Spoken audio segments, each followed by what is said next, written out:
This little girl has absolutely crazy strength, lifting massive boulders daily and using literal magical beasts as her personal moving punching bags. You see, Selene has one giant dream to become an ultimate superhero. But her dad is not having it and totally opposes her dream. In fact, his favorite bedtime stories are all about corrupt heroes and super kind demon kings, which leaves her completely salty. Honestly, if her dad cannot tell stories, he should just watch Gao Zam. Such a rookie. But here is the kicker: her dad is actually Demon King Baron, ruler of the demon world. Talk about unreal. Over in the continent of Rohan, deep inside the dark demon castle, Baron Benter sits on his throne, going over his daily checklist. But just as his subordinate Luke starts reporting on the Ganfellow region, a loud crash completely shatters the peaceful morning silence. A tiny creature named Okop rushes in panting, making the Demon King instantly flare up with glowing red eyes, roaring if the little guy is tired of living. Luke, the fourth strongest in the entire demon world, also loses his cool at this absolute disrespect and yells out, "How dare you barge in? What is this about?" Shaking under the terrifying pressure, Okop stammers out his report that the human army has actually launched another invasion. Amid Baron's deadly silence, Luke snaps in pure anger. "Have you completely lost your mind, Okop, daring to barge into this room just because of some useless humans?" The Demon King finally speaks up, coldly asking about his general's location. What is Madak up to right now? But the response he gets is nothing but pure bad news. Well, Madak kicked the bucket. And it is not just him. Ken, Sven, and their entire army were completely wiped out in a brutal bloodbath. The human forces breached the defense lines and are now marching straight for the castle. Hearing this, Demon King Baron only gives a silent nod and says, "I see."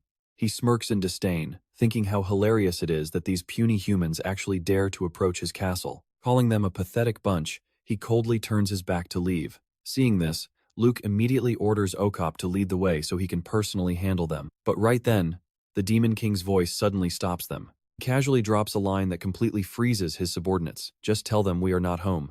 Luke can only gasp in absolute confusion, asking what. Baron then leaves him with a heavy, threatening warning. "If you let them get wiped out, I will personally deal with you myself." The two subordinates are left totally speechless and confused. Outside, the hero party has finally reached the gates, only to find a very bizarre sign. "Demon King is out. Please come back next time. No humans allowed." Staring at this bizarre sign hanging on the door, the entire party is left completely stunned. It turns out, the Demon King's beloved daughter was actually one of those humans. The story goes back years ago. Amidst a chaotic night, filled with the desperate screams of a human father, "I will never let you touch my child." The mother holds the baby tight, swearing to protect her with her very last breath. Cornered with no strength left to fight, the father bursts into tears, begging in agony, "Please, just let my child live." Baron stays quiet for a moment before calling out, "Luke, let me ask you something. Most living creatures value their own lives above all else, do they not? Then why is it that humans sometimes behave in the exact opposite way?" Hearing this, Luke bows respectfully. "Your Majesty, you can ask anything. But honestly, do you really need to understand the minds of such inferior creatures?" Baron glares at his subordinate and drops a sharp reply, "You fool." He explains that truly understanding how your enemy thinks is what makes conquering them so much more rewarding in the end. Luke is completely blown away, praising his master for being so incredibly wise. But while Baron acts all profound on the outside, deep down he is really just super curious.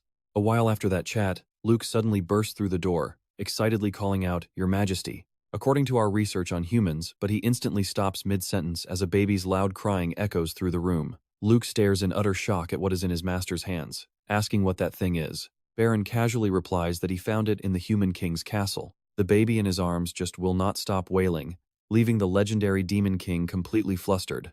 Asking why on earth it keeps crying, he snaps at his frozen subordinate to quickly find a way to make it stop. Panicking, Luke suggests just burning it to make it quiet. But before he can even cast his magic, Baron blasts him right across the room with a furious shout. "Are you insane? What are you doing?" Baron furiously kicks his subordinate out, telling him to leave and find out why babies cry.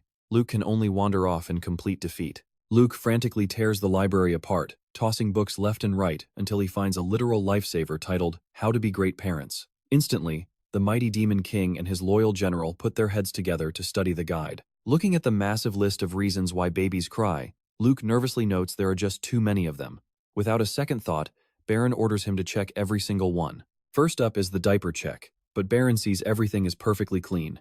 To be absolutely sure, he even casts a banishing spell to clean away any invisible dirt before giving a cold nod. Moving on to food, Luke proudly presents a plate of fresh black dragon meat he just hunted, which actually pleases Baron. But the baby only screams even louder, leaving a very confused Luke to realize she is not a fan of dragon steak. Checking the book again, Luke frantically reports that babies actually need milk. In a wild move, he rips off his shirt to offer his own chest, making Baron roar in pure, unadulterated rage. I said find actual milk, not your chest. After a chaotic scramble, Luke finally brings back a baby bottle. But since the baby refuses to cooperate, they quickly move on to the next step. Luke decides to try sleep magic, placing his hand over the tiny forehead and casting the spell with a soft command, "Go to sleep, child." The sleep magic completely fails as the baby snaps her eyes wide open and cries even louder than before. Luke gasps in absolute shock. She just resisted both of our spells. This little human kid is seriously built different, guys. Baron refuses to give up, growling that it is probably just because she is a baby. They move on to step 8. And all night long, the dark castle echoes with the endless, non-stop crying of the child. After a long, exhausting night of struggle, Luke collapses onto the floor, wondering if this is what motherhood feels like. Even the Demon King holds his head in total defeat, wondering what on earth she wants. But then, the baby suddenly giggles and starts babbling cute little sounds. Seeing that bright smile, Baron is completely stunned as he gently picks her up, clumsily rocking her back and forth to soothe her. Tiny child smiles warmly in the arms of the ultimate demon lord. Baron quietly holds her close, walking down the dark hallway with eyes that have lost their cold edge, whispering to himself, and just like that, I became a father. Years quickly pass by, bringing us to a peaceful school right next to a sun-filled church. Amidst the quiet atmosphere, the steady sound of footsteps echoes softly across the wooden floors. Hearing those familiar footsteps, little silver-haired Selene instantly turns around and calls out happily, "Daddy!" Baron, now disguised as a handsome young man, smiles brightly and opens his arms wide to catch his precious little girl. Our terrifying Demon King has officially turned into a total doting father. He bends down to ask if she missed him, and Selene sweetly replies, "Yes, but it is okay, because I know you have to work." Her incredibly sweet words touch the Demon King so deeply that he actually starts tearing up. He tightly hugs his daughter, thinking about how unbelievably thoughtful his precious little girl is. Right then, a priestess walks over to reassure Baron that he has nothing to worry about, since Selene is an absolute angel who even received high praise from the bishop. Feeling incredibly proud, Baron lovingly pats his daughter on the head. "That is indeed my proud little girl." He then asks what delicious reward she wants, and Selene happily cheers that she wants to eat some delicious pasta. But as Baron turns to lead her home, Selene suddenly stops him with a serious shout, "Wait, we cannot leave yet, Dad." She strictly reminds him that he forgot a very important routine, which is to pray before the statue of Goddess Tersa, the deity of generosity and kindness. Standing before the majestic goddess statue, the Demon King folds his hands to pray with a dark, completely forced expression. He screams internally at the absolute irony. What a humiliating life, a Demon King forced to kneel before holy gods. Watching this heartwarming scene, the priestess standing behind them smiles happily, thanking her lord for guiding them. To keep his identity a secret, Baron grinds his teeth, forcing a totally fake smile to praise the great gods. Suddenly, the peaceful vibe is shattered as a terrified villager bursts through the door, screaming out, "There are demons out there!" The priest stands frozen, unable to believe his ears, since this place is supposed to be heavily protected by holy power. Furious that his playdate with his daughter is ruined, Baron leaks a dark, irritated aura, planning to personally crush whoever is causing this mess. Just outside the forest, a giant wild boar beast with glowing red eyes is charging wildly straight toward the church. Panicked cries to get to the shelter ring out as the massive beast smashes through every single obstacle in its path. It stares down at the fleeing humans with pure contempt. "Stupid humans, your little game of tag is quite entertaining. Maybe I should," but suddenly, the beast freezes mid-thought as a very strange figure catches its eye. Amidst the chaotic screaming, Baron and Selene stand perfectly still.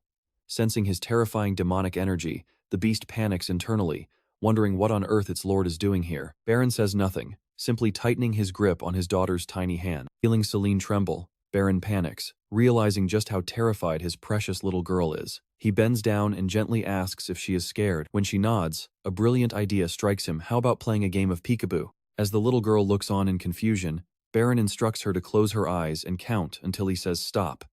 If she does it, that scary monster out there will instantly disappear. Selene looks up at him with hopeful eyes, asking if it is true. Baron smiles and assures her to trust him.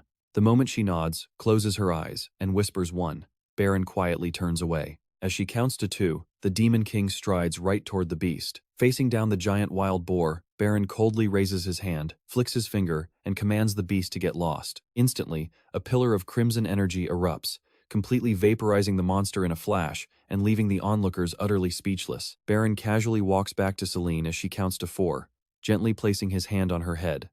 He tells her she can open her eyes now, and Selene squeals in delight to find the beast gone. Baron laughs proudly, boasting about how cool he is. And honestly, who wouldn't be wrapped around her finger? Hearing his daughter call him the best dad in the world sends pure joy to his heart. But Selene asks in worry why his mouth is bleeding, leaving a flustered Baron awkwardly apologizing.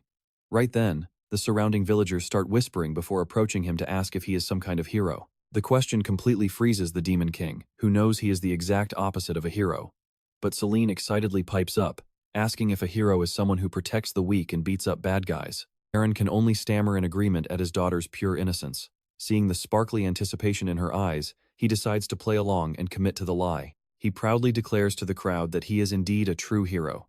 Even though he totally made up the title on the spot, the gullible villagers believe every word and shower him with praise. Right after, Selene grabs her dad's shirt and says with absolute determination that she wants to be a hero just like him.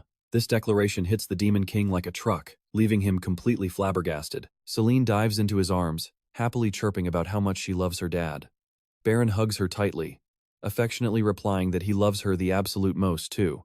Yet, the Demon King cannot shake his growing worry about his daughter's dream, so he gently asks her if she knows what a hero is. Selene looks him straight in the eyes, stating she hates liars first. And second, before Baron can even process this, a lethal slash strikes him down in agonizing pain. In the sudden pitch-black, grim atmosphere, Selene's voice drops to a bone-chilling whisper, saying the word Demon King. She stares at him, gasping for air with dead, hollow eyes. Since her dad is one of them, she says it is quite heartbreaking, but dying by her hand is for the best, because she is a hero. Baron bolts upright in pure terror, drenched in sweat and gasping for breath. As he wonders if it was just a nightmare, Luke rushes into the room wearing a bright pink apron, asking what is wrong. Seeing his master completely out of it, Luke flashes a bright grin and tells him it was only a dream. But this comment triggers Baron completely, sending him into an absolute, explosive rage. How dare he dismiss his precious daughter's dream? Baron immediately lunges forward to vent his panic on his poor servant, leaving his own soul practically escaping his body while Luke lies crumpled on the floor. Yet, the second the door swings open and Selene's sweet voice calls out for her dad, Baron does a complete 180, transforming into a doting, hard-eyed father. He instantly dashes to engulf her in a hug. Watching this lightning-fast mood swing, a dazed Luke quietly questions his master's sanity. Honestly, we are all questioning it at this point. After Baron finally calms down, Luke suddenly remembers some crucial news. He reports some highly concerning behavior from Selene, mentioning how she recently terrified the local kids simply with the sheer, oppressive pressure radiating from her. Baron stares at his daughter in deep thought, his mind flashing back to the horrifying vision of a hero wiping out his entire demon race. He panics, desperately worried about what might happen. Even though she is currently the sweetest little angel, the haunting fear of her turning against him one day keeps the Demon King on edge. Luke tries to comfort him, but Baron shuts him down with a heavy, menacing glare. Restoring his usual, imposing Demon Lord majesty, he forces Luke to kneel and apologize for his careless remarks. Sitting on his dark throne, Baron's crimson eyes glow with intense determination as he contemplates her potential destiny. He knows this isn't just some simple, random nightmare, but a grim warning about the survival of the entire demon realm. Baron leaps to his feet, releasing a massive wave of dark energy as he roars with fierce resolve that he will stop her from becoming a hero. Luke still tries to reason with him, pointing out that dreams are just dreams and actual reincarnation as a hero is incredibly rare. But Baron immediately dismisses his words, knowing deep down that Selene is absolutely no ordinary child. Suddenly, her sweet voice echoes from afar. The Demon King's jaw drops as he witnesses Selene casually lifting a massive boulder with a single hand just to help some local villagers. He is even casually tying up a giant insect monster as if it were a harmless toy. A completely frozen Baron can only stammer out terrified praise, telling her she is incredibly strong. The realization that Selene possesses the raw potential of a true hero drives Baron absolutely insane.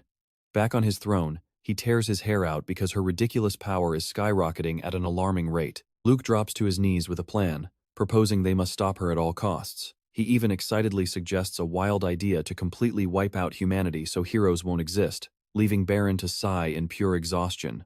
He begs his servant for actually useful advice as the two dive into mountains of research, desperately looking for a way to fix this mess. But Baron notices every single book repeats the exact same heroic tropes. Suddenly, a mysterious volume falls off the shelf, catching his eye. Later that night, in her cozy church room, Baron gently questions his tucked-in daughter. He asks if she wants a bedtime story, and Selene eagerly asks if it is about a hero. Baron nods, beginning his tale about a legendary savior from a small village.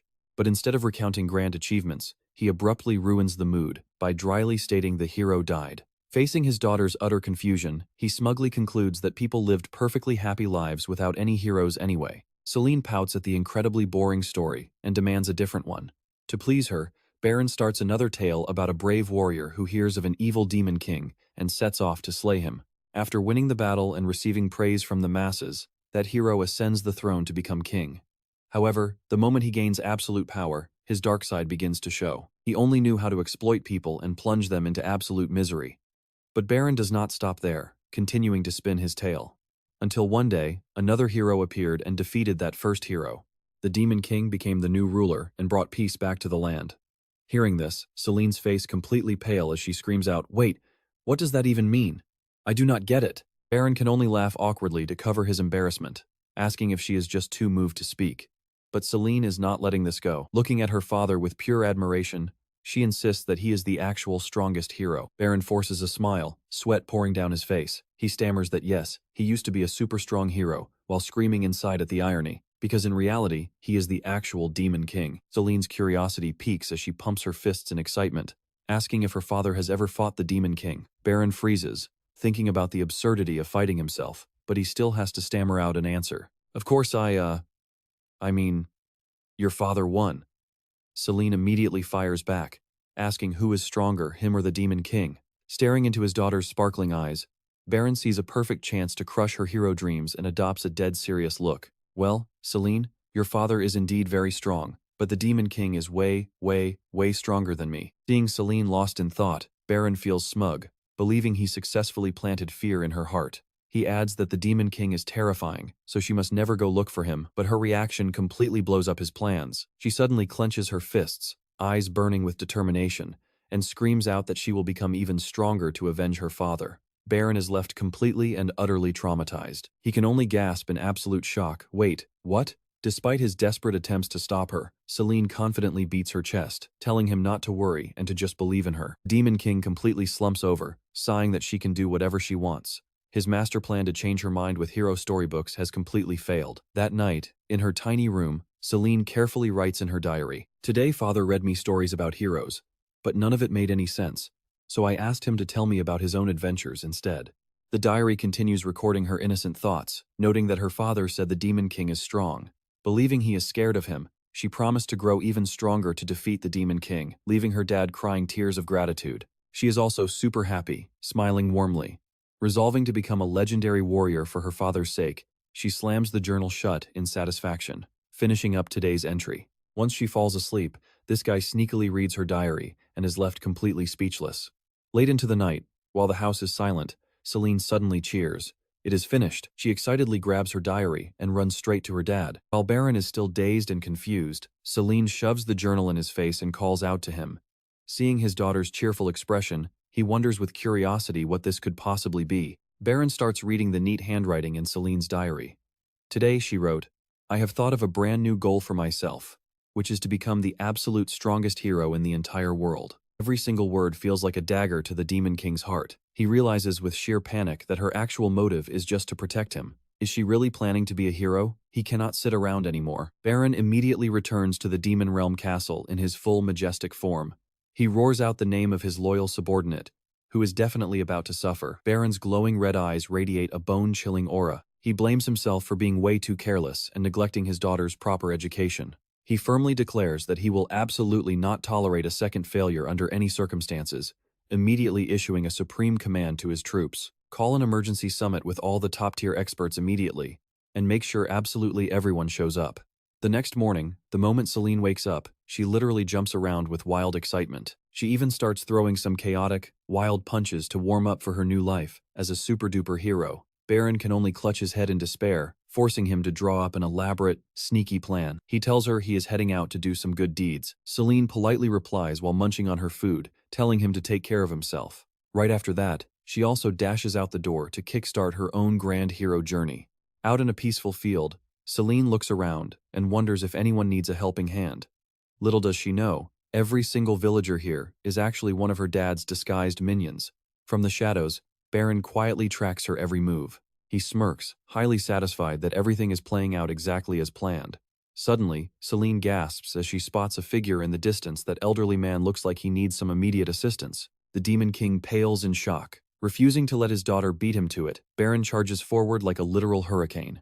He is determined to stop her from gaining any moral points by stealing every good deed first. Moving at blinding speed, he dashes over and snatches the heavy sack right off the old man's shoulders. Just as he finishes, Selene points in another direction, saying that shopkeeper needs help, forcing Baron to panic sprint again. He aggressively takes over the shoveling, yelling for them to let him handle the digging, effectively turning the almighty Demon King into a manual laborer. Before he can even catch his breath, he sees someone else struggling and rushes over. Baron even climbs all the way up a tree to rescue a tiny kitten, leaving everyone utterly dumbfounded. He quickly scans the area, desperately hunting for his next target. That guy over there definitely looks like he needs help, but even a Demon King has limits. After stealing every good deed in sight to block his daughter, he finally collapses from sheer exhaustion, letting out a weak groan before completely passing out. Doing way too many good deeds has left the mighty Demon King completely drained. Still, he tells himself that at least his struggle kept his daughter on the right path. Just then, a tiny hand gently taps his shoulder. Baron wearily opens one eye to find Selene standing right behind him.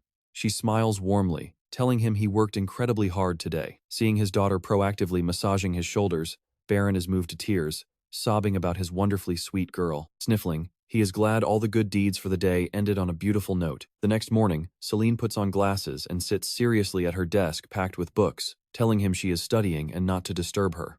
Baron smiles encouragingly, wishing her luck with her studies.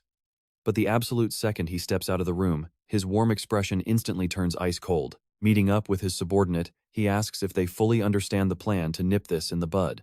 Receiving a highly respectful confirmation, the Demon King prepares to roll out his next tactical move. At a distant camp, a subordinate wearing a wicked grin hides behind a tree to monitor the situation. He chuckles softly upon spotting his target. "Found you!"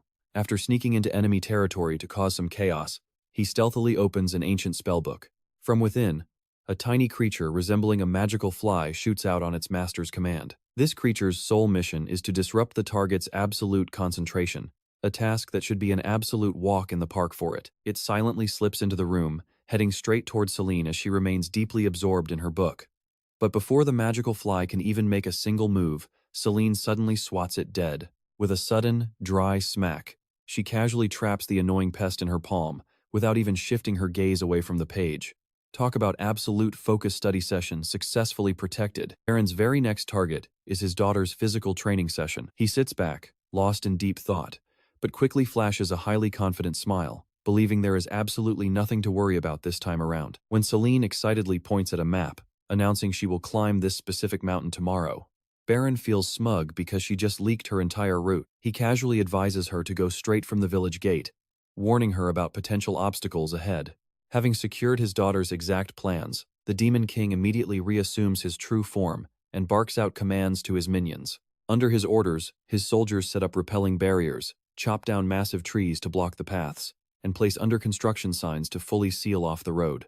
The next morning, Selene happily bids farewell, promising to return shortly as Baron fakes concern. But the moment she walks out of sight, he flashes a highly sinister smirk, fully convinced nobody could possibly bypass those hurdles. However, his master plan instantly crumbles to dust when Selene suddenly stands right at the front door, gasping in surprise. Since it is raining cats and dogs outside, she decides she will just do her training right here at home instead. The Demon King can only watch in absolute horror as his daughter crushes an insane workout, going from heavy bag punches to over 100 sit-ups without breaking a sweat. Selene cheerfully wipes away her sweat, bragging about how amazing her training session just was. Baron is left in absolute shock, his mind spinning with question marks. He bitterly realizes that all his efforts were completely useless. No matter what schemes he cooked up to hold her back, Selene just kept growing stronger with mind-blowing power. The girl casually lifts a giant boulder like it is a toy. All the Demon King's plans to stop her destiny have officially hit a dead end. Years pass in the blink of an eye, and that fateful day finally arrives.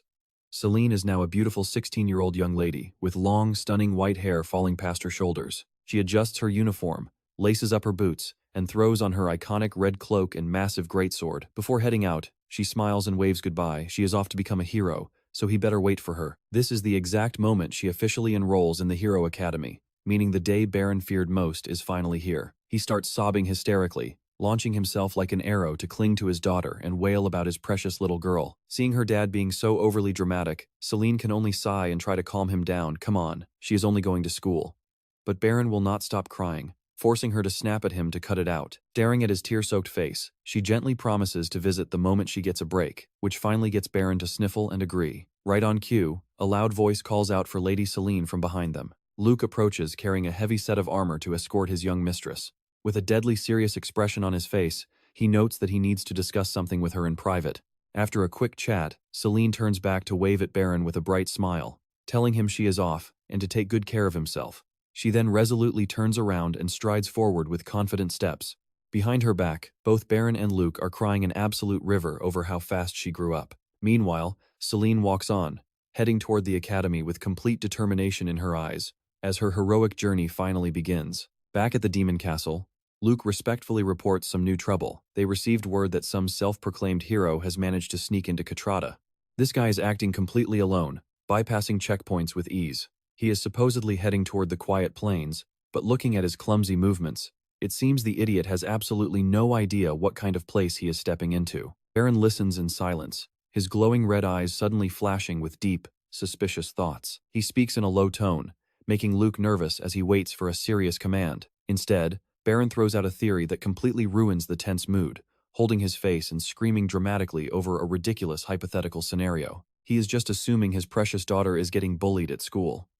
The guy is seriously going out of his mind, worrying about what could happen to Selene in that unfamiliar place. Luke stands there completely speechless at the Demon King's extreme daughter obsession, desperately trying to drag him back to reality. He clears his throat and continues reporting that the hero is lingering in Krata to find gear. Baron is still worrying, muttering that it has only been a few days and things are already going bad, so maybe he should just enroll too. Honestly, can you even blame Luke for panicking over this sudden plan?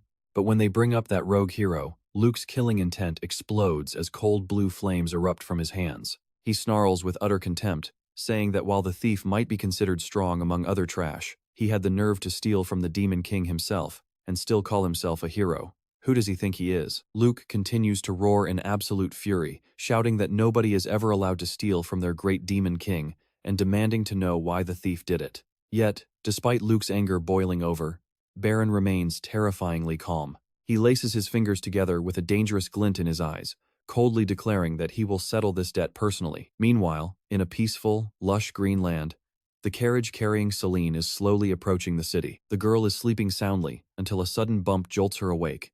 Hearing the driver ask if she is getting off here, she grabs her massive sword and leaps right out. She yells that she is getting off, but her jump is so incredibly powerful that the carriage completely shatters.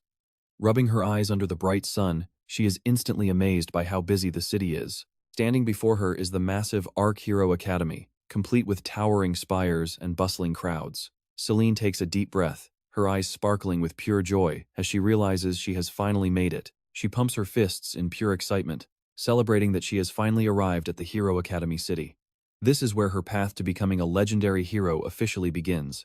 However, her iron resolve quickly wavers when her stomach lets out a massive roar. Feeling completely drained, she decides she needs to grab a bite to eat first. Right on cue, the delicious scent of butter and sweet honey drifts through the air, stopping her in her tracks.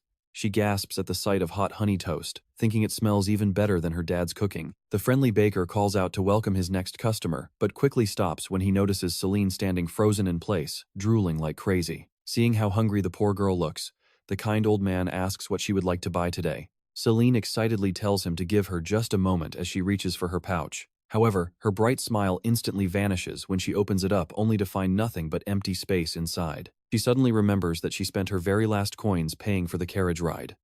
Left with nothing, she walks away, slumped over, leaving the owner confused as her starving stomach makes her head spin. Selene laments that she is about to pass out from hunger, wondering why a hero's life has to be this miserable.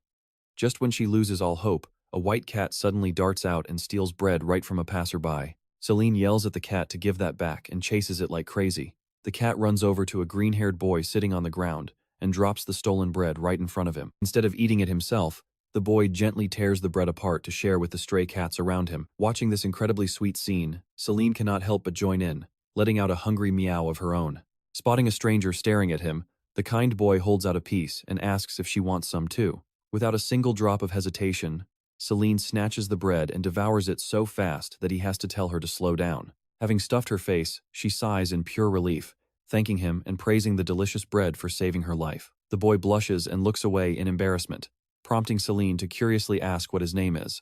Selene stares at her new friend and casually asks how old he is. The sudden question catches him completely off guard, making him break out into a cold sweat as he stammers in confusion. He asks why she wants to know, and seeing his shy reaction, Selene giggles, guessing they might be the same age.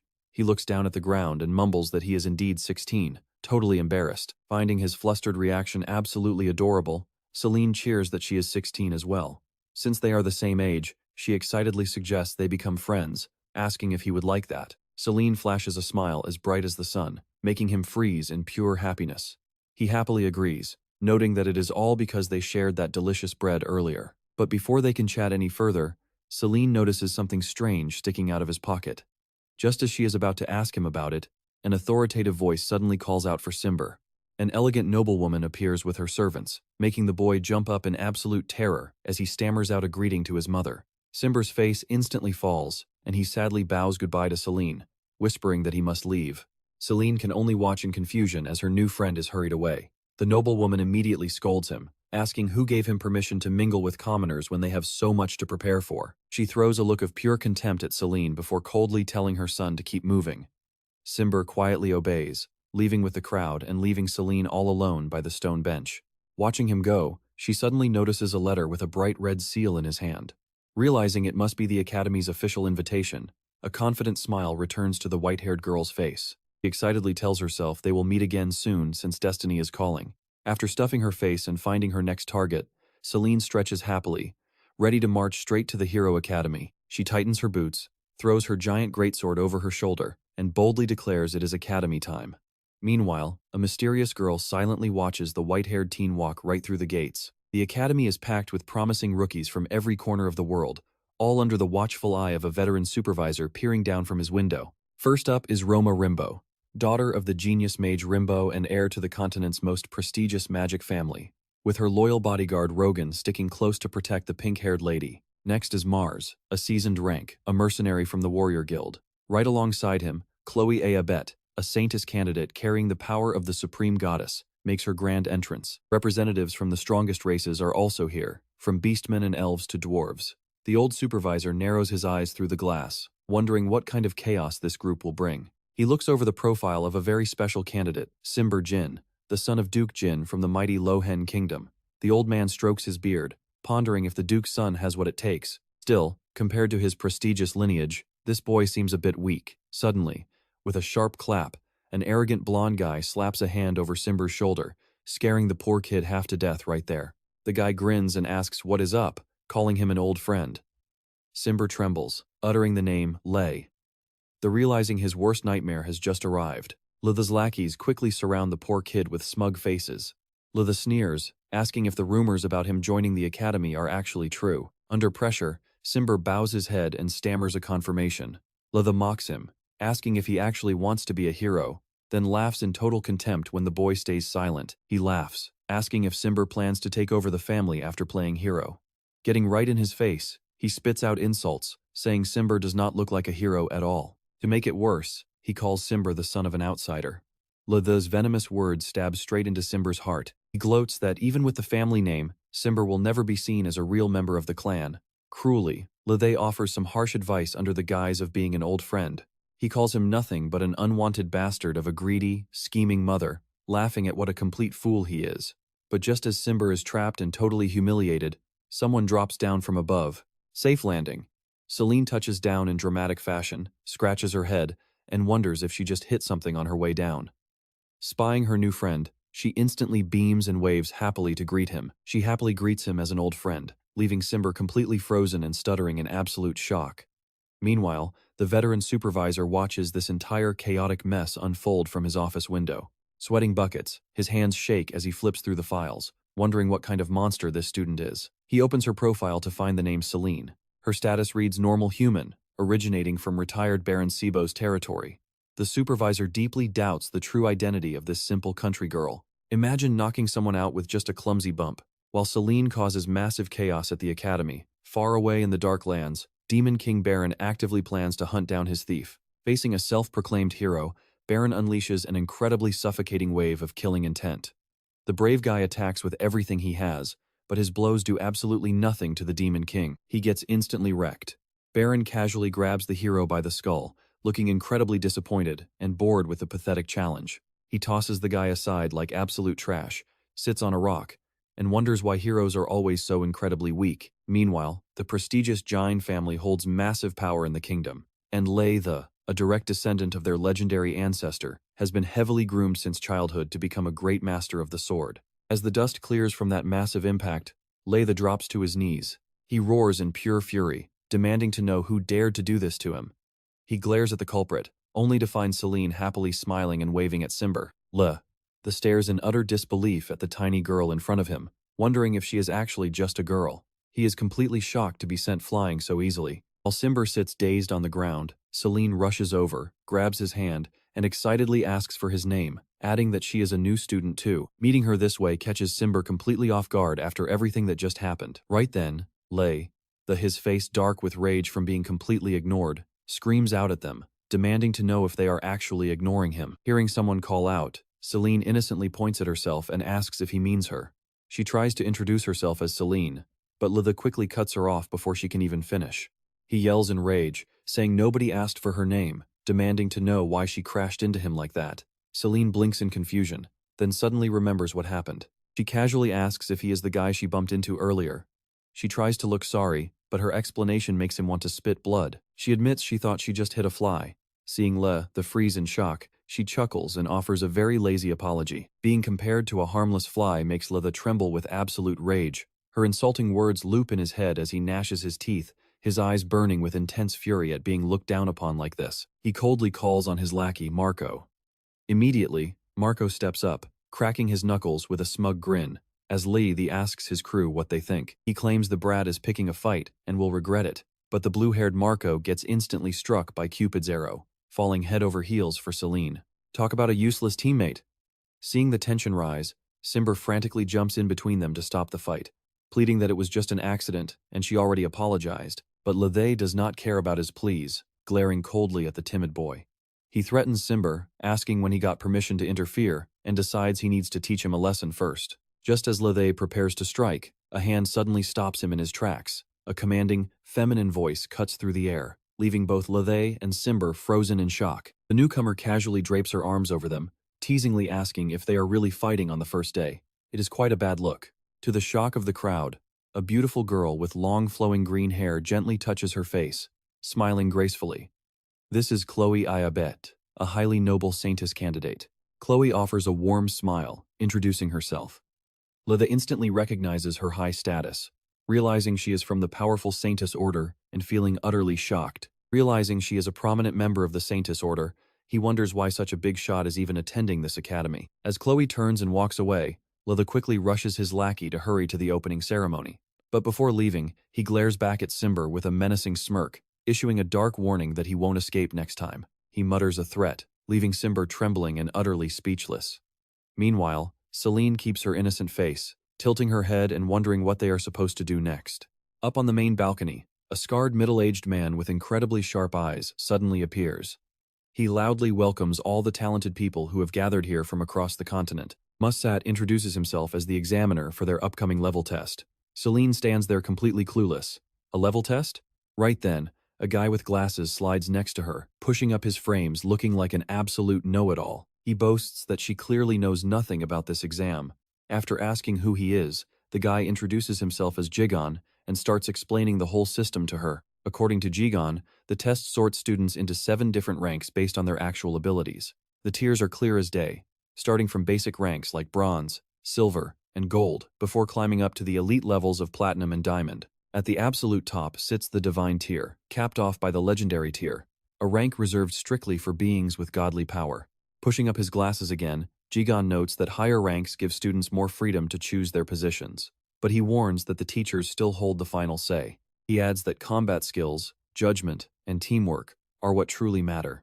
As Selene tries to speak, Jigon drops a reality check. Fail this, and you are packing your bags for home. Selene just lets out a totally confused hum. This makes Jigon think she is asking about the combat roles, so he gets ready to lecture her despite her protests. Thankfully, Mussat cuts them off with an incredibly loud, authoritative cough. That cough instantly sends a wave of panic through the crowd about this surprise test. Even Selene is left completely dazed, having assumed this was just a simple welcoming ceremony. Standing on the balcony, Mussat loudly declares that whether they got in through recommendations or strict screening, he only trusts what he sees with his own eyes. Glaring down, he roars that to officially join this academy, they must prove they have what it takes to be heroes. In the blink of an eye, he leaps down, landing heavily on the ground below. His thunderous stomp shatters the solid stone ground, sending sharp debris flying and forcing the terrified students to scramble back. Mussat coldly orders everyone to leave behind all non-essential items, keep only their weapons, and follow him immediately. He fires off a harsh warning: if you are weak, pack up and go home.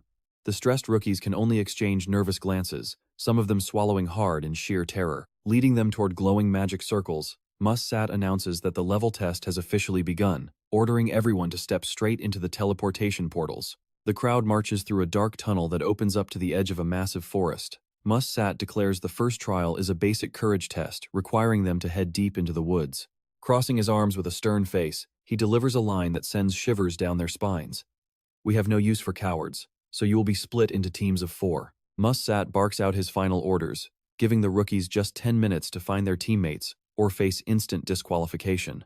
While the crowd frantically scrambles around, Chloe walks up to a shivering Simber and asks if he is also struggling to find a group. Seeing him hesitate, she playfully tilts his chin up with a challenge, asking if he has a problem with it. A flustered Simber tries to explain they do not even know each other, but Selene suddenly cuts in with an energetic self-introduction. "I am Selene." Chloe smiles and tells them to just call her Chloe, while our timid friend can only mumble that his name is Simber. Seeing the poor guy's terrified face, Selene playfully teases that he is absolutely adorable, leaving Simber completely speechless at her sheer lack of filter. Trying to recover from the chaos, Simber forces himself to focus on strategy. He suggests they should discuss their individual skills first, pointing out that knowing their strengths makes clearing a dungeon much easier. Looking at their gear, Simber figures Selene will be the vanguard with her massive greatsword and absurd strength, while Chloe, as a saintess, will take on the support role. To achieve perfect balance, Simber realizes they still need one more member. But the moment he says this, Selene randomly drags an entirely random girl into their group. While Simber stands there blinking in absolute disbelief, Selene cheerfully introduces the newcomer as Xian. Talk about some highly spontaneous recruiting. Simber is completely traumatized by this lightning-fast team building, screaming out in utter despair as everything gets decided in a single second. Standing in front of the massive portals, Selene rubs her chin thoughtfully, saying it is time to choose their dungeon. Simber watches her anxiously, hoping she might actually have a logical plan, but without giving anyone a chance to process, she excitedly points at a terrifying, glowing red portal and drags him headfirst into the swirling vortex. Poor Simber can only weep in despair, wondering if choosing a dungeon completely at random is actually a good idea. Honestly, I would be crying too if I had a teammate like this. Meanwhile, Mussat watches from afar, muttering to himself about them picking the fortress dungeon. He notes that the clearing condition is simple if you pay attention, but the real difficulty is the complete lack of hints. Meanwhile, the 4-person squad slowly walks toward a massive, ancient fortress, silhouetted against the sunset. Once inside, the system displays their sole objective: defeat the master of the fortress. Mussat watches eagerly, wondering what kind of tricks these rookies will pull to make it out alive. Selene is hyped the second they arrive, cheering that they are almost there. On the flip side, Simber turns pale as a ghost from the breakneck speed, asking if they even have a strategy. Selene innocently blinks a plan. She then lays out a strategy so simple it hurts, which is just charging straight inside, finding the boss, and smashing his face in. Hearing this brute force approach, Simber screams internally because that is literally just extreme violence, not a real plan. But just as he is about to panic, his eyes catch a crucial detail: a water stream flowing directly into the castle. His eyes light up as he spots a much smarter alternative to running through the front gate. He gasps out, "Yes, that is it." He quickly drafts a stealth infiltration plan through the waterway to launch a surprise attack on the boss. He runs ahead, yelling that he has found a genius plan to save their team. While Simber is busy drawing up his brilliant stealth route, Chloe and Xian realize that Selene has already vanished. Chloe looks around in utter confusion, asking where she went, only to spot the white-haired girl sprinting ahead like a guided missile. Ignoring the secret waterway and any concept of stealth, Selene shoulders her massive sword, leaps high into the air, and dives straight down from a massive cliff. Letting out an absolute war cry, Selene unleashes a earth-shattering strike right in the middle of the guard monsters. The orcs only have time to widen their eyes in horror before being blown away by her absurd physical power. Watching this absolute carnage play out, she unfreezes in pure shock. She quietly marvels at her new friend's ridiculous strength, realizing Selene cleared the first obstacle in the blink of an eye. Selene turns around with a bright smile, casually waving and saying she is done, so they should keep moving. Chloe mutters that was incredibly fast, but their celebration is cut short as a swarm of terrifying shadows emerges from the forest, surrounding the team. Selene stops and glances around. Staring at the massive horde of monsters closing in, she casually remarks that there are quite a lot of them. Even knowing Selene is strong, Xian still panics since they are completely outnumbered. But right on cue, Chloe casually steps forward, places a reassuring hand on her shoulder, and flashes a confident smile. She offers to handle this herself, telling Xian to cast some support magic so she can personally sweep these pests. Cracking her wrists, the Saintess smiles, saying she has not had a good workout in ages. Xian panics, calling out to her, but Chloe simply tells her to just call her Chloe before dashing forward immediately, shouting back for them to stop staring and watch the show. The guarding orcs are completely baffled to see a lone human charging directly at them, wondering if this crazy girl actually expects to win a 1 versus 100 fight. They roar out in anger, ordering an immediate preemptive strike to protect their castle gates. Meanwhile, Selene is already in the middle of the crowd, casually asking what they can even do to her. Facing down a massive monster, she screams out her signature spinning slash. Swinging her greatsword, she spins into a devastating hurricane of steel, crushing everything in her path. The orcs realize with horror that this is just pure raw strength rather than some fancy technique, yet they cannot do a thing to stop her. Right in the middle of Selene's chaotic battle, a warning shout rings out. Right behind her, a sneaky orc is creeping up from the shadows. He swings his spiked mace high, roaring in triumph and telling her to die. But in that split second, Chloe appears like a ghost, coldly telling him to catch her first if he can. With a series of lightning-fast slashes, the beautiful Saintess completely takes down the monster before it can even touch Selene. Witnessing this spectacular save, the white-haired girl is left totally speechless. Chloe gives her teammate a playful wink, telling her that she will handle this. Selene smiles, nods, and dives straight back into the action. Looking at the chaotic battlefield covered in monster corpses, she eagerly swings her sword in a series of wild, spinning attacks. Watching her friend make up ridiculous move names on the fly, Chloe can only sigh in exhaustion. She keeps reminding her that it is not even a real ultimate move. While her teammates are still trying to process everything, Selene is already facing the final boss of the dungeon. A massive demon with long hair and creepy horns emerges, roaring in pure rage that someone dared to attack his sacred fortress. Selene stares right at him and casually asks if this is the master of the fortress, not even giving him time to answer. She grips her massive greatsword tightly and charges forward like a bullet. Giant boss smirks, silently praising her speed, while remaining completely confident in his own raw power. But then, Selene suddenly leaps high into the air, unleashing a devastating downward slash with absolutely earth-shattering force. Following a deafening explosion, the fortress master is instantly flattened. He lies defeated on the ground, stuttering in absolute disbelief at her terrifying, monstrous strength. Confused, Selene just tilts her head, wondering if it is already over and why it was so easy. Seeing that, the surrounding orcs burst into tears because that was not even a proper sword technique. Even the supervisor Mussat is left completely slack-jawed.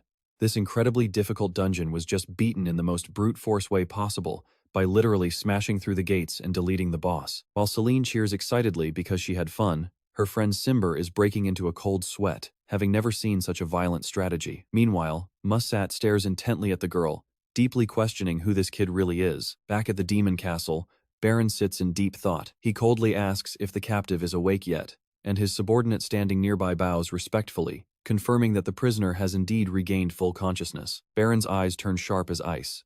He declares that he needs to make that fake hero fully conscious so he can force him to spill everything he knows. Over at another dungeon called the Plains, Lathi's group is currently facing off against a massive, highly aggressive beast named King Lycan. Facing the monster's sheer dominance, a terrified teammate anxiously asks if this is the final boss. The immediately acts like a true leader, ordering the team to form a square formation to encircle and attack. Seriously, guys, are we playing chess or fighting monsters here? Without letting the enemy react, Le dashes forward and executes his special sword technique, a precise slash that drops King Lycan instantly, leaving his entire team absolutely amazed.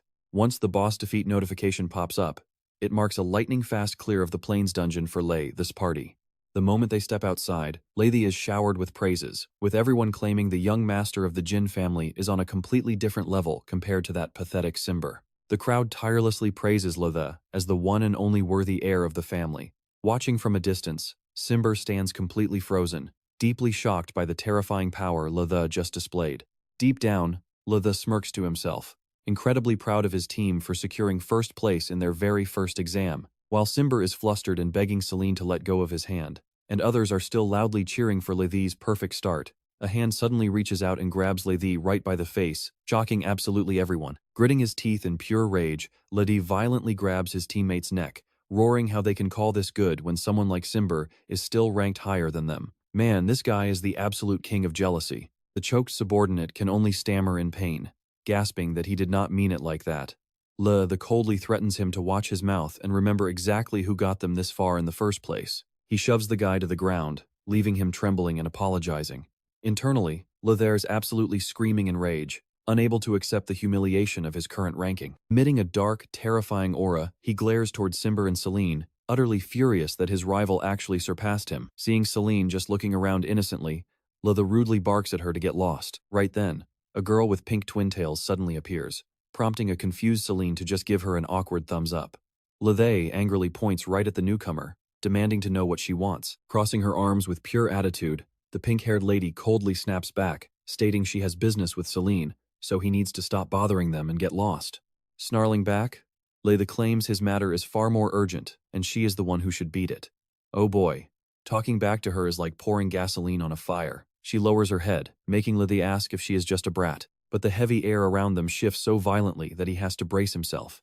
Calling her a brat was a mistake, as she screams in pure fury, unleashing a blazing magic explosion that scorches everything around them in an instant. Her sheer destructive power leaves everyone trembling in fear. Standing in the middle of the raging flames, she fiercely threatens to show Lathe the terrifying, true strength hidden deep inside of her. Roma charges forward to attack Lathe with absolute fury. However, a sudden, powerful burst of energy cuts in, stopping the clash in its tracks. Selene steps in just in time, grabbing Roma's head with one hand while effortlessly blocking Lathe's strike with the other. She casually tells them to stop fighting. This leaves Lathe in a cold sweat, unable to believe his eyes as this tiny girl stops both active magic and his sword barehanded. Right then, a man named Roman suddenly appears and casually lifts Roma up from behind like a sack of potatoes. He awkwardly bows and apologizes, saying Roma caused trouble again.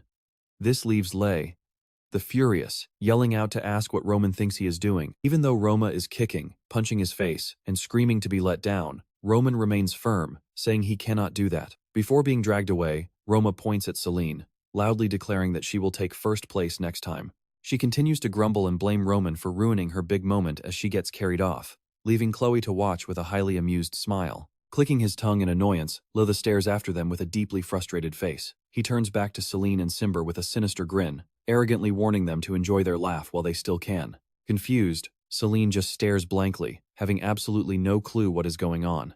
Lathe then brushes past Simber, whispering toxic, venomous words right into his ear that turn his face completely pale. He mocks him for landing a lucky team, reminding him that in everyone else's eyes, he is still just a pathetic loser. Simber freezes up, his face filled with fear and resentment at the cruel insults from his own family member. Simber stands completely still, watching Lathe walk away while still processing the stinging humiliation of those cruel words. Behind him, Selene is happily munching on snacks, praising how delicious they are. This makes Chloe laugh, teasingly reminding her that they did not just win food, but achieved an impressive ranking. The noisy courtyard suddenly falls silent as the supervisor Mussat steps forward, loudly congratulating everyone on completing their very first mission. The leaderboard pops up to reveal a stunning surprise. Selene's team easily takes first place with a record time of 5 minutes and 26 seconds, pushing Roma and Lade's teams down to a tie for second. With a strict warning, Mussat tells them that failing means immediate elimination, causing the recruits to break into a nervous sweat under the intense pressure. Luckily, he quickly reassures them that no team actually failed this time around. A collective sigh of relief rises, but Mussat immediately ruins the mood, warning them that the next mission will have a much harsher outcome. Now, Selene pumps her fist in sheer excitement, while Lydie and Roma look absolutely determined not to lose again. Mussat loudly announces that their second challenge is none other than capture the flag. A sea of grabbing hands fights desperately for a single bright red flag, foreshadowing an absolutely brutal war that is about to begin. Meanwhile, in a dark, completely separate chamber, the fake hero lies unconscious on the freezing stone floor. His eyes flutter open as he struggles to regain consciousness through a wave of intense pain. Looking around in utter shock, he wonders where on earth he is. Then, the chilling voice of Demon King Baron echoes from the pitch-black darkness. "Awake already? Welcome, brother." Baron slowly steps forward. Sword in hand, his murderous aura clashes with the crushing pressure of the ruler on the throne. The fake hero asks who he is. Is this a high-ranking demon? The thief panics inside. But Baron coldly claims to be far higher than that.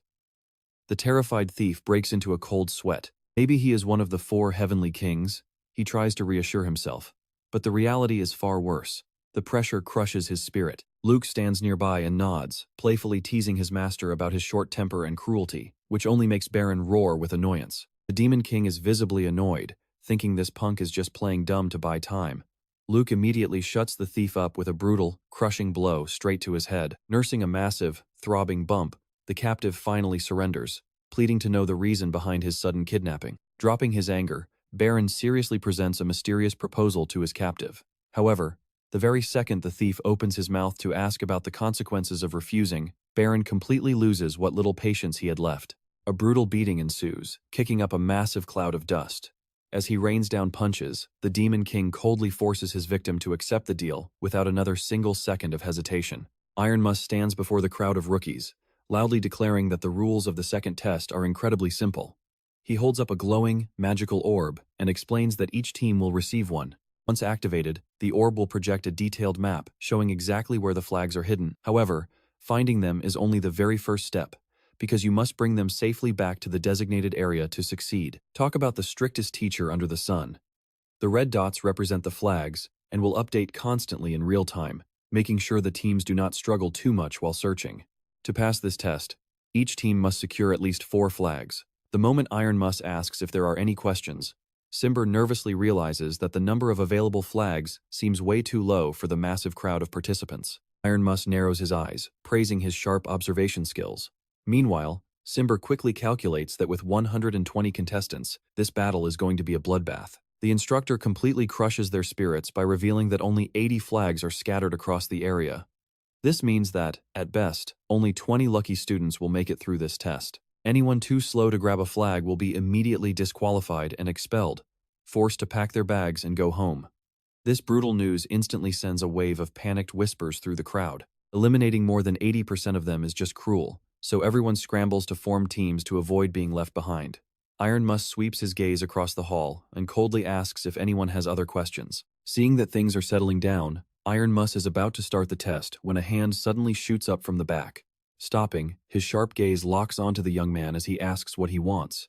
The entire courtyard falls dead silent, waiting for the next question as Ironmus glares intensely at the student. The young man calmly asks if murder is banned here. The cold-blooded question completely shatters the peaceful air, leaving Selene utterly stunned.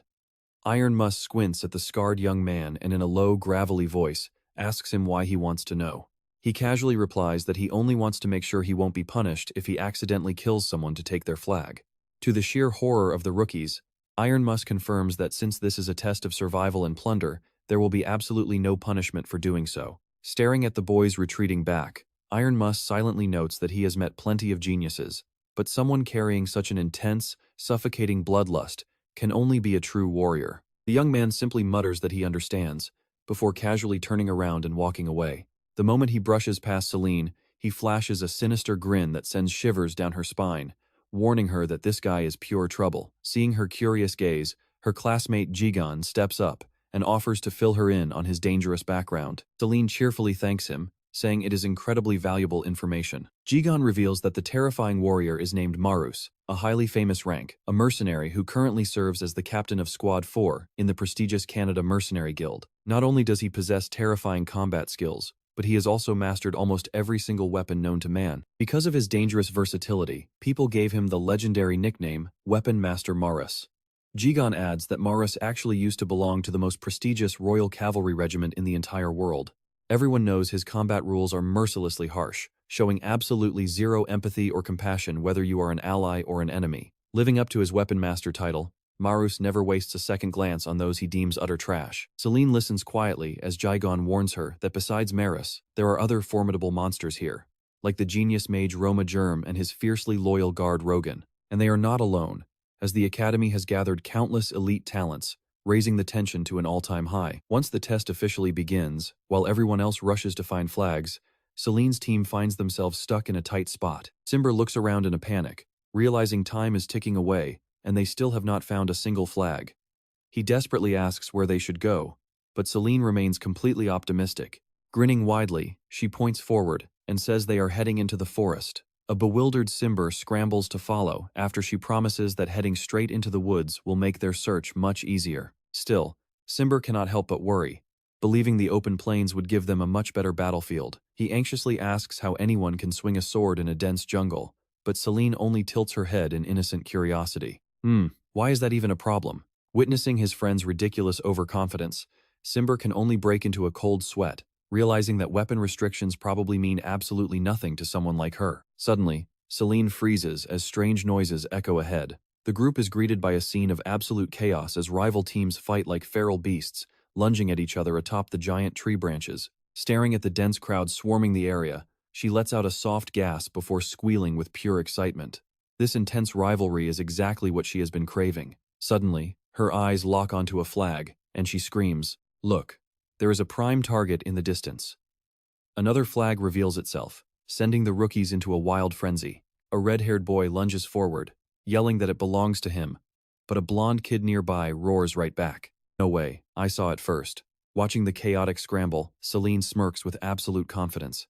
She suddenly charges forward like a wild hurricane, leaving behind a cocky declaration. "First come, first served." Selene's insane speed leaves Chloe and Simber completely frozen in pure helplessness as they shout for her to wait up. Meanwhile, deep inside a dark, ominous cave, an agonizing scream suddenly echoes through the cold air. A contestant lies flattened on the dirt, his face brutally beaten and entirely stripped of any power to fight back. He weakly gasps, begging him to please spare his life. The only response to his desperate plea is a heavy, violent boot slamming directly onto his face. A sickening crack echoes through the icy darkness as the attacker calmly walks over the defeated boy, leaving behind a brutal scene. The unfortunate victim is Geladon, who once proudly called himself the undefeated gladiator. He tremblingly asks his attacker why he is doing this when he already handed over all his flags. The cold killer silently glances at the stack and mutters a chilling response. "Flags." Right after that cold answer, he draws his sword to Geladon's absolute horror. A desperate whimper escapes the boy's throat as the razor-sharp blade rests against his neck, delivering a swift, lethal strike. In an instant, Geladon collapses onto the cold stone floor, while his attacker calmly turns around with completely dead, lifeless eyes revealing none other than Marus. The brutal flag hunt of the second exam has officially begun. Deep in the dense forest, a small hand gently reaches inside a dark hollow of a tree. Simber stares intently, realizing he has actually discovered a hidden flag tucked away inside the trunk. Impressed by how well her friend knows the layout, Selene curiously asks how he can be so accurate. Simber scratches his head in embarrassment, confessing he only knows because a close friend tipped him off. That completely shocks Selene, a friend. "Really?" Seeing her jump to conclusions, Simber frantically waves his hands, laughing awkwardly and explaining that it is absolutely not what she is thinking. Right then, Simber holds out his hands to reveal a magic orb glowing with a vibrant green light. Chloe sees it and squeals in absolute shock. "Wow, is that a spirit?" She excitedly asks if this is one of those legendary creatures from the myths. Witnessing this magical moment, Selene cannot hide her excitement either, clenching her fists and shouting that Simber is absolutely the best. But Simber freezes up when he hears the weird nickname.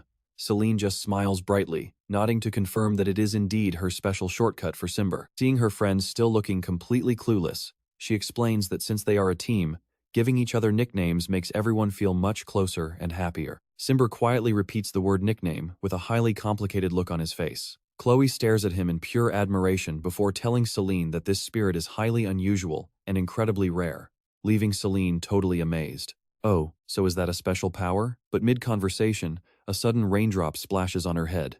The sky has turned completely gray, and heavy thunder rumbles, warning them of an approaching storm. Selene spots the change immediately. The sky is darkening fast and looks ready to pour. She calls out to Simber, and once he answers, she eagerly checks up on their team progress. We have found 3 flags already, right? Simber nods in agreement. But while Selene and her friends are making smooth progress, other parts of the forest are facing a chaotic, highly aggressive flag battle. Lythe swings her sword menacingly at her opponents, telling them not to even think about stealing her flag. Right on cue, Roma screams back in absolute fury. What did you just say? What did you call me, you blonde idiot? While the other teams are busy tearing each other apart, Chloe casually holds up a flag, explaining that they nabbed it right out of the chaos. Turns out the Saintess used some next-level psychological manipulation to win over her victims. Clasping her hands together, her face glows with a pure, holy light as she makes her grand declaration. Be good and hand over the flag, and I will bless you. To the absolute shock of Selene and Simber, 2 poor guys are so hypnotized they kneel down, offering their flag to the goddess of peace. Staring at the red flag, Simber cannot help but feel terrified of Chloe's insane brainwashing skills, and honestly, can we even blame him? Still, victory is practically within their grasp now. They only need 1 single flag to finish this. Selene cheers excitedly, urging them to find it quickly and wrap up this test. Shouting, "Let us go," in unison, the 3 of them march deeper into the thick, dark forest. As time slips by, the sound of their boots crunching on wet leaves echoes through the dark, humid forest. Simber glances around and mutters that they have been marching for 30 minutes already, desperately scanning every nearby bush with a faint sliver of hope. Where are you, flag? Suddenly, Simber's eyes light up when he catches a glimpse of red hidden behind the dense branches. He gasps in sheer delight. Oh, right there. Consulting his magic orb, Simber happily announces that he has located the final flag. The team immediately dashes toward a massive cave ahead to take shelter as the rain begins to pour. Selene eagerly leads the charge, telling everyone to grab their final target, while Simber notes that this cave is a perfect place to dry off. But then he suddenly remembers something, reminding the group to watch out for their flashlights. Wait, no, their magic lamps. Instantly, Chloe backs them up with a blinding holy light spell to illuminate the darkness, while casting a passive warming buff to keep everyone cozy. Selene is surprised that despite the biting cold inside the cave, she feels completely warm, eagerly waving Simber over. Right then, Simber recalls that Chloe is indeed a priest with some seriously overpowered buff spells up her sleeve. To keep them safe, Simber carefully carves a symbol onto the stone wall to prevent them from getting lost. When Selene asks about it, he explains that he is simply mapping out their escape route. Selene is deeply impressed by how smart and cautious her friend is.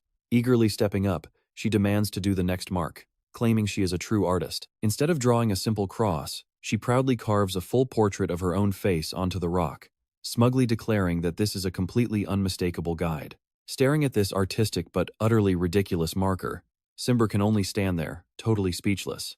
Venturing deeper inside, Selene is completely breathless, gasping in awe at the cave's mesmerizing beauty under their magical light. Chloe patiently explains that those beautiful glittering formations hanging from the ceiling are stalactites, while the ones growing up from the floor are stalagmites. She passionately adds that when they finally meet, they create massive stone columns that support the entire cavern structure here. Watching his 2 friends explore and lecture each other like they are on a fun picnic, Simber can only sigh at their extreme carefreeness. Seriously, how are they so relaxed? Selene is still giggling at the silly drawings when she suddenly freezes, spotting something highly unusual just ahead. She gasps out, asking what that creepy thing is. And though Chloe tries to answer, the words die in her throat. A grim sight greets them as a lifeless body lies still in the dark, with thick dark stains stretching across the stone floor. The entire team freezes in absolute shock at this horrific, unexplained scene. Selene can only cry out in sheer terror. Meanwhile, in a dark, hidden corner of the cavern, suspicious figures are quietly watching them, whispering that they will report this back to the boss immediately. Outside, the situation is spiraling out of control as a horde of monsters suddenly spawns. Their numbers keep growing as they viciously attack the hero candidates, heading straight toward the academy walls. A bald henchman smirks, asking his boss what the next step of the plan is. The scarred leader is deep in thought, fully aware that the academy has been desperately trying to keep things under control ever since the monsters showed up. He coldly lays out their next move. They will keep the academy busy, letting the monsters slaughter every last hero candidate in the meantime. Just then, a scout rushes in, panting to report that a few hero candidates have actually found the cave entrance. The leader pulls out a powerful magic artifact called the spatial mirror, which can reveal any location they wish to see. The glowing orb clearly projects the image of Selene and her friends. The leader narrows his eyes dangerously, muttering that they have absolutely no more time to waste. Leading his squad forward, he orders them to end it quickly and leave nobody alive. Meanwhile, Back at the Hero Academy, an old administrator is looking over the latest facility reports with a heavy frown. Even though all the essential structures have been fully completed, he is still incredibly worried because they are dangerously understaffed. Suddenly, a frantic pounding on the door shatters the quiet room. Sensing that something is terribly wrong, he rushes over to open it. The door flies open to reveal a towering figure. Standing there is a man with silver hair and an incredibly intense, pressuring aura. Meanwhile, in another part of the forest, chaos erupts with massive, terrifying explosions. The students can only watch in utter exhaustion, wondering when this endless battle will finally end.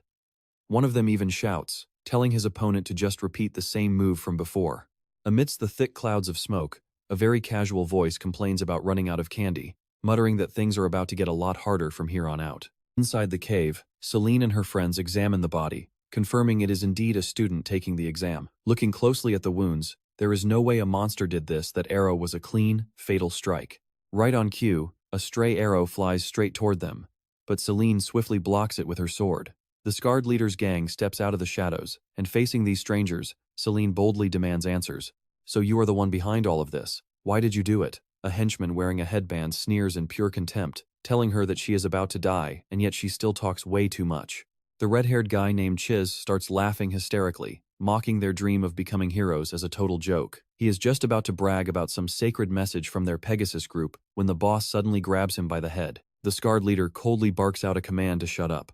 Chiz stares at that distinct scar, while Simber trembles, realizing this guy is a truly terrifying boss. Selene mutters the name Pegasus, which the red-haired guy just slipped up and revealed. She narrows her eyes, gripping her heavy greatsword tighter than ever, as she demands to know who he really is.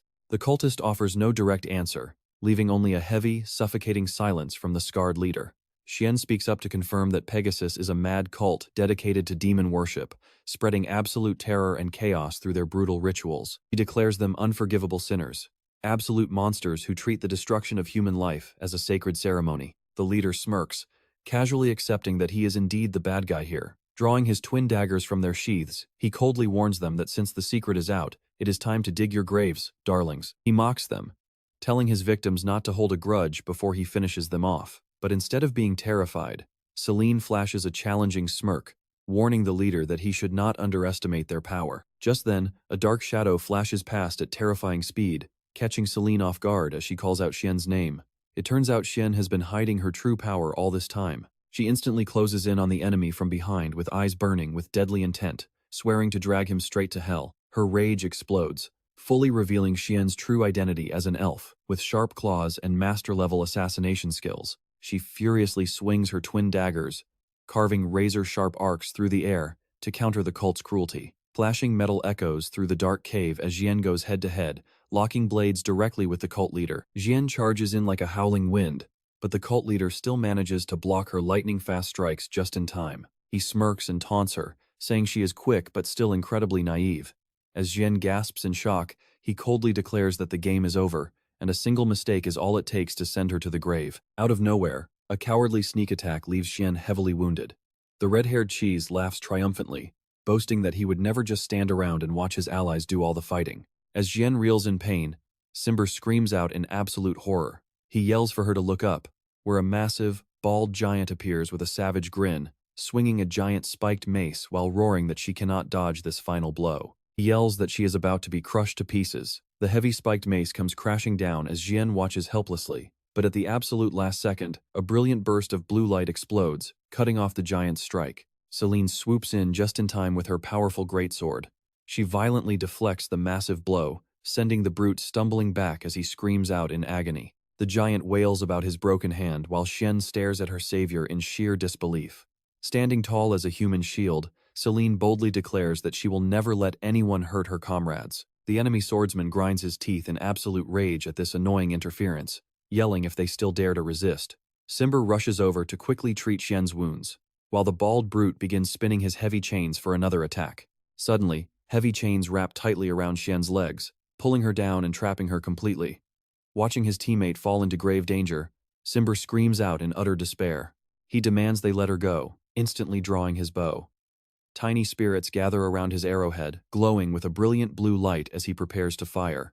The spirit-charged arrow shoots forward like a bolt of lightning, The cultist can only stare in wide-eyed shock at the spirit energy before the massive force slams into him, leaving no time to react. Chloe rushes over to support the heavily injured Xian, who has an arrow buried deep in her shoulder. She anxiously asks if she can even stand, but Xian stumbles up, brushing her off with a cold glare, warning the cultists they are dead. Seeing Xian's terrifying expression, Chloe wonders if she truly hails from the legendary primeval forest. Watching Xian tremble with pure hatred toward the cult, Chloe realizes her rage runs far deeper than anyone imagined. In that exact moment of high tension, a menacing voice suddenly rings out from behind, mocking them that losing focus in battle is a fatal mistake. An arrow pierces straight into Selene, drawing blood and leaving Simber frozen in absolute terror. Selene's eyes widen in shock as she stumbles back, and Chloe rushes forward to catch her while Simber screams her name in panic. The gentle Saint Chloe quickly reassures her comrade, promising that the wound is not too deep and she will heal it immediately. Watching this desperate display of teamwork, the red-haired Chiz bursts into a wild, sadistic laugh. He mocks them, laughing at the pathetic sight of trash protecting trash. He sneers, asking if they really want to play hero, and challenges them to see how much longer they can actually last. But get this, Selene's patience has finally hit its absolute limit as a brilliant surge of green energy erupts around her entire body. She stands up, unleashing a crushing, terrifying pressure while her eyes burn with furious fire, roaring a deadly warning straight at the enemy. He yells at them not to push her, because she is about to go wild. Her exploding power makes the entire cave shake violently, while the tiny spirits frantically flutter around, begging to offer their aid once more. Pure bloodlust envelops Selene as she radiates that glowing green aura, roaring in absolute fury that these trash-tier cultists have completely ruined her playground. The low-level cultist minions freeze in sheer confusion at this terrifying, sudden transformation. But the red-haired Cheese keeps a twisted, sick smile on his face, casually shouting back that they were only having some fun to show how weaklings should feel honored to serve their supreme lord. Before he can even finish his sentence, Selene charges forward like a flash of lightning. Chloe and Xian watch in absolute awe at the girl's unreal burst of speed. With a razor-sharp gaze, Selene channels her entire raw power into her heavy sword, unleashing a devastating strike aimed straight at the enemy. Chiz screams in absolute panic as the suffocating pressure locks him down. He panics at this absurdly overpowered strength. He is completely paralyzed, with absolutely no way to escape as the massive blade closes in. Before the terrified enemy can even process whether it is possible to dodge, a massive pillar of energy erupts, completely shattering the ground and swallowing the entire cult in a blazing green light. The cult leader shields his eyes in shock against the devastating shockwave. Chloe and Simber are left completely frozen, unable to believe their eyes as she wipes out the entire crowd of cultists. Cheese lies face down on the ground, knocked out cold after that devastating blast. Simber can only stammer in shock, wondering how she did that in a single strike. Through the swirling dust, Selene stands tall and victorious amidst the fallen enemies. Gritting his teeth, the cult leader realizes he completely underestimated his opponents. He pulls out a glowing purple stone radiating a highly sinister, creepy energy, casually declaring that it is time to use this card. Instantly, a massive burst of dark energy explodes, and grotesque meat tentacles begin sprouting directly from his body. Now watch Xian backs away in sheer panic as she feels the crushing pressure. The battle has gone on hard mode as he boosts his speed right before her eyes, completely abandoning his humanity as his eyes glow a terrifying gold. Has he actually transformed into a demon? Witnessing the extreme cruelty of this Pegasus cult, she knows they cannot let this monster run free for a single second longer. The demon smirks arrogantly, swinging his flaming red sword and challenging her with his upgraded power, telling her to bring everything she has got now that the real game has started. Not wanting to keep him waiting, Selene channels all her mana into her sword, flying forward like a streak of blue lightning. She roars back that he does not need to remind her, because she is more than happy to oblige. She delivers a thunderous, direct strike onto the enemy. A massive explosion of energy detonates, shaking the surrounding space, but instead of celebrating a victory, Selene's expression suddenly freezes in shock. Sensing something is terribly wrong, Xian grows pale, realizing that even though Selene is insanely strong, it might not be enough. Through the blinding light, the demon's glowing yellow eyes stare right back, blocking Selene's blade head-on. Realizing the enemy is constantly using demonic energy to neutralize every single attack, the blue-haired woman decides they can no longer just stand on the sidelines and watch. She clenches her fists and turns to call on her allies, urging them to help her. This sudden intervention catches the cult leader off guard, making him wonder if these runts actually know how to use magic. Yet the demon stands there, completely unfazed as they charge in at high speed. The green-haired girl channels every ounce of her strength into a glowing fist, launching a direct strike right at his face. But the blow doesn't even make him flinch, leaving her utterly stunned. Was her mana-infused attack completely useless? Seizing the moment, the demon flashes a cruel smirk, showing her how a real strike is done. He unleashes a burst of crimson energy that blasts her away, leaving her gasping in pain before collapsing. But the fight isn't over. A white-haired girl wearing a red scarf charges in, bringing down a massive, flaming slash. Yet the demon casually catches the blade with his bare hands and sneers. Is this really all you've got? He easily overpowers her, making her scream in agony as he looks down with absolute contempt. What's the point of using magic if you're this weak? The cult leader, now in his hideous demon form, looks down at the fallen warriors with pure disgust. He mocks them as nothing but injured pests who can't do a single thing. He slowly walks over to Shinfei, who is trembling on the ground, her legs completely paralyzed. With death staring her in the face, she closes her eyes in despair, wondering if this is where her story ends. In this final moment, Shinfei desperately cries out for help. Suddenly, a hand grips the hilt as deep blue mana explodes with wild intensity. A devastating strike comes crashing down, catching the terrified demon completely off guard. From the thick cloud of dust, a cold, powerful voice echoes out. "Didn't I warn you already?" Selene steps forward, her entire body crackling with brilliant lightning. She roars in fury, making it clear she will never forgive anyone who dares lay a hand on her friends. This sudden awakening catches the demon completely off guard. He chuckles dryly, admitting his luck must be absolutely terrible to run into her right now. Even though his plan is completely ruined, the cult leader gets incredibly hyped about this new opponent. He flashes a manic grin, daring Selene to give him a real fight. Meanwhile, her teammates can only watch from a distance, crying inside over the massive, unfair power gap. Now, allow me to introduce myself. My name is Gave. After graduating from the prestigious Hero Academy, I officially became a hero. But the glory of being a savior didn't last long. Staring at a massive pile of shiny treasure, I couldn't help but drool over the fat stack of cash. Realizing that making a living as a hero was nearly impossible, I threw in the towel. I quit the gig entirely and became a full-time treasure hunter instead. I was doing amazing at my job until the Demon King, Baron Benter, suddenly crashed in and handed me a contract. Under his crushing, terrifying pressure, I trembled and asked if I could at least read it first. But the Demon King just roared in total fury, telling me to shut up and sign. Forced to ink the deal with my own blood, I officially became his agent under some incredibly ridiculous terms. Rule number 1.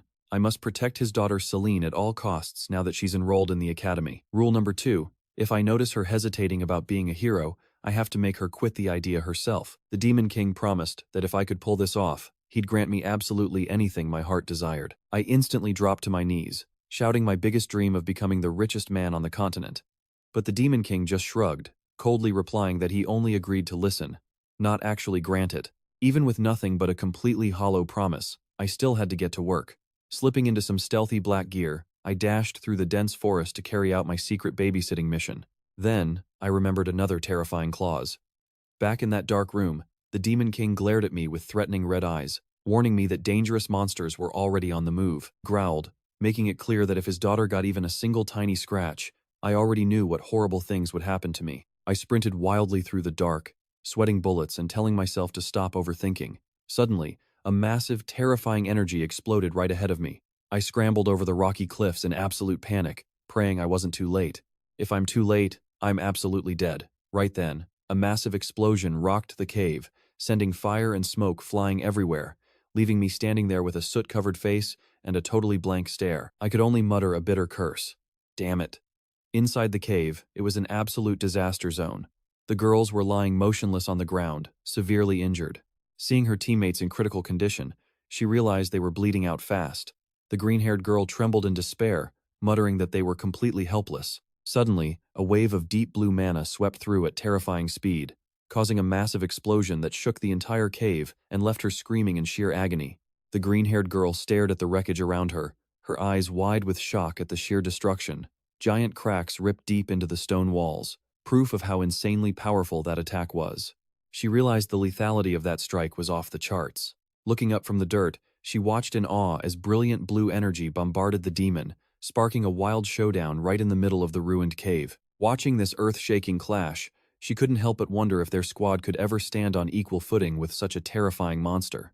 Talk about a massive reality check, but her expression shifted as she realized the shocking truth. Right inside that brilliant blue light, Selene was completely dominating her foe with raw power, leaving the demonic cult leader screaming in agony. He bitterly admitted that when it came to pure, raw strength, she was on a whole different level. Meanwhile, amidst the wreckage, Chloe finally started to wake up. Seeing her friend open her eyes, Shinfei let out a sigh of relief. But Chloe was still completely dazed, barely realizing she had just passed out. Spotting the hideous form of the demon in the distance, Chloe gasped in terror, asking if that thing came from the dark forces. Shinfei quickly reassured her, telling her they had bigger things to worry about. Shinfei explained that just a moment ago, she genuinely believed it was game over for everyone. But then, Selene suddenly unlocked a whole new level, charging in solo and completely overpowering the enemy with devastating slashes. While she was fully confident that if this momentum kept up, victory was practically guaranteed. However, completely ignoring that optimism, Chloe's face suddenly turned incredibly serious.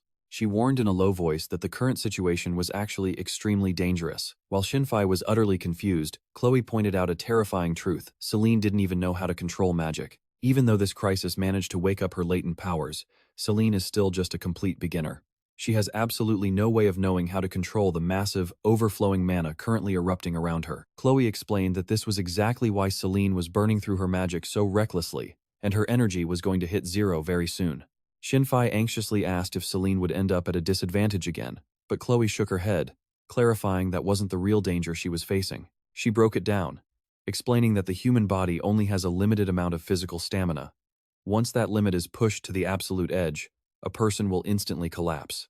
On top of that, Chloe pointed out that the mind holds a specialized energy, which is the absolute core fuel for actual magic. With a dark, serious look, she warned that if this mental mana gets totally drained, the consequences for Selene will be terrifying. Watching Selene continue to fight like a wild beast, Shinfei gasped in utter terror. Chloe kept explaining that if she didn't stop, Selene would completely lose her mind. Right then, the demon lands a heavy blow, making Selene gasp in pain. Shinfei screams her name, desperately begging her friend to wrap this up and defeat the enemy immediately before things become completely unsalvageable. The demon unleashes a massive wave of crimson energy, blasting Selene dead on.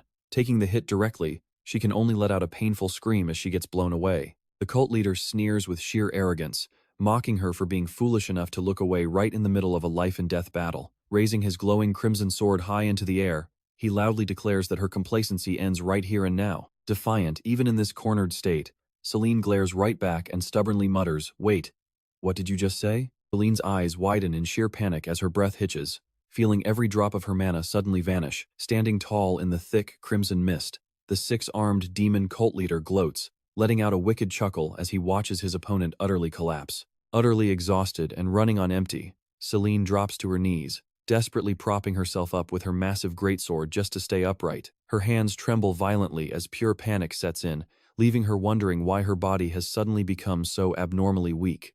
The demon slowly steps closer, his heavy footsteps echoing loudly throughout the entire cave.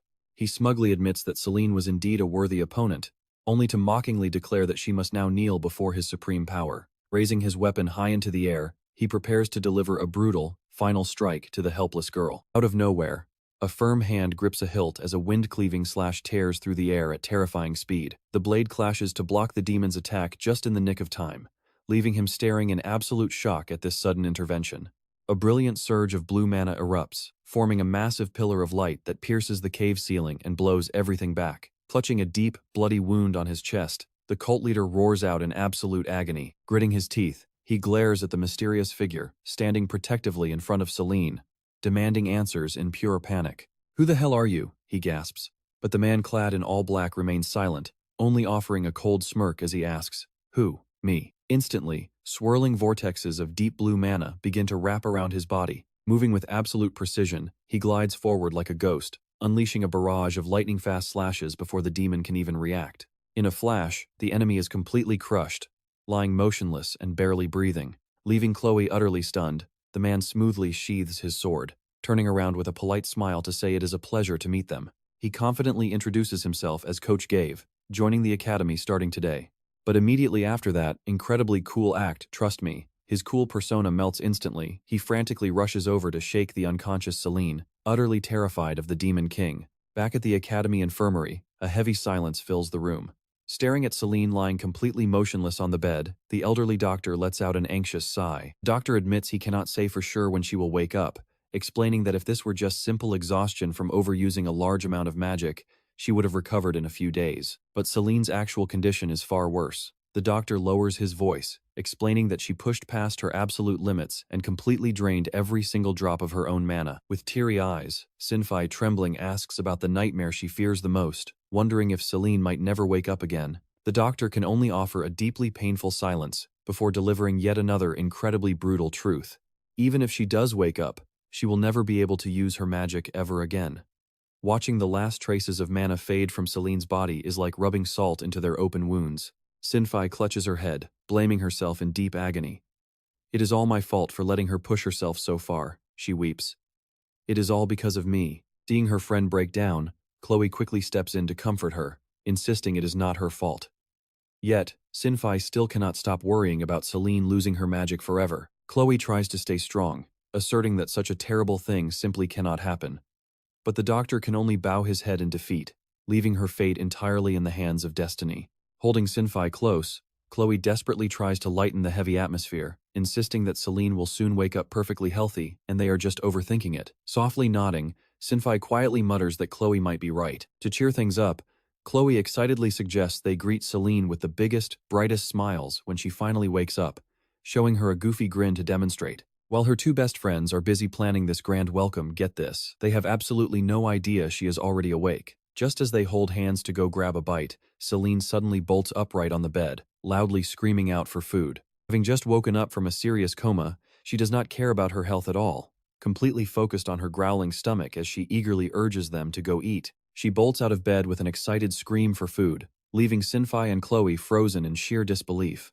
Scurrying down the hallway, Selene looks around frantically, shouting to ask where the food is. The moment her friends point toward the dining hall, she dashes off like a speeding arrow, triumphantly shouting that she is finally coming for the feast. Watching this absurd scene unfold, the poor doctor stands frozen in utter disbelief, stuttering to ask if he did not just say she was in critical condition. Meanwhile, at the cafeteria, Selene immediately begins a frantic food raid. After polishing off a massive, towering stack of plates, she lets out a satisfied sigh, cheering that she finally feels alive again.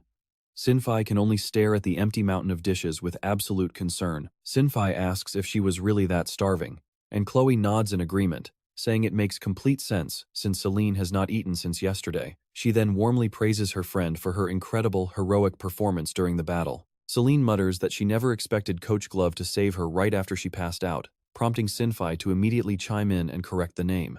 "It is Coach Gave, not Glove," she clarifies. Munching on a candied fruit skewer, Selene suddenly pauses as she senses a surprisingly heavy atmosphere around them, blankly asking what is wrong. All over the cafeteria, other students are drowning in pure despair and agony. Some slam tables in anger, endlessly blaming themselves for losing their teammates. Others bury their faces in their hands, weeping and begging to just go home immediately. Deeply shocked by this heartbreaking scene, Selene urgently asks why everyone looks so completely devastated, and what terrible event could have happened to cause such sadness. Sinfai begins to reveal the dark truth. It turns out that while Selene's group was used to fighting the dark forces yesterday, a massive tragedy was unfolding across the entire area. Feral beasts suddenly spawned all over the testing grounds, relentlessly attacking the other students.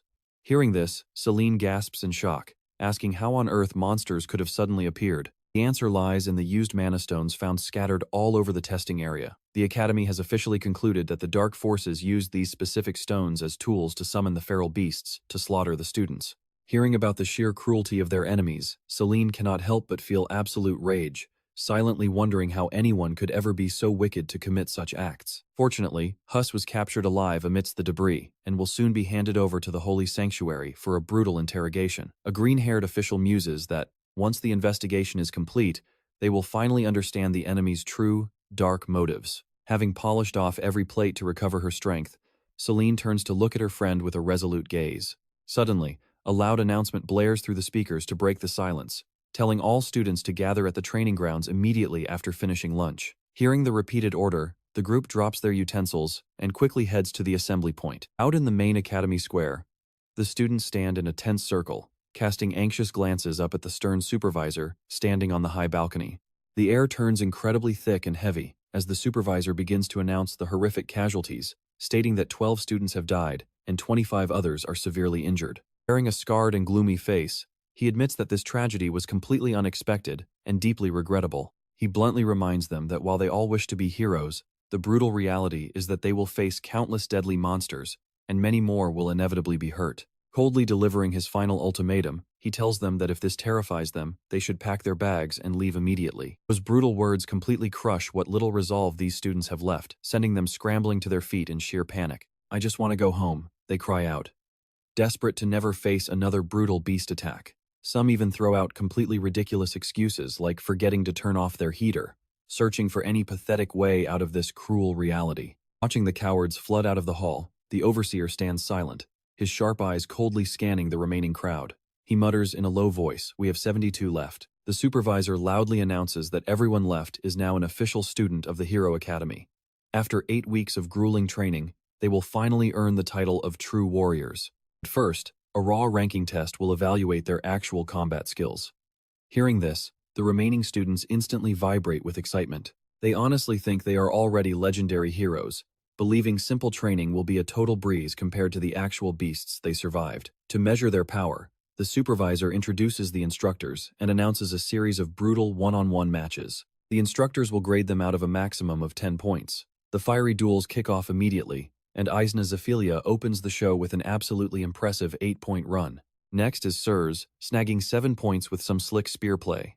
Then comes Simber Jezin, also known as Sinfai, who barely dodges a barrage of magic attacks to bring home 5 points. Though Sinfai is still visibly trembling from anxiety, Selene quickly rushes over to encourage her, saying 5 is actually a pretty solid score. Sinfai smiles warmly, admitting she only survived thanks to the tiny spirits constantly helping her out. Chloe joins in on the praise, openly admitting she is super jealous of her friend's incredible ability to talk to spirits. Right after, Chloe steps onto the battlefield, unleashing some absolutely devastating kicks and highly advanced combat skills to easily secure a near-perfect score of 9 points. Watching her absolute masterclass on the field, Selene and Sinfai go completely wild with pure admiration. Chloe proudly notes that 9 points is the highest score of the day, though she still sighs with regret, muttering that if her nagging old wounds were not throbbing, she easily could have scored a perfect 10. Seeing San looking down and depressed, Chloe gently pats his head to comfort him, saying it is not his fault, and he should stop beating himself up over it. Suddenly, a massive explosion rips right through the courtyard, making everyone jump. The crowd starts whispering, completely stunned by the arrival of a highly powerful new rookie. Enter Ronia, a noble lady from the legendary Reffens family of the Cello's Kingdom, famous for their extreme magical prowess. She steps forward with insane confidence, her hands blazing with crimson fire.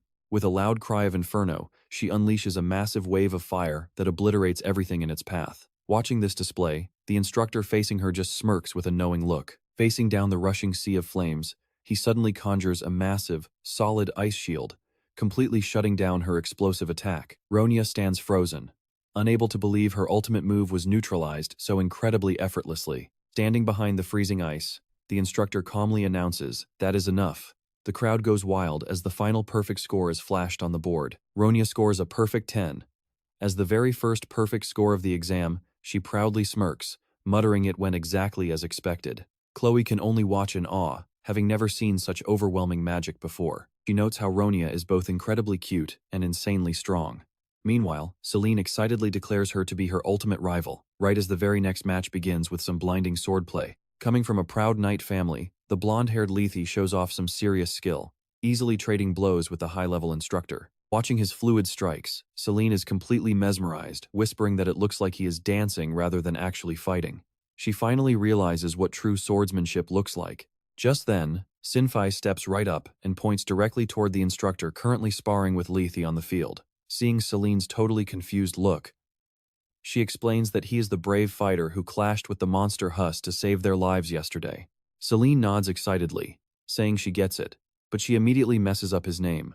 When she calls him Coach Grab, Sinfai quickly facepalms and corrects her, saying his name is actually Gave. Selene keeps her eyes locked on that quiet, intense man, utterly amazed by someone ranked 4th in the entire academy. Back on the arena, Lethe suddenly pours massive power into his blade, unleashing a blinding flurry of strikes to completely surround his opponent. Having analyzed every single move, Gave cleanly parries the strike and calmly announces he has seen enough, awarding him a perfect 10. A smug grin spreads across the blonde noble's face, as the crowd whispers about his family's incredible legacy. Meanwhile, Gabe coldly looks down at his roster list and calls for the next fighter. Selene gasps in shock as the instructor's gaze locks onto her. Gabe points right at her, telling her to step forward, and she walks out under a wave of loud cheers from her friends. Sinfai and Chloe call out in worry, reminding her she just recovered and telling her not to overdo it. Selene just gives them a confident smile as she draws the gaze of everyone in the arena. You guys definitely remember her, right? The crowd certainly does, instantly whispering about the legendary #1 recruit from that first exam. Everyone wonders just how strong she actually is, and even Lethe crosses his arms with a highly serious look at this major threat. High above, Ronia smirks arrogantly, muttering that while this is highly interesting, her score will never top hers.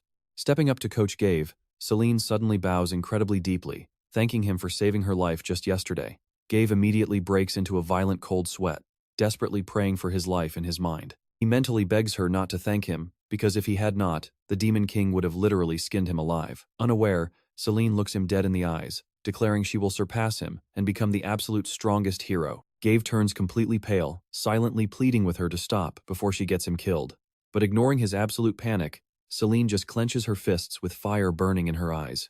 Proudly claims she will be a hero who can even slay the Demon King, making Gabe almost pass out. He silently screams in pure despair, no, she absolutely cannot, because the Demon King is literally her father. Gabe quickly shakes it off to focus on the exam, telling her none of this wild talk matters right now. Selene snaps back to reality, grips her massive sword hilt, and pours raw magic into her hands with a fierce battle cry. She yells out that she is coming, launching herself forward like a rocket. Selene swings her massive greatsword, bringing down a devastating overhead strike to kick off the intense duel. Gabe closely tracks every single one of her movements, calmly analyzing her form as she leaps high into the air for a heavy vertical slash. He notes that while her massive greatsword offers incredible destructive power and range, her habit of unconsciously leaving too much distance is a fatal, glaring flaw. According to his elite calculations, making a clumsy swing like that will only leave her wide open to a quick counterattack, completely losing her momentum. Right on cue, the moment Selene's massive blade slams deeply into the dirt, Gabe easily slides behind her back with a completely relaxed expression. In a high-stakes duel, he silently notes that she must focus entirely on her target rather than just worrying about her visual surroundings. Selene spins to unleash a vicious horizontal sweep, but Gabe effortlessly dances around the blade with flawless footwork. Refusing to back down, she immediately channels her energy into a follow-up attack, sending bright sparks flying as their weapons clash violently in the middle of the arena. Knowing he must slip her sheer power to minimize the damage, Gabe slides sideways and immediately launches a lightning-fast counter. Selene barely tilts her head, narrowly dodging his sharp blade by a mere fraction of an inch. Her eyes burn with determination as she hunts for any opening to strike back. Sharp rings of clanking metal echo across the courtyard as they trade blows at a dizzying speed. But out of nowhere, an absolutely terrifying wave of pressure erupts from Selene, forcing Gabe to gasp in pure shock. He is left completely stunned by the sheer, devastating force of this young girl. To his absolute horror, his left arm is completely paralyzed and useless after that collision. Seeing Selene dominate, the student crowd starts whispering in disbelief. Wait, did the instructor just back away? Even Gabe grits his teeth, completely stunned by this tiny girl's raw strength. He never expected her to fight on his level, now realizing the rank 1 spot is on an entirely different dimension. Trapped in a corner, Gabe still tries to play it cool. He takes a step back and declares, "Damn it, since it turned out like this, I will do you a favor and fight you with only one hand." This flex gets the crowd buzzing. High above, Ronia watches with a smug, knowing grin. Humph, called it. But while Ronia is smug, Sinfight is panicking, terrified that Selene won't get a passing grade at this rate. Chloe quickly tries to calm her down. Chill out, the fight is not over yet. Instantly, a fiery shroud of mana erupts around Selene. Her eyes flare with pure determination as she warns, "Fine, then I will stop holding back." Gabe can only scream in absolute terror on the inside. Oh god no. Selene lunges with a devastating slash, forcing Gabe to admit her skills are way beyond his wildest expectations. But as a veteran hunter, he quickly shifts his footwork. A thread-thin blade stroke flashes past. Gabe coldly states, "You're already dead once." Selene freezes as a trail of warm blood starts trickling down. Her eyes widen in shock at his terrifying speed. Refusing to get pushed back, Selene unleashes a loud battle cry, spinning her massive greatsword for a counterattack.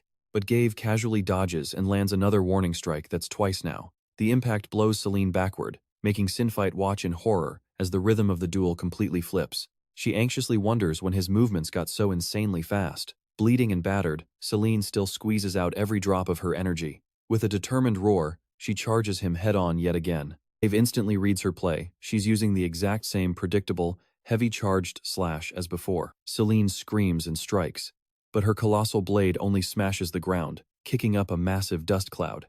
Exploiting her wide-open recovery, Gabe slips right behind her, but even he is caught off guard by a sudden, wild curveball from this little lady. He scoffs, thinking it's just a cheap trick, but a split second later, a massive, earth-shattering explosion rips through the courtyard, blinding everyone with a thick screen of dust.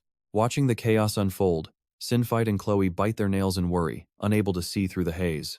As the smoke clears, the students gasp. Gabe was one step ahead, holding Selene completely hostage from behind. Gabe coldly declares it ends here. With his blade pressed right against Selene's neck, the duel is over. The entire arena holds its breath, waiting for the instructor's final verdict. The crowd erupts into applause. They're all buzzing over how epic that fight was. Surely, Selene is about to get a legendary, top-tier score. But every single jaw drops when the scoreboard flickers on, showing a grand total of just one single point. While everyone stares in utter shock, Gabe stands there shaking. He deeply regrets not ending it sooner, as his arm throbs with agonizing pain. Locking eyes with Selene, he announces coldly, "Selene, 1 point." The arena goes dead silent for a second, before exploding into a frenzy of angry whispers. A nearby student gasps, "Wait, did he seriously just give her 1 point?" The outrage spreads like wildfire through the stands. Everyone is doubting their own ears. Chloe and Sinfight freeze in absolute shock, which immediately morphs into pure, unadulterated rage. Chloe snaps, "No way. How on earth did Selene only get 1 point? I am absolutely not accepting this." Even if the exam tests physical potential, Chloe knows this standard is absurdly harsh and completely unfair. She steps forward, determined not to let this slide, and prepares to file an immediate complaint. Right then, Ronia loses her cool too. She screams out, "Hold on." Face flushed red with anger, she storms onto the field to demand answers. What part of her performance deserved only 1 point? Her sheer fury even takes Chloe by surprise. While the staff guy facepalms at the incoming drama, Gabe stands his ground. Gabe replies, "I am the examiner, and that is my final ruling." Ronia points right in his face, mocking his incompetence and declaring him unfit to judge if that's his actual logic. Her eyes burn with rage as she yells, "How could you give that annoying gold-headed fly a perfect score while Selene gets a bottom barrel one? Are you taking bribes or what?" Ignoring the chaos, Gabe coldly orders her back to the ranks. Suddenly, a deep, commanding voice echoes, shattering the tense atmosphere. He calls out Instructor Gabe. The head supervisor's arrival makes Gabe break into a cold sweat, completely frozen under the sheer pressure. Sharp eyes lock onto him with an incredibly heavy question. "Are you absolutely certain her skills are only worth 1 point?" Gabe can only gulp in pure, absolute terror. Despite the pressure, Gabe keeps a straight face and insists he is fully confident in his score. Crossing his arms, the supervisor notes the audience suspects cheating, demanding a solid explanation to calm the crowd. Inside, Gabe is screaming in pure panic. He reminds himself that Selene is the Demon King's daughter. He has to stop her if he wants to survive. Taking a deep breath, Gabe begins his excuse while nobody can deny her flawless physical stats and agile potential. First off, she relies way too much on brute muscle, making her strikes clumsy and wild. This means she hasn't even mastered the most basic fundamentals of a true warrior yet. Next, his second reason is that she's only recently awakened her power, meaning she still can't fully control that massive reservoir of energy. According to his logic, failing to manage her power means she's completely incapable of utilizing it effectively in real combat. The supervisor hums at this analysis, but Ronia is still furious, shouting against these ridiculous rules. Unfazed, Gabe drops his third heavy argument at the end of the day. The examiner makes the rules. Gabe coldly brushes her off, casually telling Ronia she can complain all she wants, since it won't change a single thing. This completely drives her up the wall, but her hands are tied. The supervisor nods in agreement. Only the active examiner has the right to set their own grading benchmarks. Seeing Gabe's smug face, the supervisor suggests Ronia become an examiner herself instead of complaining. Ronia turns to Selene, screaming at her to stop standing there like a statue and fight for justice. Selene just blinks in pure confusion. Under the heavy tension, she walks past a fuming Ronia, marching straight up to Instructor Gabe. Completely defying everyone's dread, she bows with a massive, beaming smile. "Thank you, sir. You gave me a low score to show me how much further I have to grow, right?" Her sweet, innocent words leave Gabe completely frozen, stuttering in sheer disbelief. Selene keeps beaming, clenching her fists with fiery determination. "I will work my absolute hardest to improve, just like you said, coach." As Gabe sweats buckets over this wild misunderstanding, the head supervisor walks up, placing a firm, reassuring hand on his shoulder. He smiles warmly in appreciation. Who knew your grading carried such profound wisdom? Truly. Instructor Gabe was only looking out for Selene and her vast potential all along. Gabe could only scream internally in pure despair, crying out that this was not how it was supposed to go. While the entire training ground was swept up in a deeply moving atmosphere with rounds of applause, Ronia was the only sane one left, absolutely boiling with rage. She shrieked in total frustration. Wait, how could everyone just accept this so easily? With a score like that, her ranking is going to absolutely plummet. Selene just casually tossed her giant sword onto her shoulder, looking back with a completely blank face to ask if having a low rank actually stopped her from becoming a hero. That blunt response left Ronia utterly speechless. Ronia could only stammer out a weak denial. Seeing this, Selene flashed a bright grin, saying then it was fine. Ronia was driven completely mad. She clutched her head, screaming out how on earth could that be fine, and calling everyone incredibly annoying. She stormed off with a dramatic spin, declaring she was going to stay far away from Selene. Even as Selene innocently pointed out they were technically enemies, Sinfai and Chloe could only chuckle at the adorable bickering between the two girls. Gabe stood frozen in the middle of the courtyard, his face a picture of total despair and sheer confusion. He watched Selene walk away with a happy skip, unable to believe his eyes as he wondered how on earth she could remain so strangely cheerful after getting such a shockingly low grade. Meanwhile, as night began to fall, black crows started circling across a gloomy purple sky that enveloped a dark, ominous castle. Inside, a dim room lit only by flickering red candles, an imposing figure sat in silent contemplation at his desk. Gently raising his hand, the man cradled a magical orb glowing with a mysterious and powerful purple light. Demon King Baron Benter spoke into the crystal in a deep, booming voice, asking how things were progressing on his end. Gabe respectfully reported that Selene had won everyone over at the academy, and that during the evaluation, he deliberately gave her the lowest score possible to sink her rank. Instantly, Baron flew into a raging fury, bellowing, "What? My daughter got the lowest score. Is there something wrong with your brain?" Gabe awkwardly reminded him of his original orders, asking if he was not the one who told him to stop his daughter from becoming a hero. Realizing his own absurdity, the Demon King could only look away in sheer embarrassment. Coughing to clear his throat and regain his dignity, Baron ordered him to continue the report.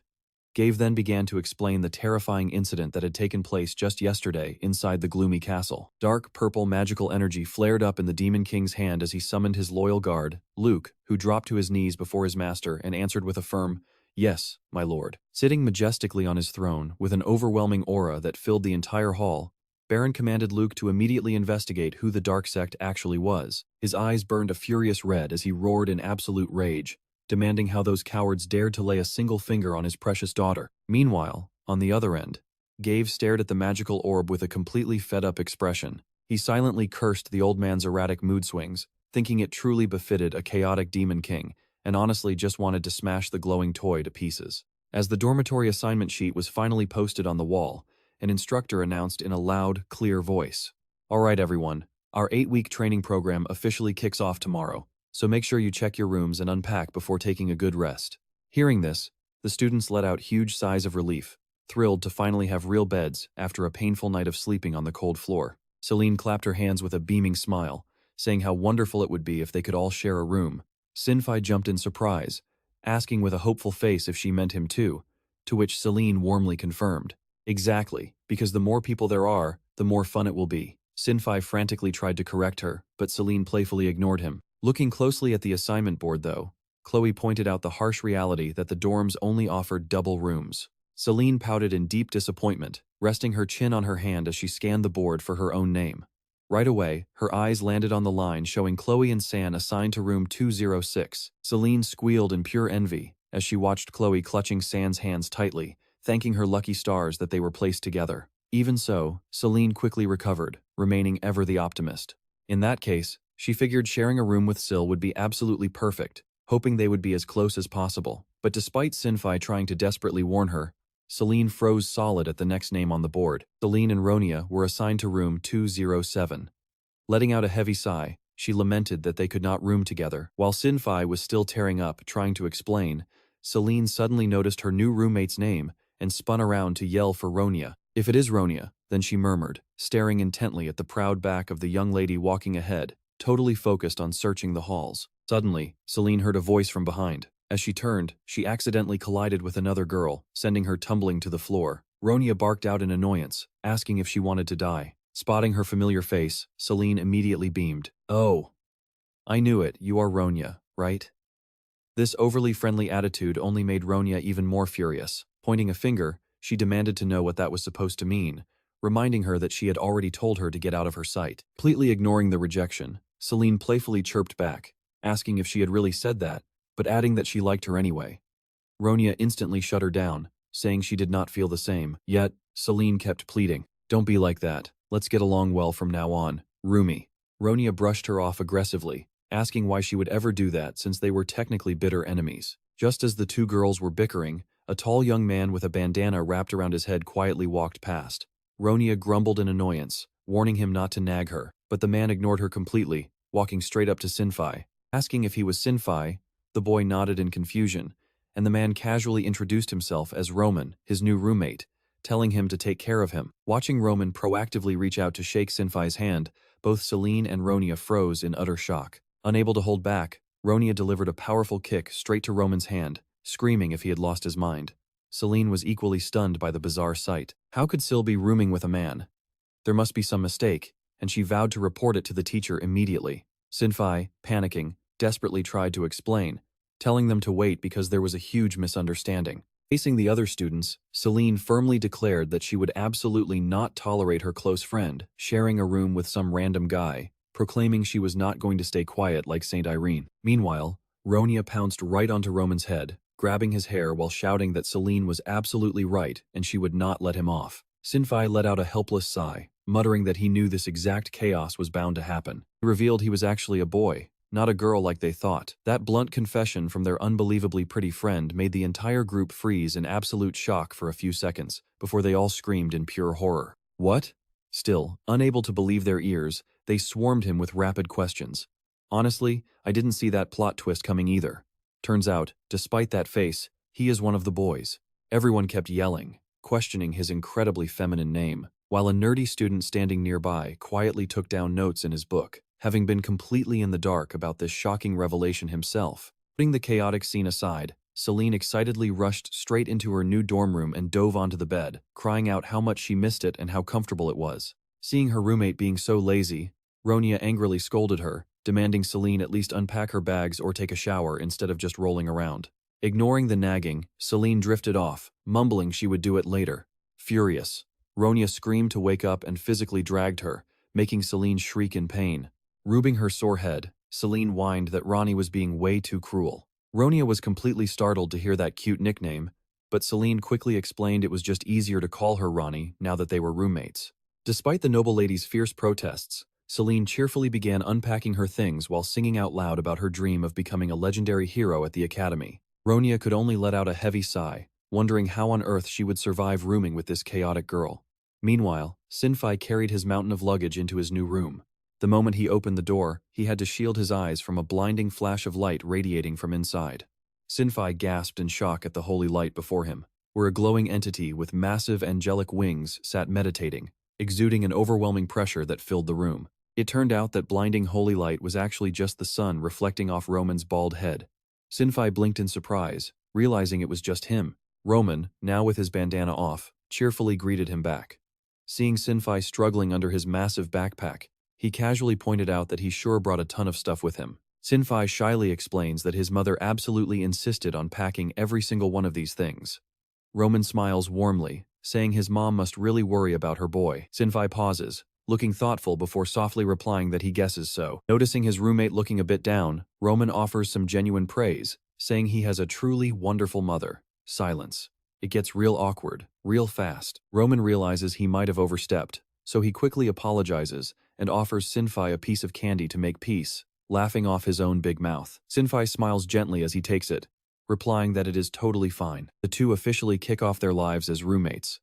But then, Roman suddenly leans in close to Sinfai, whispering a request for Selene please take good care of Lady Ronya. He reveals that while Ronya seems incredibly sweet, she can also become deeply unpleasant and scary, leaving Sinfai completely dazed and asking what on earth he means. Meanwhile, late at night in the silent academy garden, a silver-haired figure with glowing crimson eyes is fiercely swinging her sword in intense practice. Suddenly, a voice cuts through the quiet. Found you. The white-haired girl freezes, turning her head toward the tree where Chloe is waiting. The girl softly calls out Chloe's name. Chloe walks over with a warm smile, asking to chat for a bit since the weather is so nice. Seeing San stay dead silent, Chloe anxiously warns her not to push herself so hard when her body is still recovering from her injuries. San remains deep in thought, before softly whispering a haunting name, the Mad Killer. Chloe nods solemnly, confirming that is indeed her terrifying nickname. San repeats the name in absolute shock. The Mad Killer. Instantly, a horrific memory flashes back, showing a red-haired woman going on a wild, blood-soaked killing spree. Chloe explains that the woman laughed like a maniac during the slaughter, which is how she got the name. But for some reason, she did not laugh when she attacked Ronia and Selene. Chloe's eyes turn incredibly sharp as she looks at her friend, the only survivor of that massacre. San stays silent. Then, she decisively stands up and draws her dual short swords, her eyes burning with pure hatred as she declares the killer should have died by her hands. It is the only way she can make amends for being the sole survivor.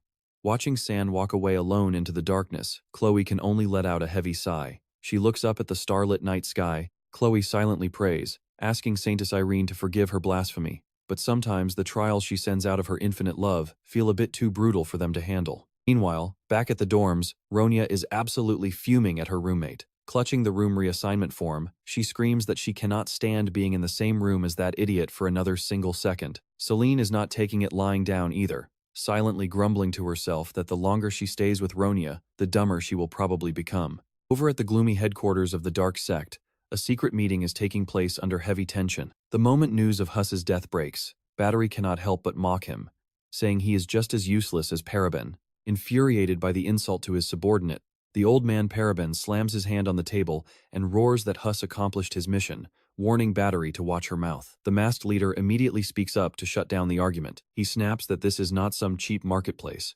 Then, an undead-looking freak wearing a red scarf lets out a creepy laugh, asking if all the minor minions involved in the plan are dead. Luanan calmly adjusts his mask and reveals that besides the deceased Huss, everyone else was captured.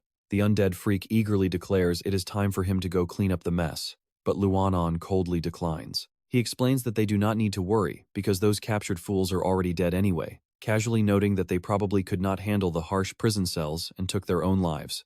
Seeing the images of the prison corpses with dark red marks on their necks, the undead freak laughs out loud, highly praising Luanan's swift cleanup work. The freak clicks his tongue in regret, wishing he could have personally played with them first. Just then, a pink-haired member working out with weights raises a hand to interrupt, casually asking why the meeting room has to be so incredibly dark. After a heavy silence falls over the round table, she grabs a sharp tool.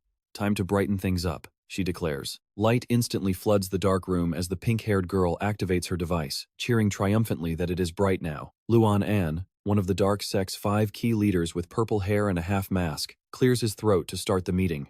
He asserts that although Hus is dead, thanks to his heroic sacrifice, the Academy's sacred barrier has been significantly weakened. Although the military managed to recover all the energy stones, Luanan believes it will still take them a massive amount of time to restore their depleted mana. Letting those rare monsters run completely wild also gave them a huge advantage, keeping the Academy fools blind to the fact that this is merely the start of a grand scheme. He emphasizes that this is their golden opportunity to leave a terrifying impression on the kingdom's citizens, ordering everyone to prepare themselves thoroughly. He turns his gaze toward Reaper, warning him that since he plays the most crucial role in this entire plan, he needs to prepare himself very carefully. The twisted grin and a dark purple aura swirling around him, Reaper excitedly roars that he will absolutely tear them all to shreds. Battery lets out a weary sigh, calling him a useless idiot while reminding him that their real mission is not simple slaughter, but stalling for time to let them infiltrate the Academy. Paraben, his face wrapped in bandages, coldly adds that Reaper does not need to be the center of attention, since they only need time to complete the sacrifice at the designated spot. Luan looks quite pleased with his members' enthusiasm. When Battery mentions her long-awaited reunion with the Demon King, Paraben immediately warns her not to get ahead of herself, since the resurrection has only just begun. A sinister smile spreads across Luan's face as he admits he is finally getting the excitement he wanted, before abruptly ending the meeting. Clutching the cross on his chest, he reverently makes a declaration on behalf of the entire Dark Sect, all of us, according to his will, in the name of the Demon King. But right in the middle of this dark, solemn atmosphere, another key member, Leah, suddenly speaks up. The pink and gold-haired girl nonchalantly pumps iron while joining the discussion, drawing everyone's completely bewildered stares as she casually asks what they were actually talking about. "Let's leave those dark schemes behind for a moment, because things are about to get a lot brighter over at the Hero Academy." Their 14th anniversary ceremony is underway in a majestic hall, where hundreds of elite students stand in perfect rows to begin their journey. The elderly principal, sporting his signature white beard, steps up to the microphone and proudly begins his speech. First, he congratulates them on being accepted into the Hero Academy. He then perfectly sums up their core mission with a ridiculously simple motto: work hard and become a great hero. This short yet incredibly powerful speech moves the crowd of students to tears. Everyone gets completely fired up, cheering about how amazing his words were and shouting that they are ready to go. But their excitement is instantly crushed when the strict instructor appears with a harsh warning. He snaps that the ceremony is over, and for the next 8 weeks, they will undergo brutal hero training. Selene tightens her fists, her eyes burning with absolute determination. This is it. Right away, the grueling drills kick off under the scorching sun. The instructor's relentless shouting echoes across the field, ordering them to move faster and push harder, mocking them that the training has barely started and they are already tired. While other recruits stumble and collapse from pure exhaustion, Selene shows off her absolute beast strength by dragging a massive boulder, letting out a fierce battle cry as she charges forward with everything she has. By the end of day 1, Selene stands tall and smug amid a pile of shattered training dummies. Fast forward to day 14. While her classmates are focusing hard on controlling their glowing mana, she is fast asleep and snoring loudly in class, making the teacher snap his chalk in pure rage. Even so, she never actually stops pushing herself to feel the energy flowing deep inside. After endless effort, Selene's trembling hands finally touch the sword, and a sudden blue light bursts out. She gasps in utter shock at her success, while Chloe and her friends cheer in absolute excitement. You actually did it. By day 35, Selene completely masters her power, earning high praise. Congratulations, Selene, you are controlling your magical energy incredibly well now. On day 49, she bravely charges forward, taking down a monster with one powerful slash and a loud battle cry.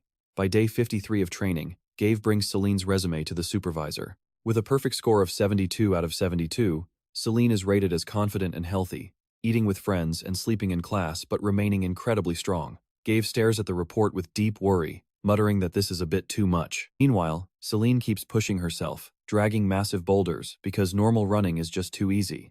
While she takes a breather, Gabe suddenly approaches and calls out to her. Selene turns around, looking completely clueless. Yes. Looking incredibly tense, Gabe hesitates before making a bizarre request. Can you please tell your father not to attend the graduation ceremony? Selene asks why, utterly confused, but Gabe just breaks into a cold sweat and avoids the question. No, it is nothing at all. Meanwhile, at the Demon King's castle, a pair of hands carefully ties a tie and adjusts a suit. The door swings open, and Luke steps in to respectfully ask if he is ready. Talk about a makeover. Demon King Baron Bentiger looks incredibly sharp in a stylish suit, just like a human gentleman. He smiles at his reflection, as the lively graduation ceremony begins with tons of students gathering. Standing on a high balcony, the supervisor loudly announces that he will be hosting the graduation ceremony on behalf of their academy principal. He introduces himself as the head supervisor. Selene then steps onto the stage, beaming as she expresses her gratitude to all the guests. First, thank you to all the parents and guests who came to the academy for this ceremony. Down in the crowd, Selene's dad is already crying tears of joy, realizing his little girl has grown up so fast. Is there any way to make time slow down? He wonders. Meanwhile, another student excitedly shouts about craving boneless chicken feet and drinking soju right this second. Selene happily waves back, even planning with her friends to go look at hamsters after the ceremony. Things get serious as glittering warrior badges are brought out, with the instructor announcing they will finally award these badges. The parents can personally pin the pre-distributed badges onto their children. Proud mothers and fathers step forward to greet their kids with huge smiles. But not everyone gets to share this warm family moment. Standing in front of Luke is not his father, but their butler and a group of maids. The butler bows deeply, apologizing that his master is too busy to attend today. Luke turns away coldly, his eyes filled with indifference. It is fine, he says. I did not expect him to show up anyway. He quietly walks off the moment the warrior badge is pinned to his chest. Ronya is currently enduring some extreme babying from her mother, right in the middle of the crowd. Her mom hugs her tightly and asks if the training was way too harsh for her little baby. Did you get enough candy to eat?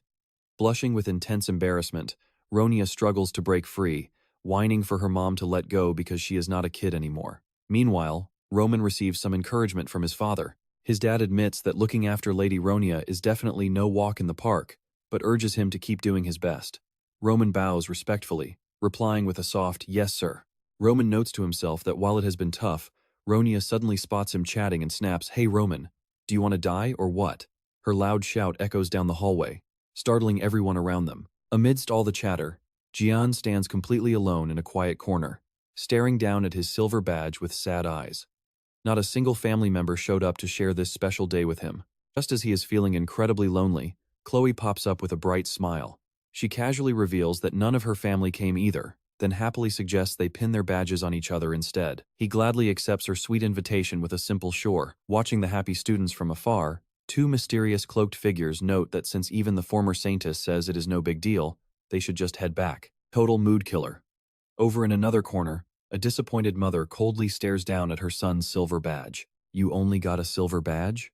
She scolds him, saying this is far below their prestigious family standards, before coldly demanding he work much harder next time. He just looks down and whispers, "Yes, mother." Completely opposite to that gloomy vibe, Demon King Baron is absolutely thrilled to see his daughter. He pulls Selene into a giant hug, shouting proudly, "Wow, whose incredible daughter is this? This badge was literally made for you." Selene giggles happily, saying she already knew that. Though he keeps showering her with praise, Baron secretly grumbles that he hates this cheap bronze badge for being way below his daughter's status. Right then, the supervisor projects his voice from the balcony, declaring that they are now true warriors. He instructs them to shout out their ultimate life goals for everyone to hear. Amidst the roaring cheers of the crowd, she clenches her fist with fierce determination and yells out her grandest ambition: "I will defeat the Demon King, no matter the cost." Talk about awkward. Hearing his own daughter vow to end his life, Demon King Baron stands in the crowd, literally coughing up blood from pure shock. The head supervisor quickly wraps things up, announcing that this emotional moment officially concludes their graduation. Right after, a massive, delicious feast is waiting in the main hall to welcome all the proud parents and students. The moment she spots the table loaded with gourmet food, Selene's eyes light up. She squeals in excitement. "Wow, look at all this amazing food. What should I eat first?" While she is busy filling her plate, nearby noble ladies start whispering about Lady Bran and her outstanding son, who just managed to secure a prestigious platinum badge. They shower the boy with endless compliments, saying he inherited his father's greatness, as Count Bran was once a highly celebrated hero. Hearing the word hero, Baron instantly freezes, cold sweat pouring down his face. He suddenly realizes a tragic truth. Selene has always believed her dad was once a legendary human hero. Baron stands frozen in the middle of the crowded hall, his mind racing as he gets stuck in a tough spot. Things get much worse when the noble ladies start questioning the identity of the hero, SN. They claim they have never heard of this name on any official hero list, bluntly calling him a complete fraud. Baron turns completely pale, thinking that if his secret is exposed right now, everything is over. Just at that moment, Selene quietly sneaks up behind him and calls out to her dad. Seeing his daughter's teary eyes, Baron stammers to explain, but Selene asks with a trembling voice, "Did you really lie to me?" With absolute determination on her face, she states she hates liars more than anything, turning around to bid him farewell forever. Left in total despair, Baron screams out no, lunging forward to grab her shoulders in front of the shocked crowd. He trembles, warning his daughter with a dead serious expression, "Selene, you must never tell anyone that your father was a hero. This is our little secret." And Selene confusedly asks why. Baron makes up a quick excuse. "I cannot reveal the details because it is classified." He growls slightly, emphasizing his point once more so she remembers it. "But either way, absolutely do not tell anyone about me. Do you understand?" Selene can only stammer in agreement, completely overwhelmed. Baron feels deeply guilty, thinking he hates lying to her, but this is the best way. Right after, all her worries vanish as Selene dives back into the food. Watching his daughter eat happily, Baron immediately shifts back into a completely obsessed father. "My sweet Selene, how does she look so gorgeous even while stuffing her face?" With a mouthful of food, she eagerly offers Dad, "You have to try this. It is absolutely delicious." "Really? Let me take a bite then." Right at that moment, Simber's mother appears with a look of pure disgust. Holding her fan, she coldly remarks honestly, "Why do those people behave so classlessly?" She turns to Simber, asking in the most insulting voice possible, "Is that completely uneducated brat really the friend he teamed up with for the exam?" Simber panics, calling out to his mother to explain that Lady Selene is indeed his friend, but she shuts him down instantly. With total snobbish arrogance, she reminds him that he carries the proud, noble blood of the Jin family. The lady insists he should only associate with people of their own class. Holding a piece of meat, Baron watches in complete disbelief, wondering what on earth is wrong with this crazy woman. Her eyes lock onto the bronze badge on Selene's chest, throwing out harsh, mocking insults about her being low class and useless. Lady Jane then turns her critical glare to her own son's silver badge and sneers. No wonder you only got a silver badge, she scoffs. Simber turns pale, sweating bullets as he terrifiedly tries to explain that no, that is not the reason at all. Seeing his precious daughter insulted by association, Demon King Baron fumes nearby, his face darkening with absolute rage. He grinds his teeth. How dare a petty nobody look down on his daughter like that? Ignoring her son's distress, the snobby lady doesn't stop. Hiding her face behind her fan, she coldly scolds Simber, telling him that talking back makes him an absolute disappointment. Simber can only hang his head in silent resignation. Meanwhile, Baron's rage hits the ceiling, clenching his fists as killing intent explodes around him. He decides she needs to be punished right now. Just as he is about to step in and teach this arrogant woman a lesson, a calm voice suddenly breaks the tense atmosphere. Well, if it isn't the lovely Countess Jine herself. An elegant blonde man steps forward, instantly drawing the attention of everyone in the room. He wears a polite but highly suspicious smile as he greets her, noting that it has been quite some time. This sudden arrival leaves Lady Jine completely stunned. Pale, Baron stares blankly at the intruder in this tense moment, wondering who the heck this random kid is supposed to be. Meanwhile, Selene is completely oblivious to the drama. Happily stuffing her face with a chicken leg, she enthusiastically mumbles to her dad that this food is absolutely delicious. Try it, it is really delicious. Seeing his daughter stuff her face and completely ignore the tense atmosphere around them, Baron stands frozen, letting out a heavy sigh. She looks pretty pitiful right now. Lethe approaches with a polite smile, offering a smooth greeting. He asks if the Duchess is doing well. Duchess Jin looks slightly flustered, hiding her face behind a fan, as she awkwardly replies that, indeed, it has been a while. Young Master Lethe, she notes. Lethe continues with his sarcastic remarks, admitting he never expected to see her here since he assumed she would always stay right by Duke Jin's side. Hearing this, Simber stands nearby, trembling with nervous anxiety. Lethe's smirk grows even sharper as he addresses Duchess Jin directly. He acts completely surprised that she would actually let her only son travel so far from home, taking a pretty devastating verbal jab at her. He says he thought Duke Jin never wanted to let him go. As Simber stands there shocked, Duchess Jin can only offer a strained smile, insisting they are very proud of his dream to become a hero and must support him fully. Lethe's eyes flash with a sharp, knowing glint. He fires back, asking if the Duchess means to say that Simber was actually the one who wanted this. Lethe continues to twist the knife, noting that the Duchess must be so thrilled. He does not hesitate to belittle Simber's skills, casually claiming the recent test was way beyond the boy's actual abilities, and that Simber only has a shot at becoming an honorary hero purely because of luck. Wearing a smug smirk, Lethe delivers a sarcastic final blow, saying that luck itself is quite a useful skill, after all. Meanwhile, Selene is still entirely focused on stuffing her face, her cheeks completely puffed out with food. Lethe looks her way, sarcastically remarking that this is apparently why he ended up with such a highly capable classmate. Duchess Jin glares at Selene with sheer irritation from behind her fan. Sensing the tension has reached its limit, Lethe politely excuses himself, saying he should not keep the Duchess any longer during such a wonderful party. He flashes a highly insincere smile, expressing hope that they will meet again soon. The Duchess coldly thanks him for his concern, decisively cutting the brief conversation short with sharp finality. She turns her back and walks away, coldly ordering Simber to follow her.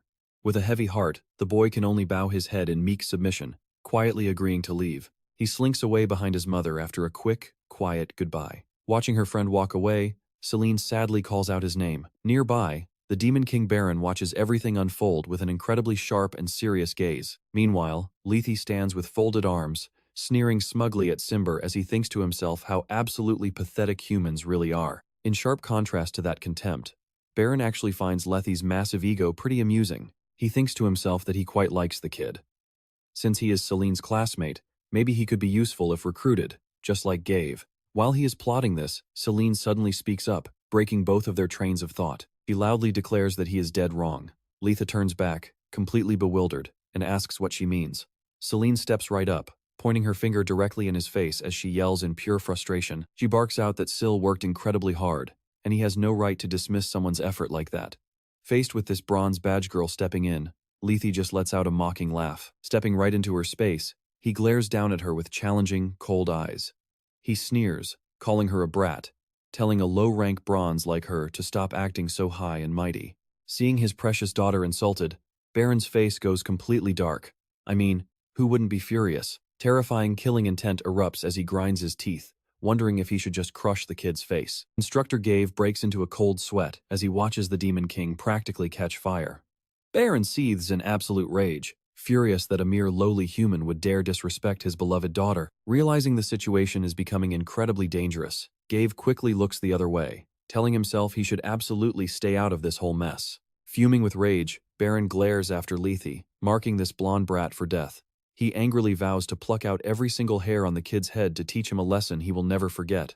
His sheer anger is so immense that he almost completely loses control and blows up the entire building right on the spot. Just then, an announcement echoes through the academy speakers, thanking the parents and inviting them to the prepared guest rooms. Hearing about free lodging, excited parents swarm the entrance to sign up. Baron watches them quietly, letting another guest leave while angrily grinding his teeth in pure frustration. He grumbles that if they set up rooms inside the campus instead of outside, he would have had a chance to stay with his daughter. Deciding to leave, he looks for a quiet spot to open a portal. Baron suddenly pauses, sensing something highly unusual. A wave of sinister purple energy erupts out of nowhere, completely enveloping the entire academy building. Baron squints, immediately recognizing this as demonic energy, though it seems to belong to a pretty low-rank demon. He wonders who is behind this and what their actual plan might be. A sharp, knowing smirk spreading across his face. He decides to stay put to see what kind of game they are playing. Meanwhile, the peaceful night is shattered as bizarre. Echoing laughter rings out across the school grounds. Monsters begin crawling out of the shadows, throwing the guards into an absolute panic. Facing the approaching dark figures and wild, frantic laughter, a trembling guard points his weapon forward and screams out, demanding to know who goes there. He warns his allies that they are under attack. Out of the darkness, a gray-skinned stranger with a twisted smile steps forward, casually responding to the alarm, telling him to go ahead and call everyone. Instantly, a sudden blast of deep purple energy strikes, leaving the guard wide-eyed in shock before he collapses. Out of the dark shadows emerges the tall figure of Reaper, carrying his deadly scythe proudly on his shoulder as the remaining guards tremble in fear. Another squad of guards rushes in, pointing their weapons directly at the intruder and shouting at him to halt immediately. They yell that he is committing murder right in the middle of the city. Ignoring the warning, Reaper simply swings his massive weapon with cold indifference. A brutal wave of devastating magic sweeps through, wiping out the entire defensive squad in the blink of an eye and leaving them motionless. Looking at the messy scene, Reaper sighs, annoyed that he could have easily made some actual corpses instead. He loudly declares the infiltration a success. Tiny monsters with glowing red eyes crawl out from the ground, giggling as they praise him, calling the plan absolutely perfect as expected from Great Reaper. They report they are ready to capture the partying hostages inside. Reaper smirks, ordering them to kidnap the guests and lock them away in a hidden room. He checks on their escape route. His eager minion quickly assures him that they have already finished digging tunnels in every direction. Deep underground, the monsters are digging frantically, aiming to finish right when they secure the holy relic. Reaper nods in satisfaction, muttering that the only reason he even brought this guy along was because of his excellent digging skills, so he might as well use them. The minion feels deeply honored by this rare praise from his master. Reaper lets out a wild, crazed laugh, telling them they had better make sure they do a fantastic job. He struts past his bowing servants. The entire horde of monsters chant their slogan, calling out 1, 2, 1, all for the Demon King, as they rush to execute their dark mission. The next day, the academy classroom is buzzing with quite a lot of excitement. Selene is absolutely thrilled, pumping her fists as she boasts that their very first class as cadets has finally arrived. Seeing how calm everyone else is, she eagerly asks if they are not excited at all. Another student sighs, muttering indifferently that this class will probably be no different from their past 8 weeks of grueling training. Selene fires back immediately, confidently claiming they are different now and that their entire mindset has completely evolved. Hearing this, a bored Ronia rests her chin on her hand, mocking Selene by bringing up how she fell asleep during theory class. Flustered, Selene blushes and yells that she just could not help herself because that lecture was way too long. She even tries to argue that she can only focus for 1 single hour a day, prompting an annoyed Ronia to snap back and tell her to stop making excuses. Ronia roars in anger, demanding that Selene never call her Roni ever again. While the two friends are still bickering, the other students finally start to notice something is off because their teacher is super late for class. Glancing at the clock well past class time, they guess their teacher might be planning a special surprise for their very first post-graduation lesson. Or maybe that morning meeting simply ran way longer than expected. Right then, the classroom door swings open, drawing every single eye to the entrance. Teacher Mussat steps inside, grabbing everyone's attention. But instead of his usual warm welcome, he walks to the podium with an incredibly dark and serious face. Teacher Mussat's terrifying silence leaves the entire class completely bewildered. The atmosphere in the room instantly turns thick enough to cut. Selene and her friends exchange worried glances, wondering why their teacher is acting so unusually grim today. Seeing teacher Mussat's bizarre silence, a goofy Selene even wonders if he got scolded by his wife before coming to class. He lowers his voice to announce some grave news to the class. The students immediately start murmuring in panic, completely exhausted and wondering why trouble just keeps finding them over and over again. Teacher Mussat looks right at his students and drops a massive bombshell. He reveals that most of the people who attended last night's graduation ceremony have been kidnapped by a secret terrorist organization. We see a strange hall where parents and guests are scattered across the floor, completely unconscious. Selene is paralyzed with pure shock, horrified to hear the terrible news about the safety of her father and her friends' families. Inside the holding area, harsh metallic clanking echoes as the hostages slowly wake up. One man struggles to move, only to realize his hands are locked tight in heavy iron cuffs that will not budge a single millimeter. Amidst all the chaos, a gentleman wearing a tall top hat quickly rushes over to check if the fat countess is all right. Waking up dazed, she asks in panic where on earth they are. The man can only shake his head helplessly, explaining that he was just getting ready for bed, and when he opened his eyes, he was already trapped here. Suddenly, a bald man jumps up in a rage and yells out that he is leaving immediately. He frantically bolts for the exit, absolutely refusing to accept being kidnapped for no logical reason like this. But a cold voice abruptly cuts through the air, telling him to stop. A brown-haired man leaning casually against the wall calmly warns him that he had better shut his mouth and stay put. Lady Bo goes completely pale with fright, while Baron sits quietly, observing their surroundings and calmly analyzing the situation. Looking at the magic circle covering the entire building, he realizes the mastermind must be highly skilled with demonic energy to pull off a mass teleportation spell using magic stones. Baron is incredibly annoyed by this whole ordeal. Just then, Lady Bo recognizes him and demands to know if he is the father of that kid who keeps clinging to her son. Baron glances over coldly and fires back with pure sarcasm, saying her son is actually the parasite. Lady Bo is utterly shocked by his words. Infuriated, she scolds him for being a rude, uncultured loudmouth, screaming in pure outrage how a mere commoner like him dares to speak to her that way. Suddenly, an agonizing shriek rips through the tense air. Baron looks back while Lady Bo freezes in absolute terror. Out of the pitch-black shadows, a stranger drags a lifeless body forward, and the menacing Reaper appears in all his terrifying glory, holding a massive death scythe and surrounded by grotesque monsters. A man tries to make a run for it, but he is instantly and mercilessly struck down, collapsing to the floor with a tragic scream. A small monster approaches to report with deep respect, telling Lord Rab they have eliminated the runner. Watching this brutal display, the trembling hostages can only stare in sheer, paralyzing horror. Reaper smirks with absolute satisfaction and tells them they did a good job.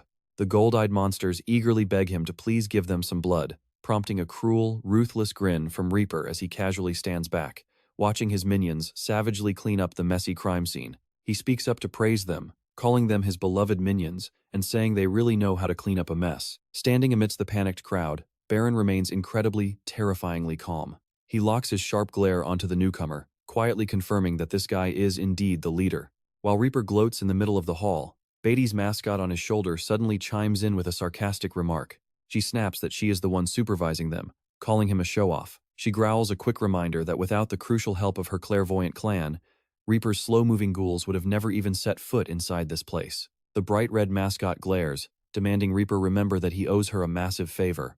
Reaper just looks completely clueless. He scratches his head and mutters that it is weird because he thought Parabén teleported him here, wondering if his memory is playing tricks. Seeing her partner's utter cluelessness, Beatty snaps back, declaring everything would have failed if she had not timed it perfectly. Annoyed by her constant nagging, Reaper casually grabs and squeezes the mascot, telling her to shut up and just enjoy the wonderful view of the helpless hostages cowering right before them. He coldly brushes off the favor and claims he is the one who can collect a debt from Beatty whenever he wants. Reaper brings up an incident in the Highland Forest from over 10 years ago, suggesting they call it even. This drives Beatty absolutely insane. She screams, asking how long he plans to keep bringing up ancient history. In response to her rage, Reaper laughs like a maniac, declaring he will keep repeating it until his dream finally comes true, or maybe even longer than that. Baron narrows his eyes with genuine curiosity upon hearing Reaper mention his big dream. Watching the hostages huddle and shake, the grim Reaper laughs absolute glee, warning his minions to guard them closely and not let a single mouse escape like before. Beatty's mascot glares at him with a warning look, demanding that Reaper stop causing unnecessary trouble on his own. She reminds him in a low voice that this is their absolute last chance, and if they fail this time, everything is over. Growing bored, Reaper suddenly orders his lackeys to untie all the hostages immediately. The small monsters quickly obey, unlocking the chains to the utter bewilderment of the captives. The crowd stands in shock, unable to grasp what is happening as the heavy iron cuffs clatter to the ground one by one. Reaper leans in close to a man's ear and whispers his true intention, telling him that he wants all of them to try running away. He crazily admits that he gets a massive thrill out of seeing terrified faces begging for their lives. Laughing hysterically, he screams out, urging everyone to get up and run away from this place right now. Reaper announces they are going to play a deadly game of hide-and-seek, where death will be the ultimate, brutal penalty for anyone who gets caught. Hearing that twisted proposal, Baron lets out a sinister smirk, commenting that the game actually sounds pretty entertaining. While all the other hostages panic and flee for their lives, Baron stands tall in the exact same spot, with a completely indifferent expression. Reaper turns back in confusion, asking what he is doing, and why he is not running away. Faced with the Grim Reaper's deadly game, the Demon King merely responds with an incredibly bored and calm look. Witnessing Baron's terrifyingly calm demeanor in the middle of a monster horde, Lady Bo stands behind him trembling, shocked by how this scary commoner is not flinching even a single bit. Baron coldly sneers, saying at least his ears are not completely useless like other trash.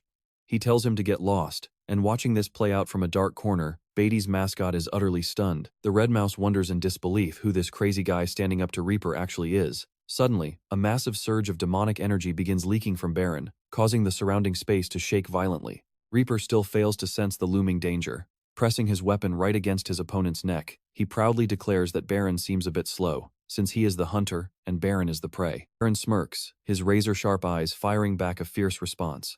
He declares that he is actually the predator, coldly warning Reaper that he is the one who should start running and hiding. Furious at such sheer arrogance, Reaper swings his death scythe violently, screaming that he had better start running if he wants to survive. Suddenly, Beatty's mascot shrieks a frantic warning. She warns him to watch out, completely terrified as she senses a suffocating, overwhelming wave of demonic energy radiating from the man in front of them. Baron glances toward the dark corner, announcing he is going to clear out all the uninvited guests before the real hunt begins. Baron softly speaks, and instantly a wave of dark pressure explodes, with a command to fall deep asleep. In the blink of an eye, every single hostage in the hall collapses, drifting into a heavy slumber. Even Bat's mascot cannot resist it. The creature stumbles and collapses to the floor. With his vision blurring, he desperately tries to fight the sleep. No, Grandpa, you cannot sleep. Standing in the silent hall, Reaper looks around in sheer confusion. What on earth? Why is everyone suddenly asleep? Meanwhile, Baron calmly clenches his fist and mutters, "All right, let us see what you are plotting." A violent surge of dark blue magic erupts around Baron, releasing an overwhelming pressure that feels like it will shatter the room. Seeing his hostages drop like flies, Reaper screams in a fury, "What did you just do to my hostages? I need them alive and in one piece." He swings his scythe, ordering his minions to slice him up. The monsters roar in unison and charge wildly at Baron, weapons bared and ready to strike. Baron coldly watches the enemy closing in from all directions.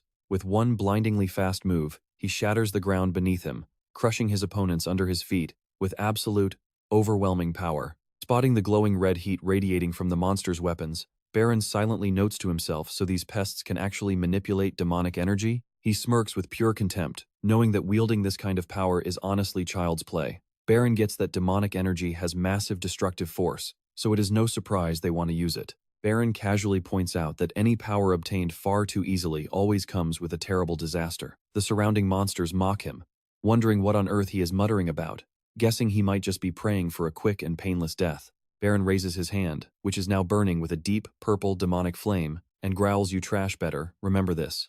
Demonic energy will always submit to a far superior demonic force." The monsters charge together, attacking from all sides. They scream that regrets are useless now, and if he had just behaved, he would have survived this night. "Just die, you fool." Yet Baron stands completely still. He coldly snaps, "You are being way too loud." The monsters can only stare in sheer terror, utterly clueless about what is happening to them. In utter shock, the beasts realize their weapons are frozen solid, as if locked by some invisible force. Watching their helpless struggle, Baron lets out a deeply sinister grin. Now that is more like it. Reaper frantically orders his minions to butcher him on the spot, but Baron casually mocks him. "It is useless, Birdbrain. Your commands will not work on them anymore." Shaking with terror, the Grim Reaper asks what he did to his servants. Baron glares at him with pure disgust. "You use demonic energy but do not even understand this? You are not just hideous, you are incredibly stupid too." His eyes glow with a deadly light as he asks, "Do I really need to teach you? Absolutely furious, Reaper swings his scythe, screaming at him to shut his mouth and stop talking nonsense. He charges like a maniac, boasting that he alone is more than enough to tear him apart. Baron's eyes turn dark and menacing. He coldly challenges his enemy, then come at me, because you are getting really annoying. But right then, something completely unbelievable happens, leaving Reaper utterly frozen in shock. His loyal minions suddenly turn their backs, and a monster named Halo tremblingly points his weapon at his own boss. Reaper roars in disbelief. What is wrong with you? How dare you point your sword at me? Under an invisible control, the minion can only beg in despair. I am so sorry, master. My body is moving on its own. Chaos erupts instantly as the monsters frantically turn and attack their own creator. Reaper screams in panic for them to stop, but his servants can only sob in total helplessness. My body is not listening to me. Desperate pleas of please do not do this echo through the brutal onslaught. Baron smirks as the enemy gets cornered by his own men. Talk about instant karma. Reaper can only stare in absolute terror and despair. Am I actually done for? Reaper thinks to himself as he collapses under his clawing minions, barely able to let out painful groans. Watching this miserable display, Baron casually comments on his tragic state. This is quite entertaining. I do not mind this at all. His eyes flash with a deadly light as he stares at his enemy's terrified, twisted face. Baron coldly adds, because I am also pretty good at these things. The monsters rain down relentless blows, completely breaking Reaper's spirit. Mad slashes descend in a frenzy of betrayal and failure, sealing a tragic end under the bloodthirsty blades. For him, crushing his enemies is the ultimate source of satisfaction. Watching this laughable sight, Baron casually mocks, "Oh, so you think so too? Then let me join in on the fun." A dark purple aura erupts around Baron as he coldly commands, "Dance for me, you clown." But then, as if the game has suddenly lost its charm, Baron instantly changes his mind. Wait, I changed my mind. Just rip him apart right now. Under the absolute pressure of the Demon King, the beasts turn on each other in a feeding frenzy, painful groans echoing through the hall. Baron stands with arms crossed, staring down at the wreckage with clear disgust. How pathetic. In a fit of absolute madness, Reaper suddenly swings his scythe with insane force, unleashing a brutal shockwave of blood that wipes out his entire army. He laughs like a lunatic as fresh blood splatters all over his body. Reaper stares blankly at his own blood-soaked hand, breathing it in with absolute, crazed excitement. Yes, this is it. This feeling, this scent, he maniacally boasts that taking a life is the best sensation in the world.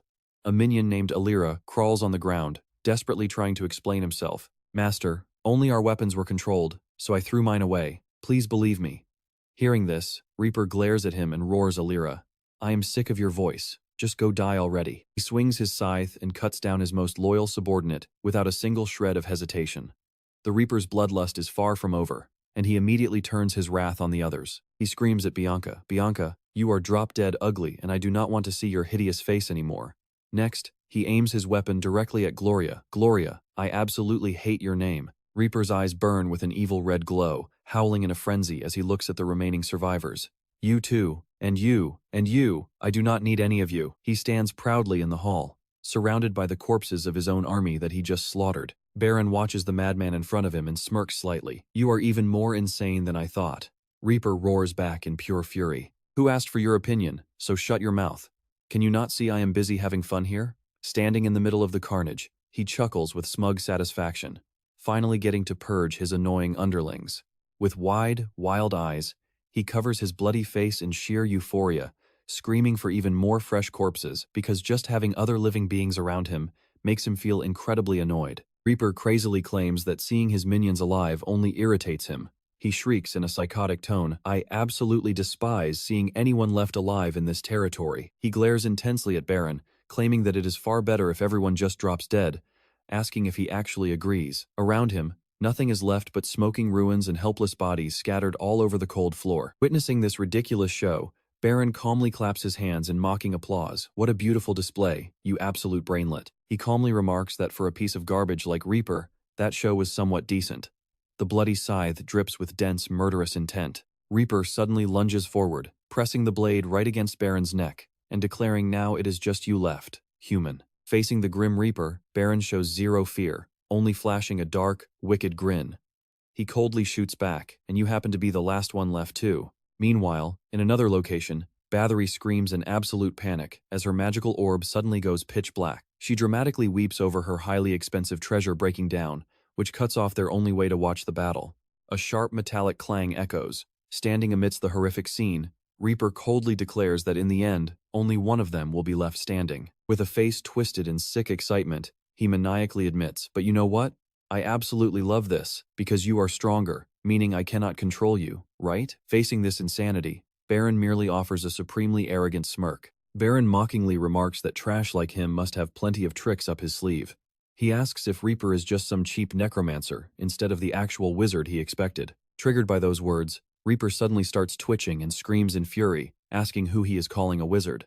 Amidst the non-stop attacks, Baron casually wipes a speck of dirt off his face. Meanwhile, Reaper's eyes widen as he plunges into a dark, haunting memory. He collapses to the floor, clutching his head and crying out in total despair, begging his mother that he does not want to study. He screams that he hates studying, but Baron coldly cuts this mental breakdown short, telling him to cut the crap. There must be more interesting things to show, right? Yet the Grim Reaper remains lost in his hallucinations, begging his mother not to beat him. Glaring with pure malice, he screams for everyone to get out. Baron just watches him go completely insane, thinking that fighting a lunatic is actually pretty fun, and asks if he has other tricks left. Reaper laughs like a lunatic, declaring he will soon wipe that smug smirk right off Baron's face. He spreads his arms wide as his glowing red eyes unleash a wave of pure, devastating evil aura. Screaming with absolute power, he loudly commands all those foolish souls to rise up so he can bless them. Hideous monster hands begin clawing their way out of the ground to answer his dark call. The undead growl in obedience, piling on top of one another to form a giant, hideous mountain of flesh. Witnessing this bizarre sight, Baron calmly asks what on earth this is supposed to be. He asks if the guy is trying to commit suicide, as painful groans echo from the rubble. The minions deeply regret not pulling out their own teeth before being sacrificed for this wicked dark magic. Those undead roar as they are resurrected with superior power. They are shocked to find their minds completely clear, viewing this as some kind of grand blessing from Reaper. Baron smirks with pure amusement, thinking to himself that not even in the Demon Lord Castle has anyone achieved such high-level necromancy. He then speaks up to offer some genuine praise. He admits that Reaper has got some pretty interesting skills, and this soul-guiding trick is actually quite impressive. Going wild, Reaper commands his monsters to kill him as they rush forward like a massive tide. But Baron simply waves his hand, blasting a wave of purple magic that pierces through every obstacle. In the blink of an eye, he appears right in front of Reaper, grabbing his neck as the Reaper gasps in terror. The Demon Lord coldly declares that he is done playing with these low-level trash. Channeling immense magical pressure into his palm, he firmly commands Reaper to hand over his memories and get lost. A dark purple energy forcefully rips a memory orb right out of Reaper's mind, exposing the brutal truth of the massacre in the Highland Forest amidst a sea of raging flames and desperate screams. In that brutal memory, Bathory stands silently amidst the sea of fire consuming the forest, while Reaper stands nearby laughing like a lunatic, saying it is truly a touching sight, and he is glad he dropped by. Looking at her silent face, Reaper continuously mocks Bathory, asking if she still has not found it and calling it disappointing. Annoyed, she snaps at him to shut up, which only makes him mockingly pretend to be scared. Bathory stares into the flames with pure determination, declaring she will find it at all costs. Reaper casually agrees, saying it is exactly what they must do to realize the great dream of their organization. In the misty spiritual realm, a mysterious entity speaks up, confirming it has sensed the presence of the child of Ben, who is the last surviving descendant of the ancient clan. Back in reality, Baron continues using his overwhelming power to forcefully extract these memories, while Reaper screams in absolute agony from the mental invasion. Having gathered all the info, Baron coldly lets go and mutters to himself, "Now I get it." A sinister smile spreads across the Demon Lord's face as he realizes their plot. It turns out they are desperately looking for the descendant of the ancient clan after all. Meanwhile, back at the academy, Ronya is sobbing, deeply worried about her parents. Seeing her friend completely devastated, Selene gently approaches to comfort her, telling Ronnie not to worry, because the teacher said everything would be fine. Wiping away her tears, Ronya angrily snaps back that their families were kidnapped by actual terrorists. She cannot understand how Selene can stay so calm, asking if she forgot that her own father was taken too,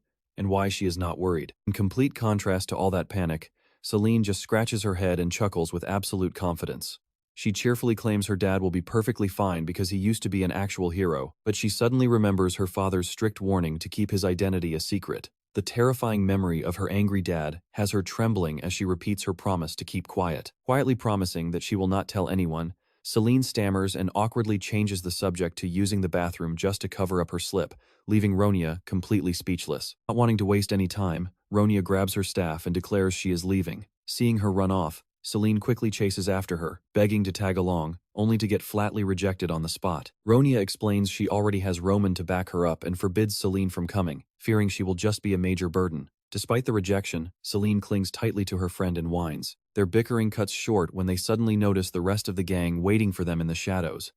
Talk about a real jump scare, they looked like straight-up ghosts. It turns out Chloe, Sinfight, and Roman had already predicted their moves. Chloe gives a smug smile, saying she called it, while Sin adds they knew the two would never sit still. Selene and Ronia are absolutely shocked to see that the entire group has gathered here.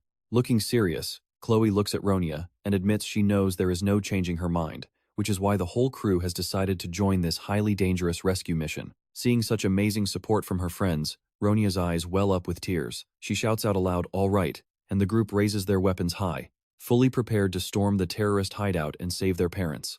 Selene beams with a bright smile, leading the charge and shouting for everyone to move out.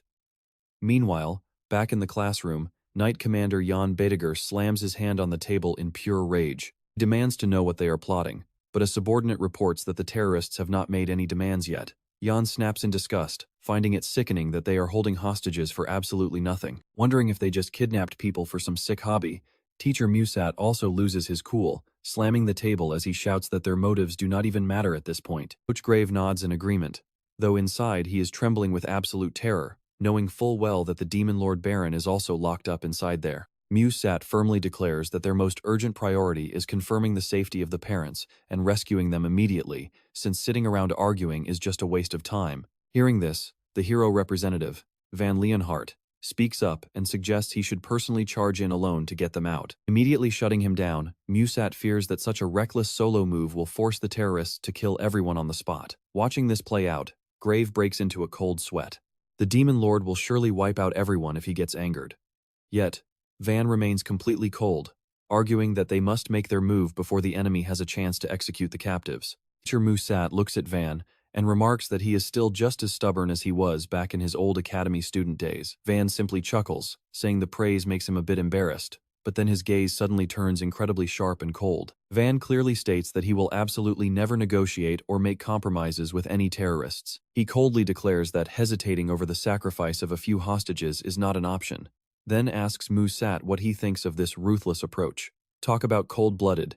He basically thinks losing a few lives is a perfectly acceptable trade-off. Van Leeuwenhart coldly asserts that during a major crisis, he cannot afford to hesitate over a handful of hostages. That heartless statement leaves Musat utterly shocked as he repeats the words in sheer anger. He angrily repeats the words, demanding to know how he can dismiss them like that. He firmly asserts he is the one in charge here, and orders Van to fall in line while they draft up a proper rescue plan. Although Van agrees to follow orders out of rank, he maintains he will never negotiate with terrorists. But their heated argument is suddenly cut short as a panicked staff member rushes in to report some urgent news. An assistant whispers something into the supervisor's ear, causing his face to turn completely pale as he screams out in disbelief. Did some students really just sneak away without any permission? The nearby instructor breaks into a cold sweat upon hearing that the kids took off to rescue their parents on their own. Meanwhile, Van Leo just sighs in utter annoyance, muttering that these bratty teenagers clearly have way too much free time to be doing something so incredibly stupid. Suddenly, he rushes over, grabs the female staff member by her shoulders, and demands to know which students went. This incredibly rude interruption leaves Van Leo absolutely furious, silently cursing the guy who dared to cut him off while wondering who this annoying stranger even is. The flustered staff member stammers that about 6 students have gone missing, which is honestly a pretty huge number of troublemakers to lose. Hearing this, our guy can only desperately pray that the names about to be called out are not the ones he is dreading. But that hope is immediately crushed as she rattles off the list: Ronia, Simber, Roman, Chloe, San, and even Selene.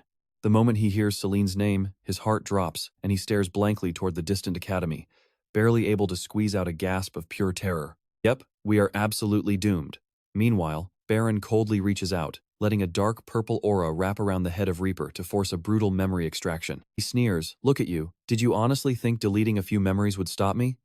Reaper screams in agonizing despair as his mind is savagely torn open. Baron declares he will easily recognize the child of Benu they are looking for the very second he sees them. Even while being completely overpowered, Reaper still goes wild, spitting out desperate threats to hunt down and end his opponent once and for all. The Demon King is completely unfazed, coldly telling him that making threats to a dead man is just boring. "Time to go, buddy." A devastating bolt of purple lightning crashes down, leaving the Grim Reaper screaming in pure agony before he is totally vaporized. "Now go hang out with the rest of the trash in the underworld," he laughs. With that, Reaper's lifeless body collapses onto the ruined floor. Baron casually brushes off his hands, planning his next move as he looks at the massive pile of monster corpses covering the hall. He figures clearing up this mess is someone else's job and refuses to waste another second here. Although teleporting out of here would be a breeze, Baron doesn't want to trigger any alarms with the military, which would be a total pain. As he walks and brainstorms his options, he suddenly steps on one of the dead minions. That suddenly triggers his memory about a secret escape tunnel that the monsters had dug up earlier. Right on cue, a massive, earth-shattering explosion rips through the lush forest, sending panicked birds scattering into the sky as a giant sea of fire violently erupts. Walking out of the secret tunnel, Baron casually lifts up the tiny monster that helped dig his way out, a smirk spreading across his face. "Hey, even a worm will turn. You did a great job digging." Seeing the little creature trembling in worry for its master, Baron coldly breaks the news that he already deleted that bastard Reaper, mocking its blind loyalty. "How hilarious, talking about your master and his leftover ashes. Whatever, you will get to see him in the afterlife anyway." With that, Baron ruthlessly tosses the small creature aside, basically telling it to go serve its dead boss in hell. Standing in the deep forest, Baron looks toward the towering academy on the horizon, telling himself to hurry back since Selene is probably worried sick about her dad. He immediately plunges into a hilarious delusion of his daughter, crying tears of joy, throwing herself into his arms and never letting go. Suddenly, the great Demon King's face lights up with pure, unadulterated fatherly obsession. Overjoyed, he launches into the sky like a rocket, shouting out that Daddy is coming home. "Yeah, keep dreaming, old man, because we all know she was just rolling her eyes at you earlier, not shedding a single tear." Haha. Meanwhile, deep under the dense forest canopy, Selene's squad is stealthily executing their rescue mission. Shinfei leads the way through the thick bushes with intense focus. Selene, on the other hand, is absolutely thrilled, skipping along and singing loudly at the top of her lungs about this epic adventure. Seeing how reckless her friend is being, a worried Ronia questions if sneaking after the instructors without permission is taking things a bit too far. Selene instantly brushes her off, constantly hyping up how cool everything is. But suddenly, Shinfei freezes.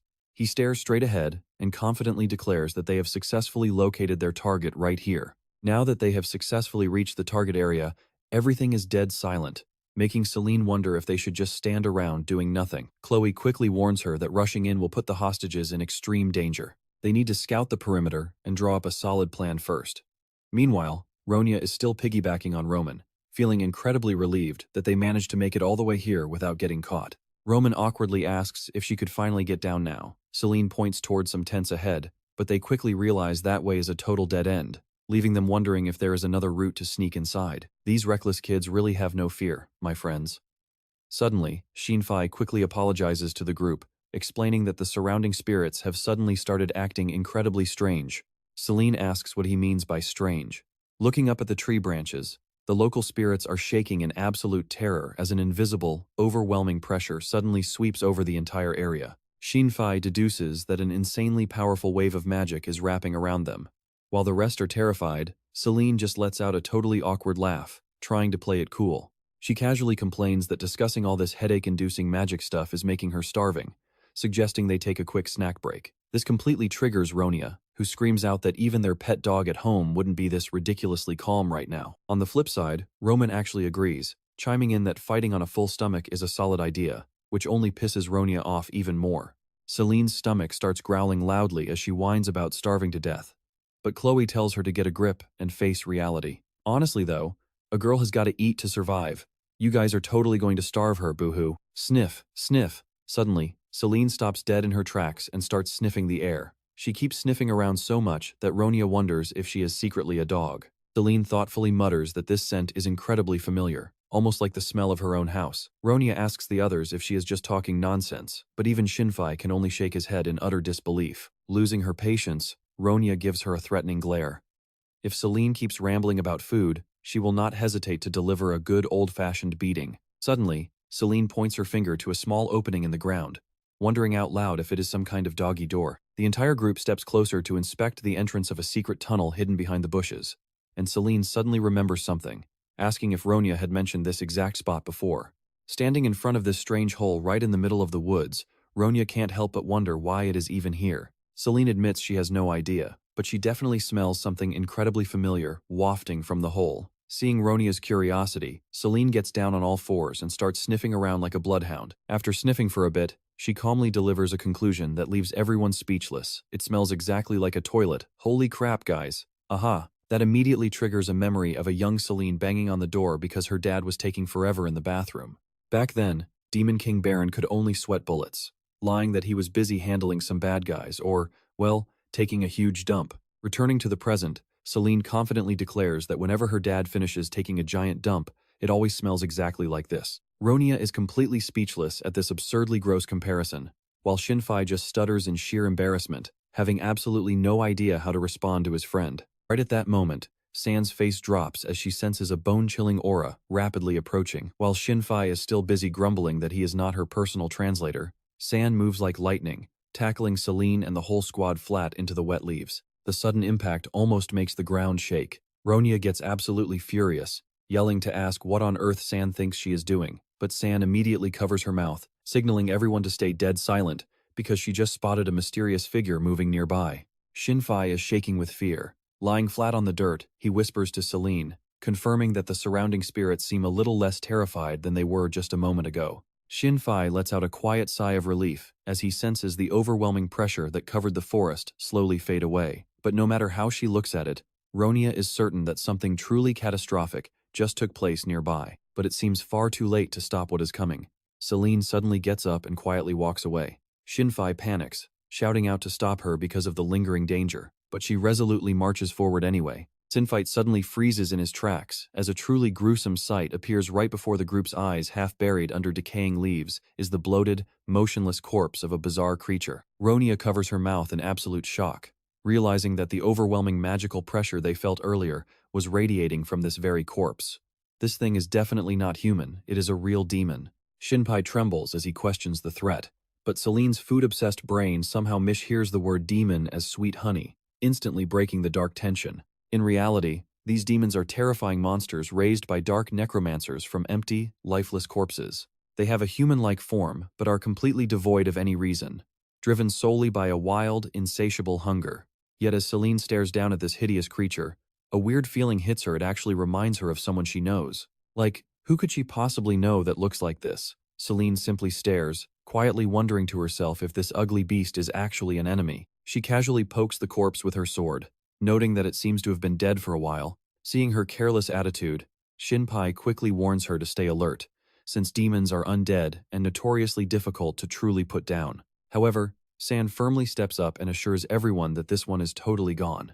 She points out that even for a demon, surviving this level of absolute catastrophic destruction is physically impossible. Staring at the horribly mutilated body, San notes that whoever did this clearly wanted to ensure these vile things could never regenerate or rise again. Even though the area is completely trashed, Chloe decides to perform a purification ritual. Clutching her holy cross, she proudly claims that putting restless undead to sleep is basically her professional specialty. With a commanding shout, Chloe channels her holy magic into her palms, promising to send this tragic soul to Iron in record time. After all, like the Demon King said, cleaning up trash is definitely not his job. A bright flash of light explodes as Chloe slams her purifying spell onto the ground, throwing up clouds of dust and debris. Once it settles, she quietly kneels to pray for the poor soul to find peace in heaven. Watching this dramatic display, Selene cluelessly asks if using holy magic is even necessary. Chloe immediately snaps back that of course it is, because without holy power, you do not get into heaven. Those are the rules. Selene completely misses the point and cheerily concludes that she can just smash their heads in to get the same result. Ronia facepalms and snaps at her to stop being so clueless, and maybe stop thinking about food for 2 seconds. Chloe spots a few more bodies lying nearby and asks the group to hold on for just a moment while she cleanses them too. Standing before a dark cave entrance, Selene curiously wonders where these tunnels lead. Roman explains they are passages dug by demons to their secret chamber, but when Selene asks if they just dig for fun, Ronia can only scream at her for being an idiot. My goodness, why do you not just go down there and ask the digging demons yourself? Classic. While Chloe is still busy purifying those tragic souls, Selene sits in a corner and pouts, feeling like Ronia always singles her out for scolding. Meanwhile, Roman thoughtfully reveals that the kidnappers actually used teleportation spells to infiltrate the secret chamber. He reasons the Hero Association definitely will not ignore this, and the enemy knows it too. Roman suspects they dug this tunnel as an escape route just in case things went south, turning to Selene for her thoughts. San is leaning over to inspect one of the corpses.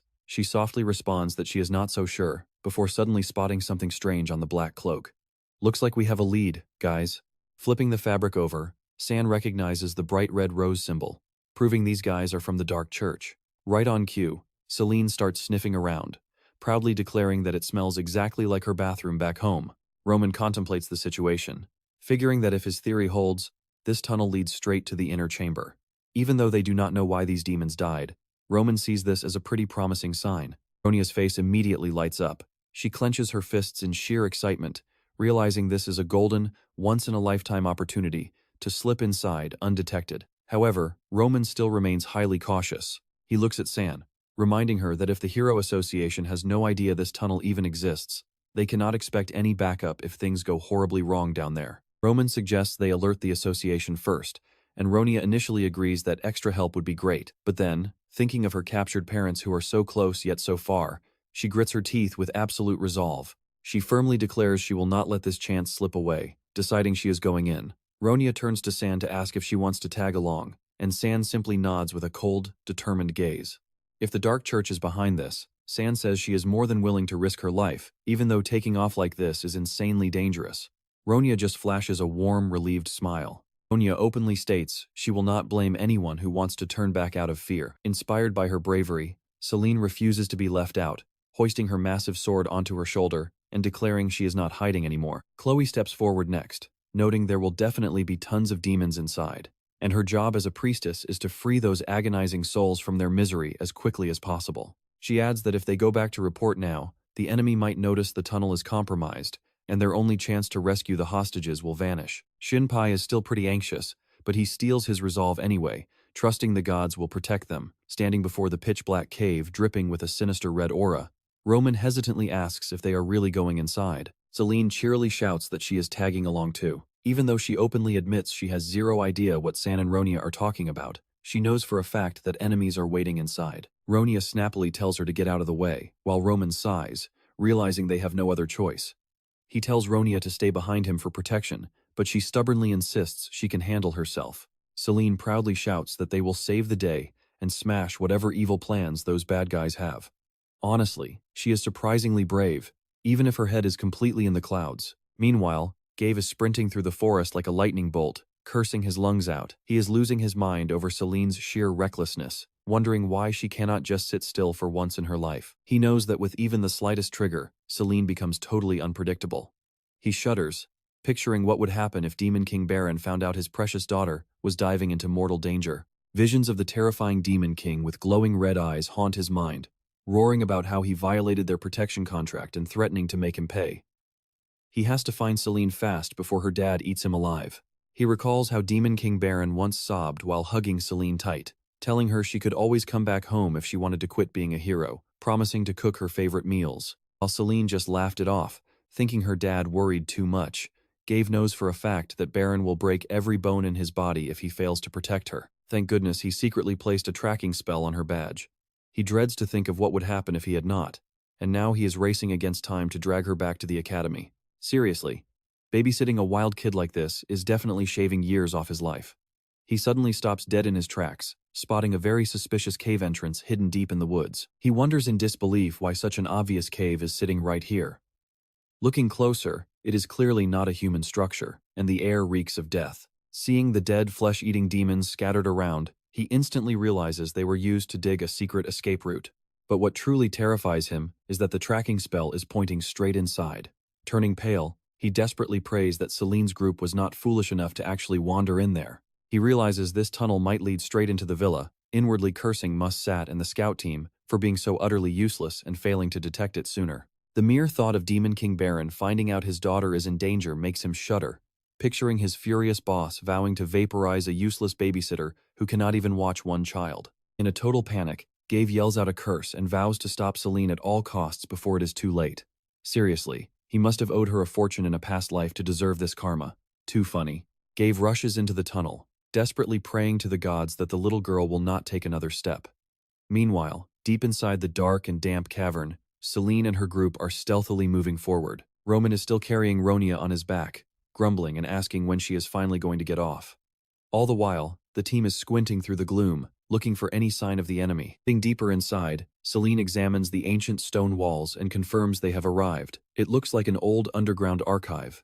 To play it safe, she turns to their spirit summoner. Sinfi, can you do us a favor? Could you ask the spirits to check what is waiting beyond that door?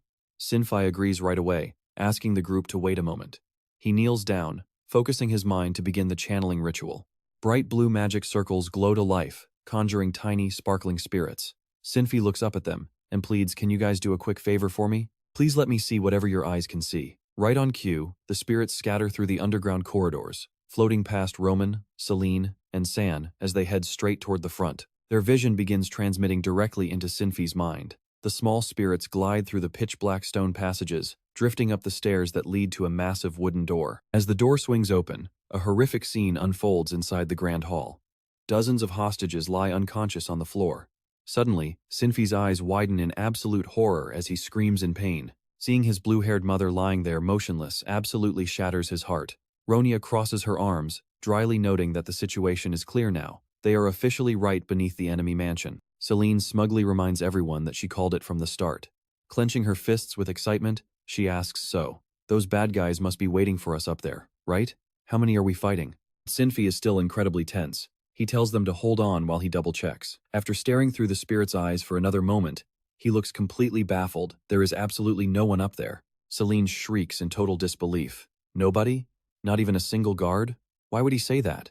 Did the enemy pack up and move to a new address or something? Sinfi insists that he cannot spot a single enemy nearby. Roman asks anxiously about the rest of the mansion, but Sinfi explains that the upper floors are completely deserted too. Although he has not checked every single corner yet, there is likely zero enemy presence. Selene lets out a massive sigh of relief, thanking Goddess Iron for keeping them safe. Then, she immediately pouts. She actually wanted to test her sword skills after training so hard with Coach Grab. Ronia quickly corrects her, rolling her eyes to remind her that it is Master Gave, not Grab. Roman remains deep in thought.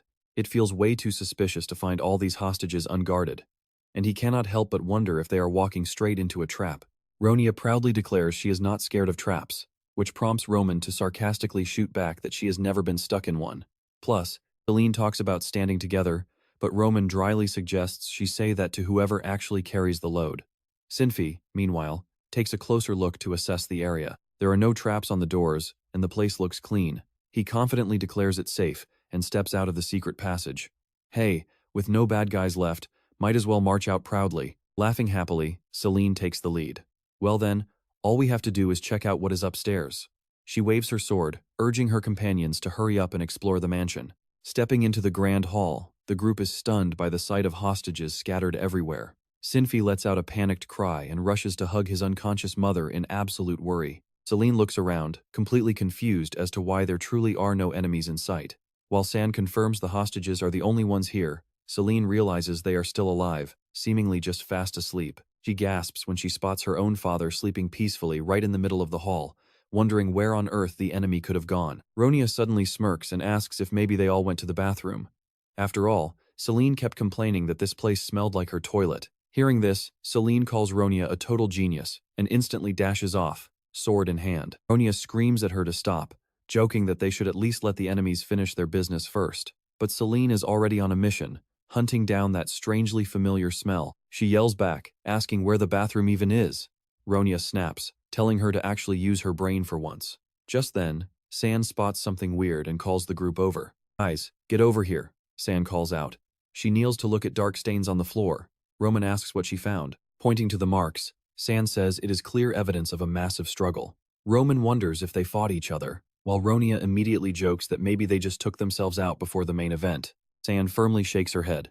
Sure, those scumbags from the Black Lands are absolute trash, she says, but they are definitely not stupid enough to commit mass suicide like this. Yeah, taking hostages just to end your own lives makes zero sense. Chloe turns to San, asking if she has any actual theories on what went down here. San nods slowly, her expression turning dead serious. She admits she has a theory but is not entirely sure yet. In a low voice, she hints that there was someone else. Selene immediately jumps up in a mix of pure excitement and mild panic. An enemy? She looks around frantically and yells, "Where? Where is this terrifying bad guy?" Chloe sighs, clarifying that no active enemy is lurking here. San explains that, from the looks of it, the entire group was wiped out by a single person. Judging by the cuts, they were not slain by a sword, but rather a strange, curved blade. Could it be a scythe? Roman is highly impressed by San's sharp detective skills. She humbly explains she learned this back home, where they always had to stay alert against wild beasts. Meanwhile, Selene is still vibrating with absolute excitement, eagerly demands to know where this scary fighter is. Seriously, does she ever calm down? San simply points ahead and says right over there. Spotting her target, Selene gets fully pumped. Drawing her sword, she confidently boasts that she will finish him in one hit. But as she gets closer, she just lets out a confused squeak. Lying before them is Reaper's lifeless body, with a faint soul drifting out. Selene asks if she means this guy. San nods, still sensing a lingering trace of immense demonic energy. Chloe agrees, noting that even without tracking skills, she can clearly tell this guy once possessed an incredibly massive amount of power. Chloe wonders what could possibly be strong enough to take down someone with such dense demonic energy. Selene gasps loudly, "Wait, does that mean he is dead?" Ronia snaps at her idiot friend. "Can you not tell? He is completely dead. If he were alive, we would be the ones in trouble, not him taking a nap. Seriously, use your eyes." Poking Reaper's corpse, Selene keeps muttering, "Hey, are you actually dead? Wake up." She wonders if he might rise again, considering death demons are basically resurrected corpses anyway. Ronia instantly crushes that theory, warning Selene to stop daydreaming and avoid jinxing them with her weird, stupid ideas. Meanwhile, Roman is lost in thought, wondering who could possibly possess the insane power to defeat this leader. Suddenly, a pack of monsters climbs out from the cellar, cheering happily that they have returned. "Hail, Lord of Death." The minions report that, as requested, they have finished digging a labyrinth of tunnels right beneath the mansion.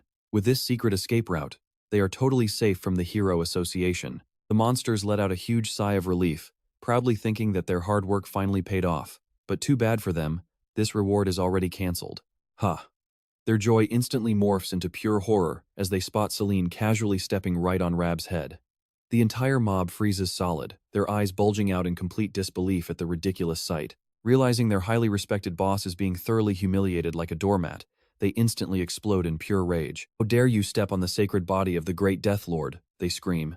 Brandishing their weapons in a complete frenzy, the mob declares that no matter how Selene got in, they will never forgive this crew. San coldly draws her blade, sensing the dark energy of the Black Land clinging to these creatures. Right as the tension peaks, Selene suddenly snaps out of it and screams that she knew it. She leaps high into the air, bringing down a massive blow right onto the monster's skull and knocking him flat. Selene is absolutely thrilled that her deduction was spot on. She spins around to face her friends with a bright smile, proudly declaring that they all just came back from the restroom. "Isn't that right?" she asks. Seriously, why does she keep insisting they went to the bathroom? The group literally just crawled out from underground, standing amidst a mountain of fallen monster corpses. Selene leans her massive sword against the ground with a deeply disappointed look. She pouts, sighing dramatically and wondering aloud if these weaklings were really the best they could do. Annoyed by her friend's bizarre attitude, Ronia snaps and demands to know why Selene keeps babbling about bathroom smells, muttering that she looks like a complete lunatic. Chloe remains calm, suggesting that Selene is probably just overly sensitive to the demonic energy radiating from their enemies.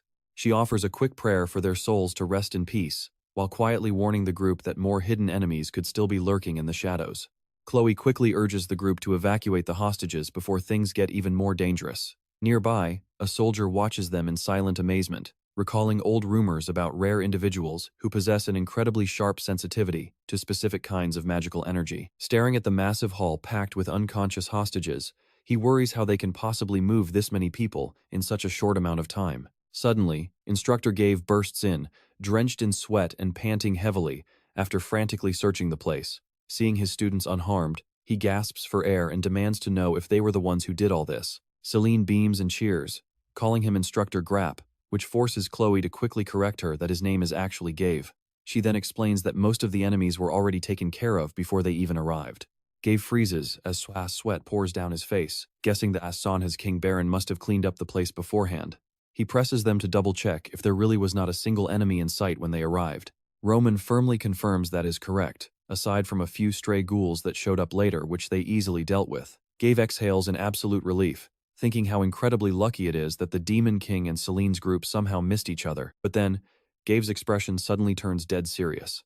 He realizes deep down that this situation is actually far from ideal. He envisions a nightmare scenario where Selene is mobbed by reporters everyone gasping at the legendary achievements of a mere kid. Whispers of absolute awe over the identity of the hero who saved all these hostages would spread everywhere. The news would explode across every front page with massive headlines about a Hero Academy student defeating vicious criminals with a single blow and utterly crushing the Black Land. Down at the local taverns, folks would be endlessly raising glasses to toast this promising new generation of warriors, convinced the kingdom's future has never looked brighter. Honestly, you have to appreciate the sheer level of panic in this guy's head right now. Gave shivers as he envisions Demon King Baron flying into a murderous rage, his eyes glowing red, ready to tear him to shreds if anything happens to his precious Selene. He desperately tells himself that things will absolutely end in disaster if he does not act. No matter what, he has to get this wild little troublemaker out of here before things spiral out of control. He softly calls out to Selene, and she immediately runs over, waving cheerfully while shouting out, "Instructor Grap." Gave snaps and yells back that his name is Gave, not Grap, but he quickly shakes it off, realizing this is no time for silly banter. Selene suddenly stands at attention, saluting him proudly before excitedly boasting that she just remembered she has something awesome to show him. To Gave's absolute horror, she casually drags over the mangled corpse of the enemy leader. She brightly asks him what she should do with the dead guy since he is totally wiped out. Gave stares in utter shock at the horribly disfigured body. He immediately barks out orders to head back to the academy right now. But at that exact moment, an earth-shattering blast of blinding light erupts, violently shaking the entire area. Just when they thought it was over, who else is coming to crash the party? Heavy footsteps stomp through the rubble as the Hero Association forces finally storm the scene, their commander brandishing his sword. "This is the Hero Association. Hands in the air," he commands. "Protect the hostages first. We cannot afford any casualties." But his words completely freeze in his throat as he takes in the bizarre scene. The entire elite squad stands paralyzed with shock, realizing the entire threat has already been taken care of, and the cleanup crew is just a bunch of young students standing blankly in the wreckage. Under the intense gaze of the authorities, Selene's group can only blink back with pure innocence. Meanwhile, poor Instructor Gave is crying on the inside. Forcing a deeply awkward smile, he screams in silent despair, cursing the universe for seemingly plotting against him. Sometime later, back at the academy, Selene stands in her neat uniform, tearfully calling out that she misses her dad. At the same time, Demon King Baron strolls through the campus in a sleek suit, fully excited. He happily thinks how thrilled Selene will be to see him, but he suddenly stops in his tracks, completely bewildered. We all know how this goes, a doting dad completely blind to his kid's actual power. He always pictures his daughter as a fragile little flower, but reality is quite different. Amidst a sea of people screaming and fleeing in absolute panic, Baron casually walks the other way, wondering what all the racket is about. An old man rushes past, frantically urging him to run for his life. When Baron asks what they are even running from, the terrified old man reveals that literal demons are currently running rampant inside the academy. Baron freezes, repeating the word demon in utter disbelief. Despite the old man frantically screaming at him to hurry, Baron stands motionless on the empty street. He quietly wonders how on earth these pathetic demons manage to boldly show their faces at his daughter's academy. A dark, menacing grin slowly creeps onto the Demon King's face. Sensing the sheer scale of this intrusion, his voice drips with absolute malice as he mutters that these fools are quite bold. He steps forward, heading straight for the academy gardens. Messing with his daughter at her own school is a literal death sentence. Staring at the Grand Academy buildings, Baron is furious that anyone would dare cause chaos right where his precious little girl studies. Suddenly, he halts as he notices something highly unusual unfolding beneath his feet. A massive magic circle starts glowing, casting an eerie purple light that slowly blankets the entire academy grounds. Baron instantly realizes this is an incredibly dangerous, wide-scale summoning spell. Meanwhile, the mastermind behind the chaos watches everything unfold through a glowing magic crystal ball, grinning in satisfaction. The villain chuckles, thrilled that his master plan is working out perfectly. Baron grinds his teeth in sheer fury, growling out a threat to those absolute bastards. Blinding white demonic energy begins to erupt violently around the Demon King as he vows to make them pay dearly if Selene gets so much as a single scratch. Instantly, a massive dark arm tears right through the solid earth, violently crushing everything in its path with a deafening roar. Baron's eyes glow with immense killing intent, staring directly at the monstrous threat rising right before him. The giant dark limb completely tears up the surrounding area as it rises. Leah and Paraben watch the terrifying entity in absolute horror, with Leah frantically asking Paraben what on earth that thing is. Watching from a distance, Baron Bentiger quietly observes the chaos. He instantly recognizes the Black Land as the mastermind behind this scheme. He silently scoffs at their poorly executed ritual, wondering how on earth they managed to be so unbelievably sloppy with their work. A sinister smirk plays on Baron's lips as he prepares to dish out some punishment. They had a cozy place to stay, but coming here means they won't get a chance to return to their motherland. Baron scoffs in pure contempt, realizing that after all that noisy drama, the only thing they managed to summon was the arm of the ancient demon king Guntara. He thinks it is absolutely ridiculous that they could only bring back a single arm of that old man who is literally buried in the back room. Staring at his glowing hands, crackling with energy, Baron declares that although he initially planned to let them slide out of sheer boredom, things are quite different now. A dark purple demonic aura erupts violently, wrapping around his body with a menacing threat. Witnessing that terrifying pressure, Leah and Paraben can only tremble in absolute horror while Baron's eyes glow a menacing crimson filled with pure bloodlust. He growls a warning that if they ever screw up a second time, he will not go easy on them. Standing tall against Guntara's arm, Baron unleashes an overwhelming strike, causing the giant entity to slowly disintegrate under his brutal power. Baron coldly declares that he is going to tell them about their two biggest mistakes, and there will be absolutely zero chance to fix them, laughing out loud. Leah and Paraben look up in utter shock, unable to comprehend how their master plan got completely wrecked halfway through. Paraben furiously demands to know who dares to interfere, while Leah trembles, unable to believe her own eyes upon seeing their opponent's face. A demon king? How dare they lay a single finger on his daughter? For him, that alone is more than enough reason for them to perish instantly.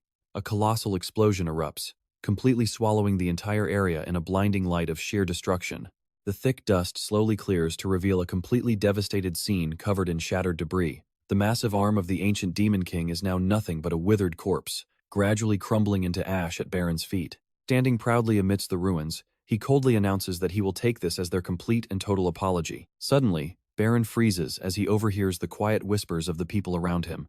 He panics upon realizing something, letting out an awkward grunt as the sheer irony of his current situation finally dawns on him. Back in the academy hall, soldiers and eyewitnesses start gossiping about how the entire enemy force got completely wiped out, with absolutely no clue who did the heavy lifting. They wonder in confusion if there was truly no one else there besides the student group, considering the enemies are all dead. Selene and her friends just stand there, utterly silent and bewildered by this sudden turn of events. Instructor Gave screams at the top of his lungs, ordering the students to keep their mouths completely shut until they get back to the academy, while internally crying in absolute despair. Because there is no way he can let slip that the Demon King himself cleaned up this massive mess. Gave figures it is way better to let everyone believe these kids took down the threat on their own. He flashes a sly grin, thinking that since nobody saw, they should just let things play out. But Selene innocently cuts in, calling him Instructor Grapp, forcing him to snap back that his name is actually Gave, and she needs to stay quiet.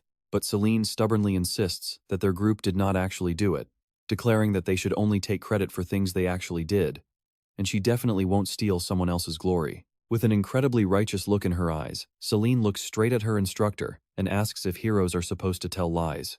Gave is completely speechless at the hero's utterly useless honesty. Yet he still tries to argue that this is not lying, but rather just waiting for the truth to unfold. Even though Selene is quite confused, she still nods in agreement. Gave laughs bitterly to himself, realizing she does not get it simply because he made it up on the spot. Selene still worries that their group should not do anything considered morally wrong. This forces Gave to firmly command the team to just wait until they return to school. Suddenly, a knight stops in his tracks as he senses a massive wave of demonic energy, realizing in shock that this evil power is coming from the academy itself. Instructor Gave turns pale with absolute terror, trembling as he prays. The vivid image of the Demon King Baron appearing with that wicked smile makes him scream internally in pure despair. Not the Demon King again. No matter how cool he acts in front of his students, he is completely powerless against him. Meanwhile, the grand army of knights marches steadily through the town streets. Mid-march, Selene suddenly stops. She keeps sniffing around as she catches a very familiar scent in the air, wondering if this could actually be her father's smell. A loud shout echoes, ordering everyone to halt.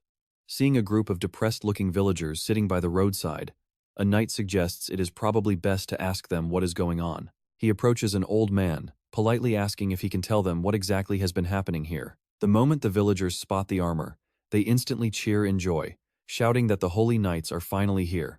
The old man scrambles to his feet, frantically explaining the situation with wild gestures. After listening, Commander Van Leeuwenhart mutters thoughtfully that he gets it now. While they were busy rescuing hostages, the demonic beasts gathered and launched an assault on the academy. A soldier adds that a giant demon beast was summoned right inside the campus, but luckily, the students managed to escape in time. Judging by the lingering dark aura, Van Leeuwenhart guesses the attacker was no ordinary beast. but rather a high-ranking demon, which explains why the destruction was so incredibly brutal. A young soldier voices his confusion, pointing out that the elder mentioned only a giant hand was summoned, a bizarre demonic form he has never even heard of before. Sensing his subordinate's doubt, Van Leeuwenhoek asks if he is implying his deduction is wrong, making the young soldier turn pale as he frantically waves his hands in denial. The commander points out that the real mystery is who actually neutralized that high-ranking demon before backup even arrived. Hearing this, Instructor Gave stands right behind them, breaking into a massive cold sweat out of sheer anxiety.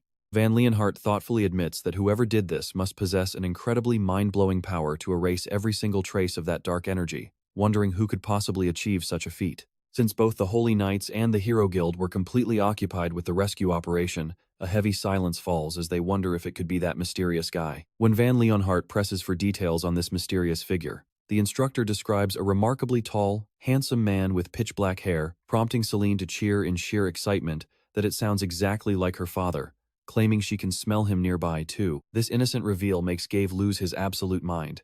He screams internally, wondering what on earth that stupid Demon King has done, realizing this little girl's loose lips are going way too far. Meanwhile, at the Demon King castle, Baron is panting heavily in extreme tension, trying to calm himself down. Seeing his master in such a panicked state, Luke suddenly rushes into the room, asking what is wrong. Baron is still not fully calm, admitting to his loyal guard that something he does not even want to think about almost happened out there. Hearing that someone dared to terrify his great master, Luke flies into a massive rage, channeling magic into his hands as he roars, demanding to know who dared panic him, promising to go drag them to hell. Instantly, a terrifying wave of pressure from Baron slams Luke flat onto the floor.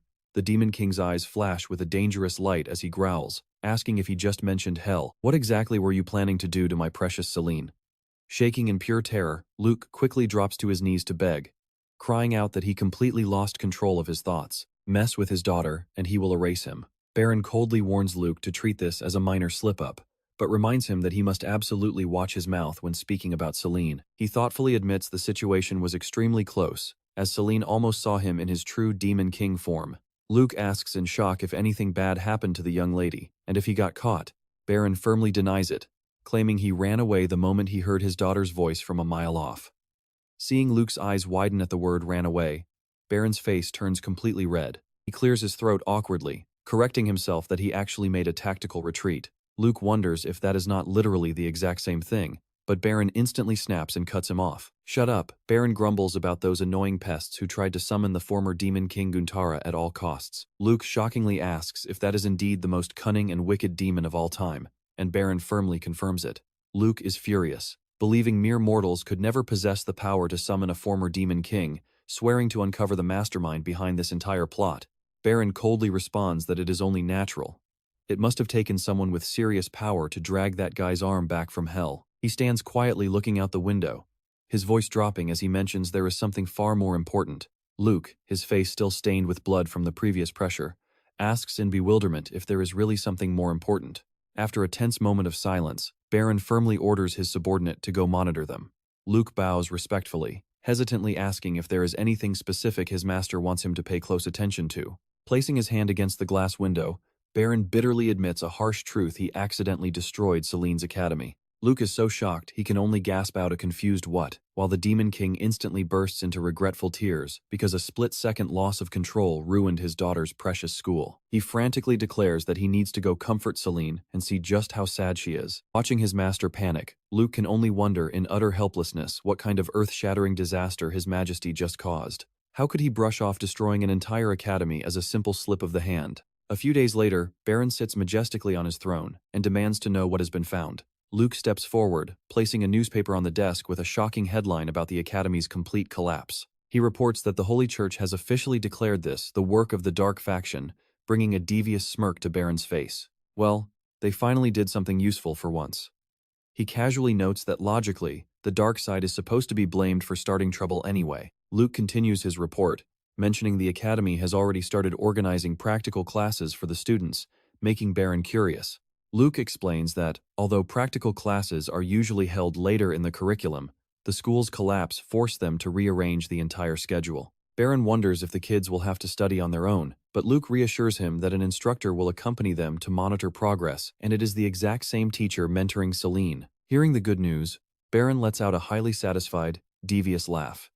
He excitedly cheers that there is plenty of good news today. In his mind, he pictures Selene cutely begging him to make her something delicious, making Baron eagerly realize he will get to see his precious daughter much more often now. This absolute doting dad is too much. What is he going to do when she grows up and gets married? Sitting at his desk, Baron cannot hide his sheer satisfaction, dreaming of watching over his little Selene whenever she leaves the academy. The Demon King laughs heartily, thinking all this convenience is thanks to the academy being destroyed. He even regretfully tells himself he should have wrecked the place much sooner. Suddenly, Luke interrupts with a very serious look to report something else. Facing his subordinate's direct questioning, Baron coldly shoots back that it sounds rather offensive, asking if Luke is implying he did something wrong. Luke respectfully places a newspaper on the desk and begs his master to forgive his boldness. Baron narrows his eyes with absolute authority, temporarily pardoning him and granting permission to ask his question. He starts by flattering his master as the most powerful ruler in demon history, the one and only true Demon King, right before showing him a shocking headline on the paper. The father of an academy student has been revealed as the hero who defeated the ancient demon summoned at the school. Luke screams in his mind, wondering how on earth the Demon King ended up becoming a hero. Unbelievable, right? The ultimate villain is suddenly on the righteous side. The story then shifts to a biography of Hiro-san. Originally, he only wanted to be an ordinary father, but an unexpected incident forced him to abandon that peaceful life. He decided to become a warrior to save those in danger, leaving everyone around him to admire and ask if he was truly a legendary hero. To protect his loved ones, this man did not hesitate to step up as a warrior, unleashing devastating punches to obliterate demons without a single second of hesitation. Despite possessing monstrous strength, he still deeply yearns for a simple life, wishing to be just a normal human and an ordinary father like anyone else. Yet, when facing cruel trials as a warrior, he stood as the bravest soul, standing tall against the darkness. Eyewitnesses at the scene showered him with endless praise. A parent of a hostage emotionally claims that in that life-or-death moment, they realized San was a true hero. No one dared to doubt it, as he was the only one who lit a beacon of hope in the deepest despair. They truly believe that if a man like him is not a hero, then absolutely no one else in the world deserves that title. Faced with praises that reach the heavens, he shockedly asks himself if he is actually a hero. The media is praising him so hard, completely losing his mind from the mental shock. He roars in absolute outrage, screaming, "What on earth is this nonsense?"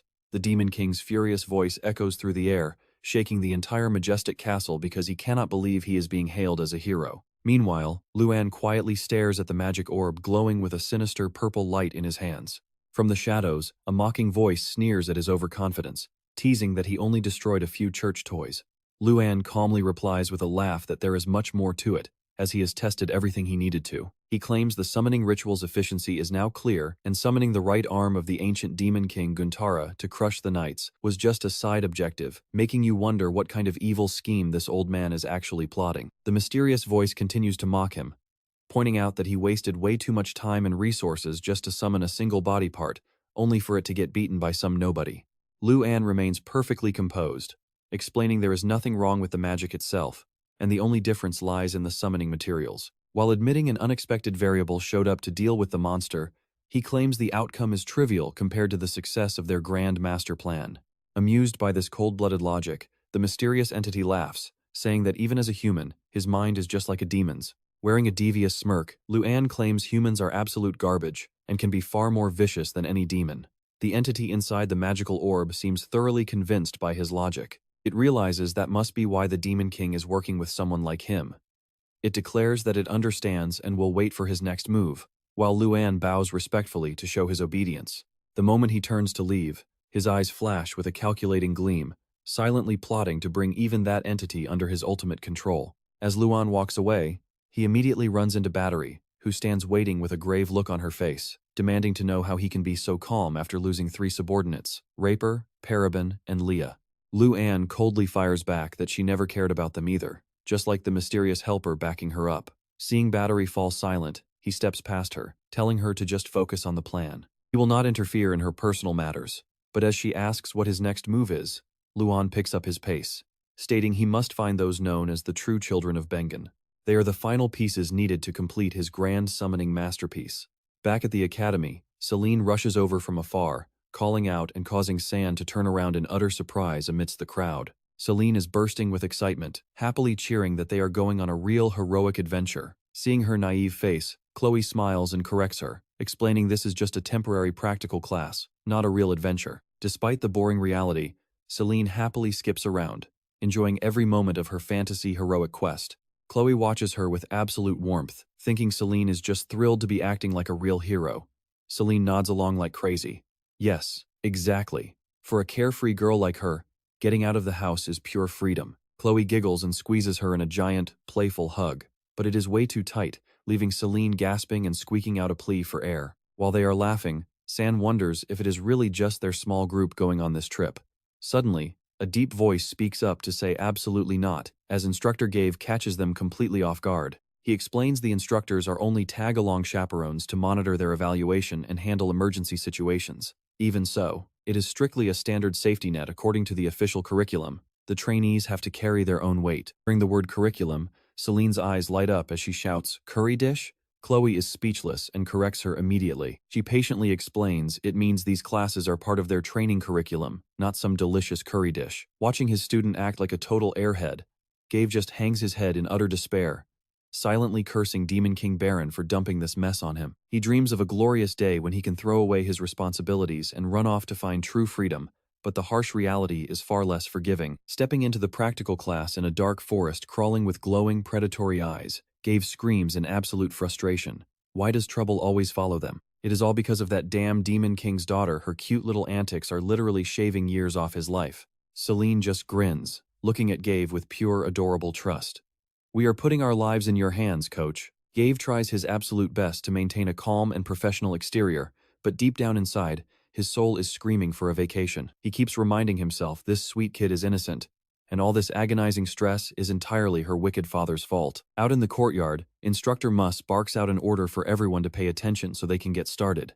The trainees are split into squads, heading out to designated locations under the watchful eyes of their coaches. Spreading out a massive continental map to plot their exciting journey, Gave hoists his pack onto his shoulder and firmly orders the group to move out. Sinfai asks where exactly this training trip is taking them. Realizing he totally forgot to mention it, Gave glances back and reveals they are heading to the Kingdom of Laotin, specifically Alero, a bustling port city ruled by Duke Annis. Hearing the name of their destination, Selene, Sinfai, and San are completely blown away. Lethe stands tall and proud among the elite royal guards, making it crystal clear that this port city is his wealthy family's playground. As they stroll down the ancient cobblestone streets of the port city, Selene starts whining with hungry puppy eyes, asking when they can finally eat lunch. Gave is totally speechless, dryly pointing out she literally just finished a massive meal 5 minutes ago. Talk about a bottomless stomach. Her belly is basically a black hole. Meanwhile, hiding in the shadows, Demon King Baron and Luke are keeping a very close eye on the kids as they move through the city. Finding out his darling daughter is headed straight to Alero, Baron lets out a smug laugh, seeing this as the absolute perfect opportunity for some father-daughter bonding. He starts daydreaming about Selene splashing in the waves, begging to quit her hero training just to live with her awesome dad because hanging out with him is so much more fun. Blushing with pure joy, Baron asks Luke if his princess will be thrilled to see him, getting a very enthusiastic nod from his kiss-ass servant. Shaking off the fantasy, Chloe calls out to Sinfai to pick up the pace so they do not fall behind. Meanwhile, Lethe narrows his eyes, staring intently at Selene's group as they turn a corner. Spotting his weird expression, Ronia immediately seizes the chance to tease him, asking if he has a crush in that group since he never looks at anyone like that. She adds a cheeky follow-up that instantly ruins his mood. "Are you about to confess or something?" Roman quickly whispers that his lady is being a bit rude, while their other friend points out she just ticked someone off again. Ronia just barks back, telling everyone to stop whining. Lethe turns around with a freezing glare, snapping that she is losing her mind after hanging out with those low-class peasants. Ronia stands frozen, completely insulted by his harsh words aimed at her and her friends. Roman tries to step in, but Lethe keeps lecturing them about keeping up noble standards. He raises his voice, warning Ronia to watch her mouth if she wants to keep her family name clean. He throws out one last nasty comment, saying he hopes they do not run into each other during the mission because she utterly disgusts him. Absolutely furious, Ronia screams out, "What did you just say?" She is ready to throw hands, but Roman holds her back, telling her to stay calm since the jerk is just baiting her. Right on cue, Instructor Muss shows up and calls out for Lethe Genus. The instructor hands him an official document, declaring it is his first urgent deployment order of the year. Lethe silently takes the letter, his face darkening as he looks over the details. As he reads the contents, Lethe's eyes widen in absolute shock. Muss confirms his destination is indeed Alero, the the bustling port city back in the kingdom of Laoten. The instructor looks serious, revealing the massive irony that this port is right inside the territory ruled by Lethe's very own family. Must be nice going back to your own turf where you can act all high and mighty. Baron then turns to glare at Luke with a sharp question. What about you? Luke looks totally lost, only to get blasted by his boss, who barks out, why are you following me when I just want some quality time with my daughter? Shaking with fear, Luke explains he is his loyal servant, and deeply misses young lady Selene too, but Baron snaps at him to go home. As Luke turns to leave, Baron's tone softens because you are the only one I can trust. Those words leave Luke completely frozen in shock. The Demon King assigns a crucial mission, find the rebels who still dare to defy my laws. They will surely make a move while I am away. Overwhelmed by his master's absolute trust, Luke literally bursts into tears of joy. Baron confirms he is the only one fit for this job, and expects good results. Dropping to his knees, Luke vows, yes, your majesty. I will track down every last one of them. The second his servant is gone, Baron goes full obsessed dad mode, giggling over his ultimate beach vacation plans with his darling princess. He screams out with absolute joy, wait for me, Selene. Your daddy is on his way. Meanwhile, the second she sets foot in Alero, Selene squeals with pure excitement, loving the cool ocean breeze in her hair. She turns to ask if Sinfai has ever visited this place before. Smiling, he tells her he came here a few times as a kid, even suggesting they all head up to the observatory deck for a breathtaking view. Seeing his students getting way too hyper, Instructor Gave quickly reins them in, reminding them that they are here on a serious mission, not a fun summer vacation. Sinfai suddenly remembers and asks about the task Gave promised to share once they arrived. With a deadpan expression, Gave formally announces that their target this time is clearing out a swarm of jellyfish. While Sinfai is still standing there completely clueless, Selene jumps in, excitedly rambling about everything she read in books regarding these floating, balloon-like sea creatures. Alero is a world-class trading hub, but this massive invasion of giant, poisonous jellyfish right near the harbor is completely shutting down shipping. And trust me, getting stung by these nasty guys is going to make you regret everything. Gave explains that nobody knows why these creatures suddenly swarmed the port, leaving the local residents and massive ships totally helpless against all the trouble they are causing. As he continues to explain the details, Selene suddenly points out some dark, floating shapes in the distance, asking if those are the monsters he is talking about. Gave nods, noting that while they have not blocked the main docks yet, they are way too close for comfort, indicating the problem is far worse than initially reported. Spotting Selene trying to get a closer look, Gave acts fast, blocking her path and telling her to watch her step. Official reports from the Hero Association warn that despite their squishy, harmless look, these things are actually extremely aggressive and will attack anything that moves along the beach. But Selene just blinks and hesitantly points, saying they look pretty dead to her. Gave keeps lecturing about their deadly stingers and how dangerous their attacks are, only to look down and freeze in absolute disbelief. Right before their eyes, a massive graveyard of jellyfish carcasses floats aimlessly, tossed around by the relentless ocean waves. Selene stands there completely shell-shocked, unable to comprehend how these supposedly hyper-powerful, invincible monsters ended up in such a pathetic state. Meanwhile, watching from a safe distance with a smug grin, the Demon King Baron quietly snickers at their sheer innocence. He thinks to himself that there is no way he would just stand by and let his precious daughter dirty her own hands dealing with those slimy pests. This super dad already cleared the path ahead of time, ha ha. Coach Gave breaks into a cold sweat when the Demon King suddenly pops up. What on earth is he doing here, and what crazy stunt is he planning now? Selene calls out to him in confusion, while her friends stand utterly speechless, seeing her dad in the flesh. They start whispering that if this man is her father, he must be the legendary hero who saved the academy. Ignoring the gossip, Baron happily rushes forward, hopping and shouting with pure joy, Selene, your daddy is right here. But the second he lands, he faceplants hard right in front of her, making Selene instantly look annoyed. Baron scrambles back up, his face covered in dirt, as he awkwardly tries to laugh off his daughter's icy glare. Wait, this is not the sweet reaction he wanted. Completely shattering his expectations, Selene is absolutely fuming. Clenching her fists, she yells out, Dad, you still haven't cleaned up. She points at the massive pile of floating jellyfish, demanding that since he was the one who defeated them, he has to take full responsibility and clean up this giant mess. Selene lectures him loudly. A real hero is supposed to make life easier for others, she says, and leaving a job half done like this is a major loss of cool points. Baron stands there totally lost. He always thought being a hero meant humans worshipped you, not treated you like a janitor. The mental image of legendary heroes fighting demon kings only to be treated like underpaid janitors makes him shudder. But to keep his precious daughter happy, Baron quickly flashes a goofy grin. Ah, of course, he says, he just finished slaying them, and was totally about to start cleaning. Shouting with absolute determination, the two of them leap straight into the ocean to get to work. Watching this utterly ridiculous scene unfold, Gabe can only sigh from a distance. If he actually told everyone that this goofy guy is the terrifying Demon King, absolutely nobody would believe him. After some serious muscle power, the massive heap of jellyfish is piled up into a giant mountain. Selene lets out a satisfied sigh, noting how much better it looks, while Baron awkwardly agrees that everything is nice and tidy. Dave stares at the duo, deeply questioning how a Demon King ended up with a hero title. While the others marvel at how huge and incredibly squishy the dead jellyfish are, Selene excitedly bounces right onto one of the carcasses with a loud cheer. Wow, this is so incredibly squishy, just like jelly. I used to play with these whenever they washed up on the beach. While the kids are busy poking the squishy mountain, Baron turns to Gabe and flatly declares that from now on, he will be personally managing this squad. He assumes Gabe won't have any complaints about it. Shaking with anxiety, Gabe can only stammer that he would not dare object, while also wondering if a father really needs a grand reason to be with his daughter. Baron instantly shuts him down, absolutely not, but Gabe quickly points out a major flaw in this setup.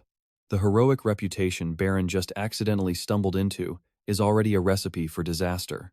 If his true identity as the Demon King gets out, things will go downhill fast. Baron's eyes suddenly flash with a dangerous gleam. He agrees they need to be extra cautious to protect this secret, but he is already impatient to know the next plan so he can spend more time with his daughter. He gets lost in a sweet daydream of running along the sunny beach with Selene, sharing beautiful father-daughter moments.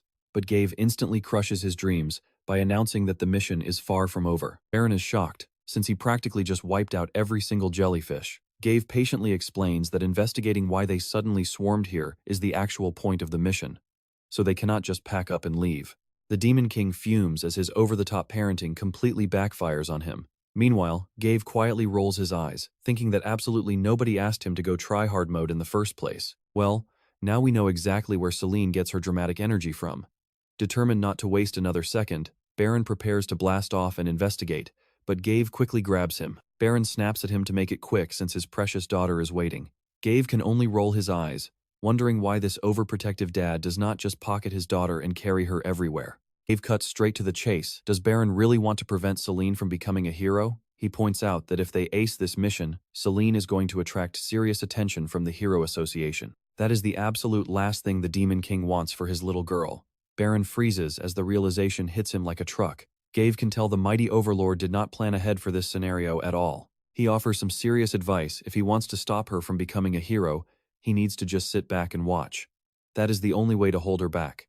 Suppressing his rage, Baron quietly admits the coach has a point and promises to behave. But then he snaps, roaring that just because he has not beaten him lately, it does not mean they are buddies. With the demon threat temporarily pacified, Gabe announces that their official investigation begins right now, earning an enthusiastic cheer from the entire squad. Meanwhile, Chloe gets to work, charming the locals for some hot gossip.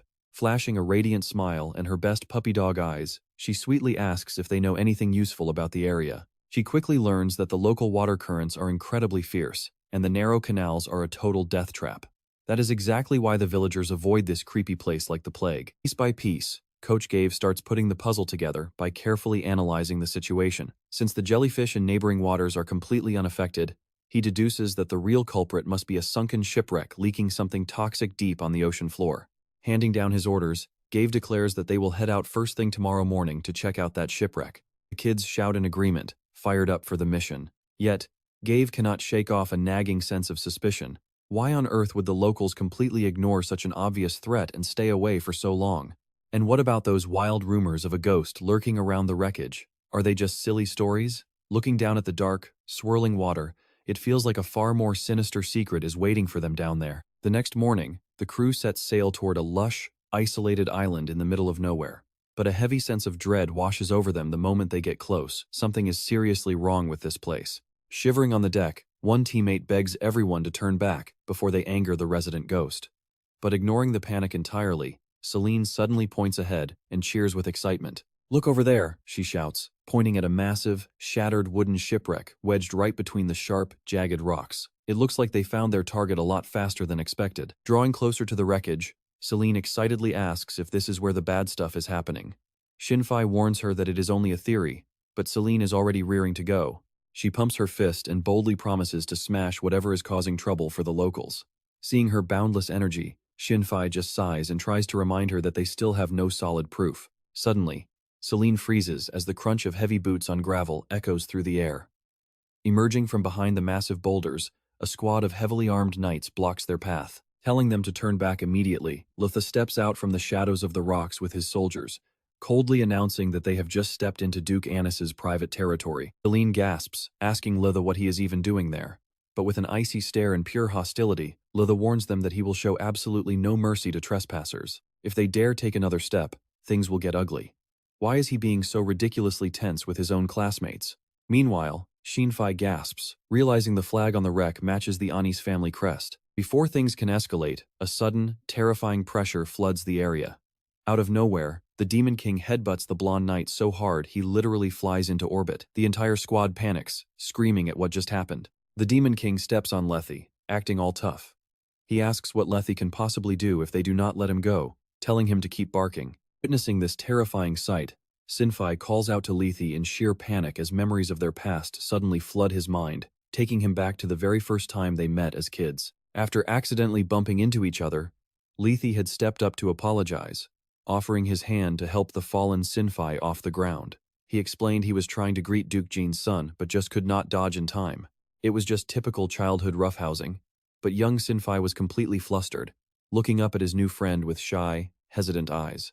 Standing proudly before him was a confident kid who introduced himself as Lethe Jin Annis, the second son of the powerful Duke Annis. Tagging along with Lethe were Mok, the third son of Count C, and not Zwain. Surrounded by a tight circle of noble kids who were all his own age, Shinfei nervously reached out to take Lethe's outstretched hand, quietly introducing himself as Shinfei Jazin. Lethe boldly declared that Shinfei was officially joining their club, leaving the poor kid totally confused. Little did he know, that exclusive club was just his golden ticket into a highly prestigious circle of elite families. Standing before the massive estate, Shinfei blushed from pure excitement and pride. This was where he began learning the golden rules of high society. He learned to sip tea elegantly even if the bitter taste made him want to cry, and sat through boring economics classes that put everyone to sleep. But the most exciting part was the third rule: becoming the strongest fighter and proving your talent. Shinfei was in awe, telling Lethe how absolutely amazing he was, and Lethe agreed with absolute confidence. They were genuinely happy back then. But suddenly, someone rushed over and whispered something secretive into Lethe's ear. Lethe's gaze instantly locked onto his friend. He coldly demanded to know if Shinfei was really a duke's son, or just the child of a common concubine. The question hit like a bolt of lightning, leaving Shinfei stuttering in shock. Confused, Shinfei shakily reached out to touch his close friend, but Lethe instantly and violently slapped his hand away. Lethe's eyes burned with pure, cold disgust. He snapped, warning Shinfei not to touch him with those filthy hands. Shinfei desperately tried to deny it, but Lethe cut their ties completely, telling him to never act like they knew each other again. Shinfei stood frozen on the training ground, watching his former friends walk away and leave him all alone in this harsh reality. Back in the present, Shinfei panics as he rushes over to Lethe, who has collapsed on the ground. He screams Lethe's name in utter panic. Meanwhile, the Demon King Baron stands there watching with an awkward, apologetic face, cursing under his breath because he never expected this noble brat to be so incredibly weak. Well, maybe you just do not know your own strength. Shinfei quickly props Lethe up, shaking him repeatedly in hopes he will open his eyes. Baron silently watches, deeply regretting that his plan to shed his hero label totally backfired just because he failed to control his own massive power. Seeing a troop of soldiers charging toward them, the Demon King realizes things are getting way worse than he ever expected. The furious guards draw their swords, loudly demanding to know who dared to lay a hand on their young master. But the crimson bloodlust radiating from Baron makes them tremble in absolute terror, as they realize they could not even track his movements.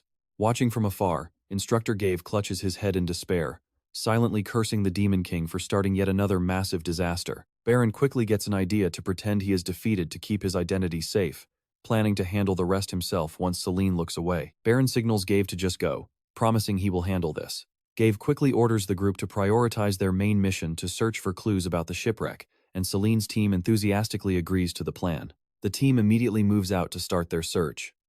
Meanwhile, the noble knights who were hyped to jump Baron together suddenly collapse to the ground, looking like they just got absolutely and utterly thrashed. Baron is totally speechless at how dramatic they are acting, but they chose this because they knew they stood zero chance of winning. Amid the chaos, Lethe slowly opens his exhausted eyes. This guy is surprisingly tough, surviving a hit from the Demon King. As soon as Selene sees Lethe open his eyes, she cheers happily that he is awake, while Sinfei rushes over to check on him. Despite his near-death experience, Lethe is still as arrogant as ever.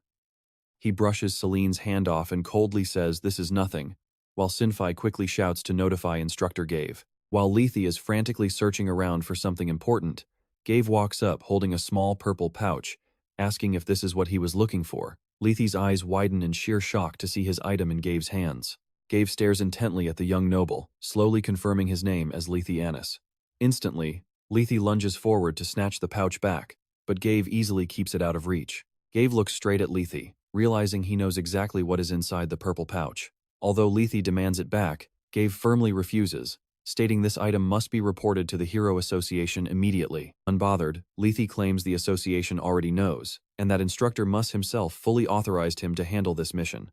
Hearing this, Gave cannot help but wonder why he was completely left in the dark. Seeing Gave's suspicion, Lethe explains that because the matter directly concerns his family, Instructor Muss allowed him to handle it personally. Hearing that, Gave has no choice but to toss the pouch back to Lethe. Inside is testomen, which is a highly potent stimulant that can instantly boost physical strength for a short period of time. But the side effects are absolutely devastating, causing the user to age rapidly if abused too often. This is exactly the reason why testomen must be reported immediately upon discovery. Dave silently realizes those soldiers are already severely addicted and will surely die if they keep fighting. He warns Lethe to guard the drug carefully if he wants to protect his precious family name, but Lethe only stays silent. Baron suddenly pops up behind them, teasing that Gave finally sounds like a real instructor. Furious, Gave silently tells the annoying Demon King to stop playing games and causing more trouble. After calming down, Gave asserts his authority as their instructor, while Baron asks if their mission is already over-complaining about wanting to wrap things up before they even did anything. Is his daughter here just for sightseeing? Gave confirms their part is done since another team is coming to handle the scene, but Selene suddenly screams in loud protest, completely refusing to let things end like this. Gave asks her what she means as Selene points directly at the testomen pouch, declaring it a dangerous drug. She proudly declares a true hero would never stand by and watch evil happen, then turns to her father for backup. Sweating bullets, Baron awkwardly agrees, leaving Gave to grit his teeth and snap that real heroes shouldn't tolerate such wickedness. Inside, Gave is screaming, unable to comprehend why Baron would agree so easily when he was the one who did not want his daughter to walk this heroic path in the first place. Sinfei clenches his fist in support, arguing that Lethe was deeply insulted and needs to continue this mission to push his own limits. Chloe and San also agree, reminding everyone their original task was to investigate the weird jellyfish behavior, which they cannot report on without finding the real cause. But Gave coldly dismisses them, stating that all responsibility falls on Instructor Muss, and this is none of their business. He wants to run away before this girl drives him completely insane, but Selene screams out a firm no, shocking the entire group. She grips her hilt tightly, declaring this is a responsibility they must carry as a team. Selene's unwavering gaze leaves Gave totally speechless, and he can only stare in disbelief at the terrifying seriousness of his young student. Baron highly enjoys Gave's hesitation, teasing that since his daughter wants to do it, there is absolutely no reason to delay. Fuming with rage, Gave curses this troublesome duo, thinking he would have punished them long ago if not for their contract. Standing before the ship, Gave sighs and warns them that interfering with another team's mission might cause misunderstandings, even if their intentions are good. He asks one last time if they are actually going through with this, and receives an enthusiastic, unanimous yes from Selene and Sinfi. Gave can only close his eyes in defeat, resigning himself to the sheer determination of these kids. Majority wins, so he lost this round pretty painfully. Gave sighs and accepts reality, reminding himself to get right back to the mission afterward. Seeing Selene beaming with joy, Demon King Baron laughs with absolute pride. That is right, let us go. Look how happy my Selene is. She is just too adorable. Seeing that overly excited behavior, Gave cannot help but wonder if the old man is secretly wishing his daughter becomes a real hero. Over in Alero City, outside the Duke's magnificent manor, two guards stand watch by the main gates, visibly anxious and breaking into a cold sweat. Inside a luxurious room, Lei, with heavy bandages wrapped around his head, stands reporting everything that just happened.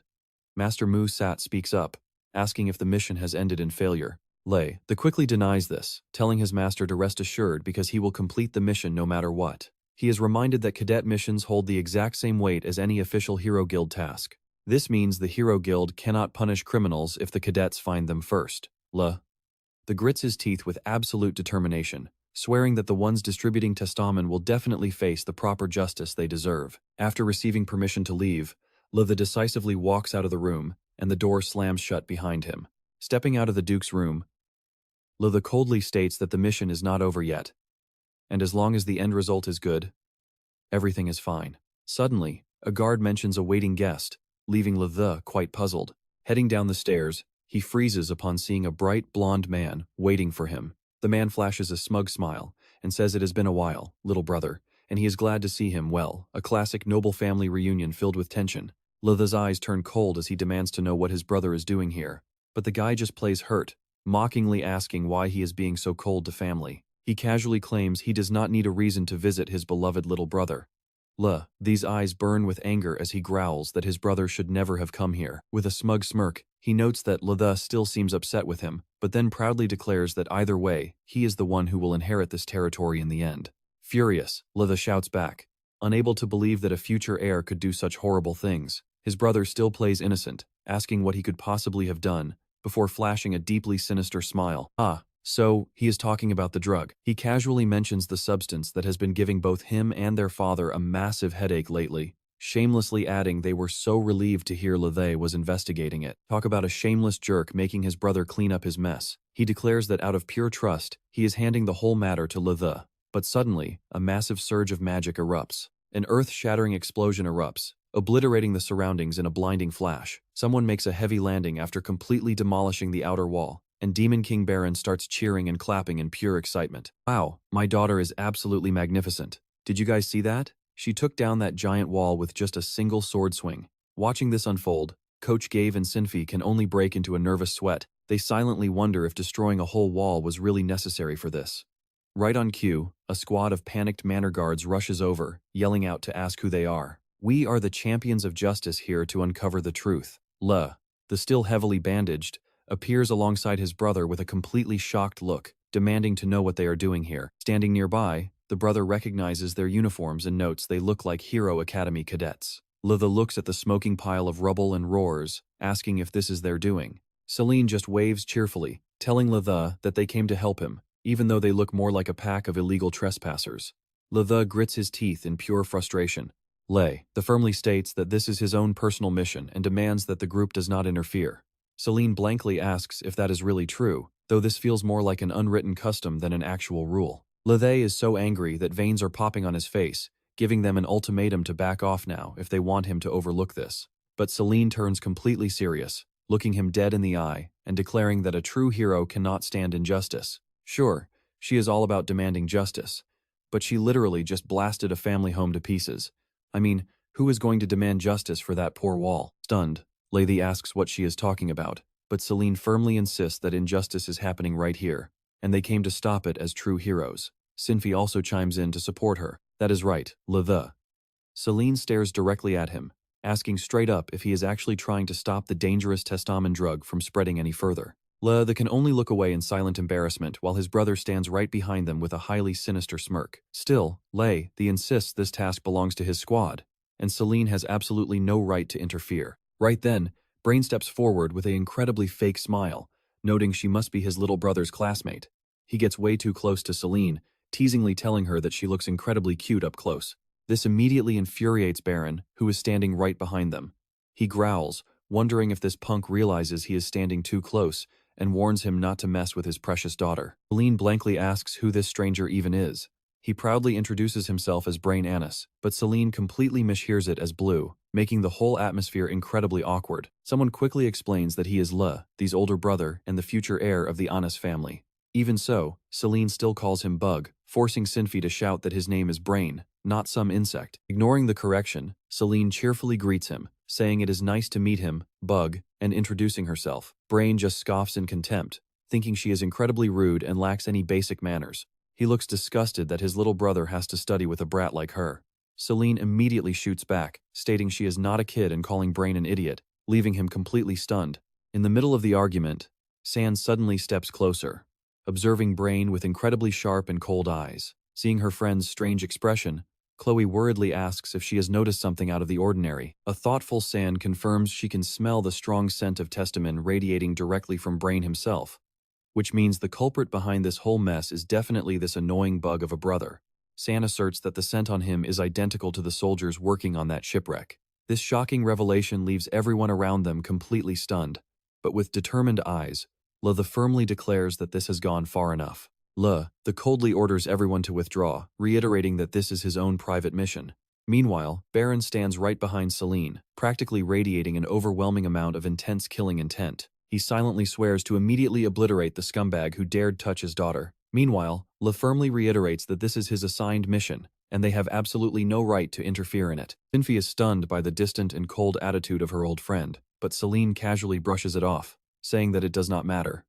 This statement leaves Le the completely dumbfounded. What? She looks him dead in the eye and emphasizes that the mission itself is no longer important. Le growls in pure frustration, asking what she means by it not being important anymore. Then tell me why you came here. Did you just come to pry into other people's private family business? But she proudly declares that the only reason they are here is because they are heroes. That incredibly naive answer leaves both Le and his brother Brain completely frozen in shock. Selene points forward with absolute determination, declaring that a real hero simply cannot tolerate injustice under any circumstances. Le breaks into a cold sweat, unable to believe his ears as he asks if that is really the only reason. Selene confidently replies, of course, asking if that is not the exact kind of hero they all aim to be. Suddenly, Brain bursts into hearty laughter. He looks at Selene with utter sarcasm, commenting that he really cannot tell if she is incredibly naive or just plain stupid. He mocks the whole idea of standing up against injustice, calling it completely outdated. Selene stares coldly at the man in front of her and asks what is so funny, but Bren just keeps laughing, treating her sincere words like total nonsense. His face suddenly goes dark, casting a heavy pressure as he growls, a warning about trying to play the hero. It is really not that simple, kid.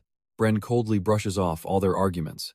He claims they do not need to understand his plans, since he has absolutely no stomach for cheesy heroics anyway. As Selene tries to step forward, a sharp blade suddenly blocks her path. Bren casually warns them that since they are searching for the elixir, they should avoid acting rashly if they want to keep breathing. He sneers with pure contempt at the word hero. For a man of power like Bren, the only reality that matters is that Selene and her crew are completely trapped in his palm. Right here on the prestigious territory of the Annis family, Selene angrily demands to know what he is planning, while San and Chloe cannot hide their disgust at his sheer arrogance. Suddenly, Bren turns to Simber with a highly mocking smirk, greeting him like they are old friends. The guy just cannot keep his mouth shut, spitting out a nasty insult and calling Simber a pathetic, worthless, illegitimate child. Simber stands completely frozen, his heart aching as his most painful secret is dragged out in front of everyone. Bren keeps piling on the insults, mocking how a noble-born boy like Simber has the nerve to stick his nose into another family's business. Then he sneeringly asks if the boy even realizes what a massive, catastrophic mistake he is making right now. Spreading his arms wide, Bren laughs arrogantly and advises the crew to give up, since apprentice warriors like them stand zero chance against the elite knights of the powerful Annis family. San grits his teeth in sheer fury at the overwhelming numbers, admitting he absolutely detests this bastard's smug face. Bren looks down at them with mock pity. He claims that if Selene's group had just stayed quiet instead of playing pretend heroes, they would not be facing this tragic end. He casually announces that he will let his beloved younger brother clean up this entire mess. Standing before Selene and Simber, Lead, his head wrapped in white bandages, maintains an icy, almost ruthless expression. Seeing their friend submit so easily leaves the entire group completely speechless. Simber trembles, calling out Leet's name in pure, agonizing pain. He cannot believe his eyes, choking out a desperate question if everything they shared was just a lie. Simber screams at Leet to tell him this is not true, before fiercely declaring that he does not even care if Leet ever truly wanted to be his friend or not. Wait, what friendship is even left now? Flashbacks of their beautiful childhood show a time when Leet and Simber were inseparable best friends, always sticking together no matter what. This brutal reality crushes everything, leaving Simber sobbing in sheer agony. In utter despair, he screams out that the Leet he once knew would never do something like this. Watching this emotional display, Berenice just laughs mockingly. He asks why Simber is babbling such useless nonsense, before spitting out another vicious insult telling him that at the end of the day, he is nothing but an abandoned stray kid. He coldly orders his brother to stand up right now, constantly boasting to everyone about the absolute, unquestioning loyalty of his beloved little sibling. Leet's eyes burn with rage as he growls, "I told you to shut your mouth, you freak." Bren freezes in shock for a second, then his lips curl into a sinister smirk, asking what his brother just said. Leet keeps his face completely expressionless, but Bren's smug smile vanishes instantly when his younger brother drops another brutal, highly contemptuous remark. Honestly, looking back, it makes me feel utterly disgusted. Leet grits his teeth, locking a gaze of pure disgust onto Bren as he declares that the shameless face of his brother is actually lower than any basic commoner or filthy criminal out there. Absolutely consumed by rage at this insult, Bren screams like a maniac, threatening to make Leet regret ever trying to bare his fangs against his own family. Leet remains terrifyingly calm, coldly replying that he has actually been filled with regret for a very long time. In a sharp clash of steel, the surrounding knights draw their swords and immediately encircle him. Bren lets out a heavy, mocking sigh, complaining that his brother is making things far more complicated than necessary. Can siblings really turn on each other this easily? He scoffs at his dear brother's foolish decision, declaring that he now has absolutely no choice but to take him out. A colossal beast of roaring flames suddenly erupts into existence, ready to swallow everything in its path. Bren coldly notes that unpredictable accidents happen all the time on these lands, and the mortality rate for self-proclaimed heroes is always shockingly high.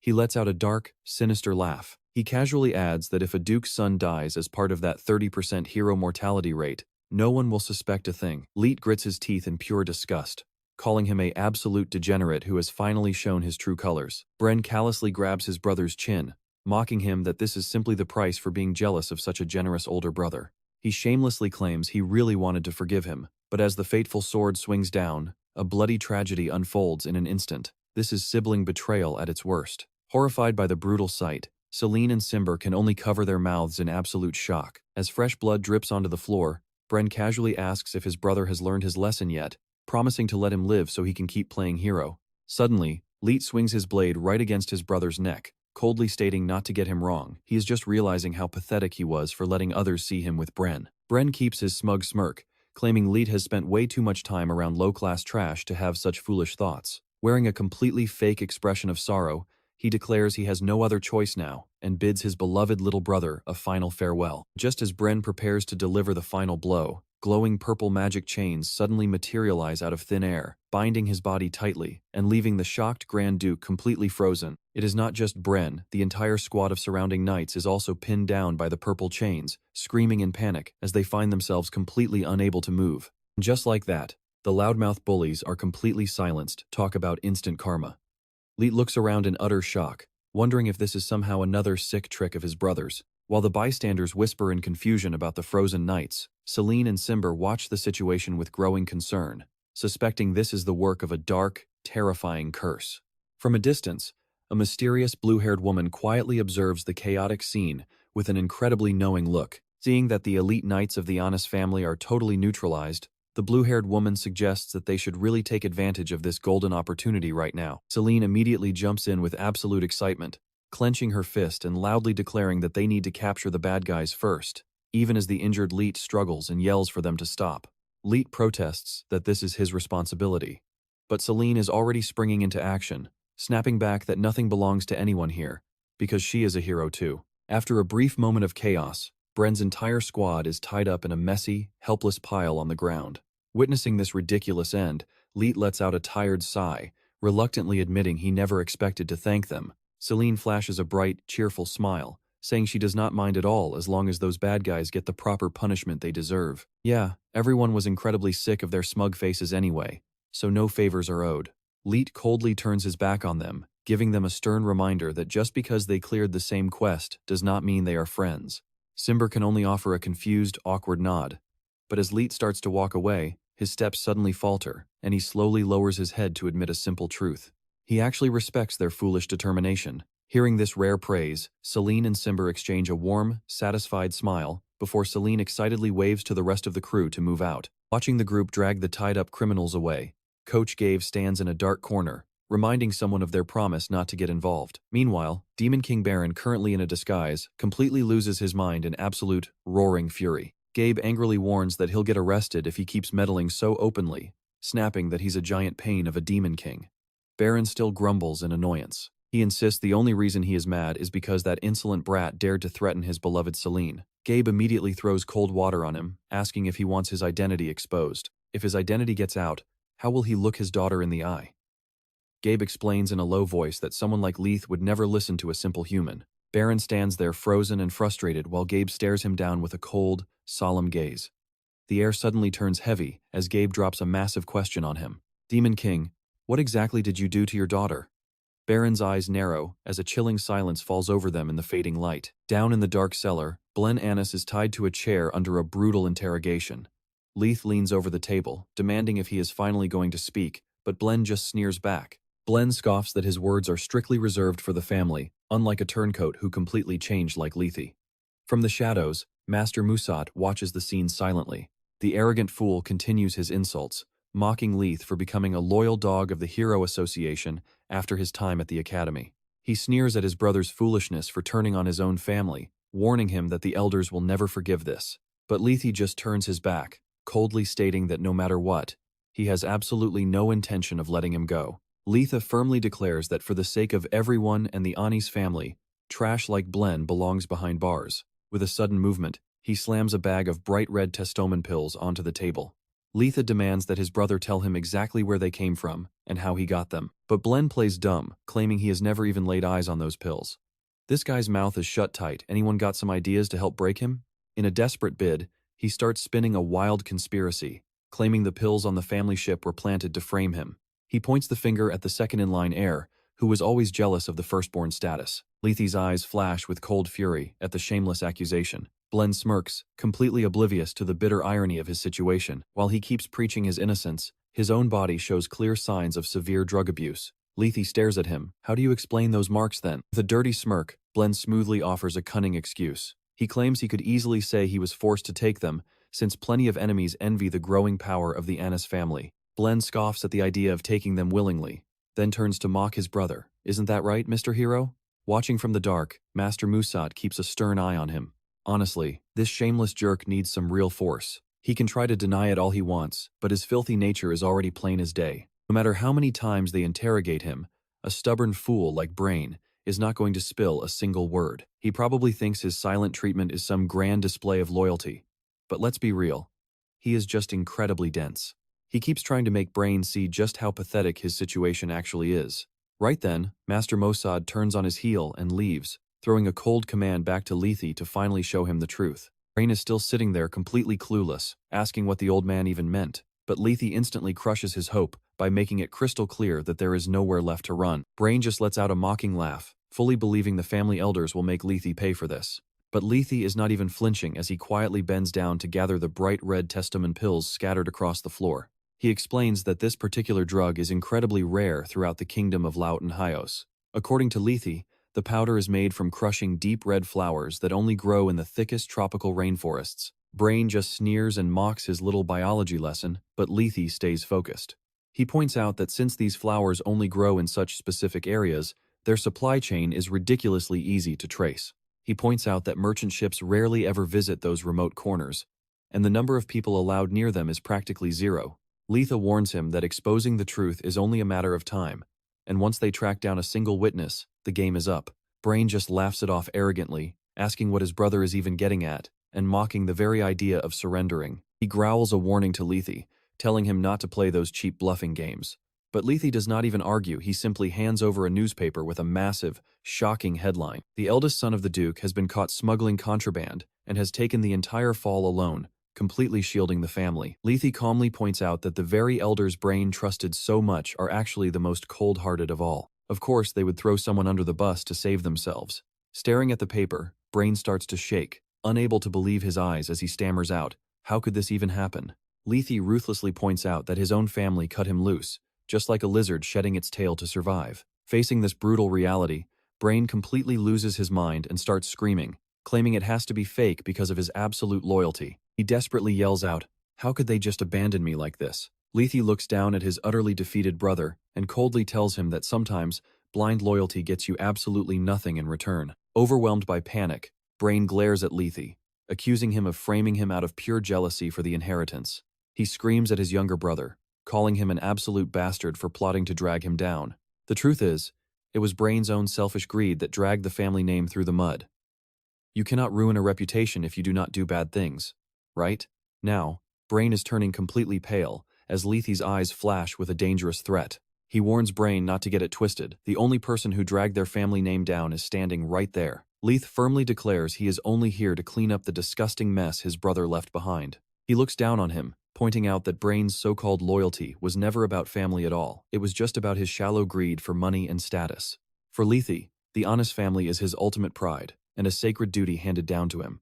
But right now, carrying that noble name has somehow turned into a heavy, suffocating shackle that holds him back. Even so, he will never turn his back on his family. True nobility stands tall and shoulders the heaviest burdens.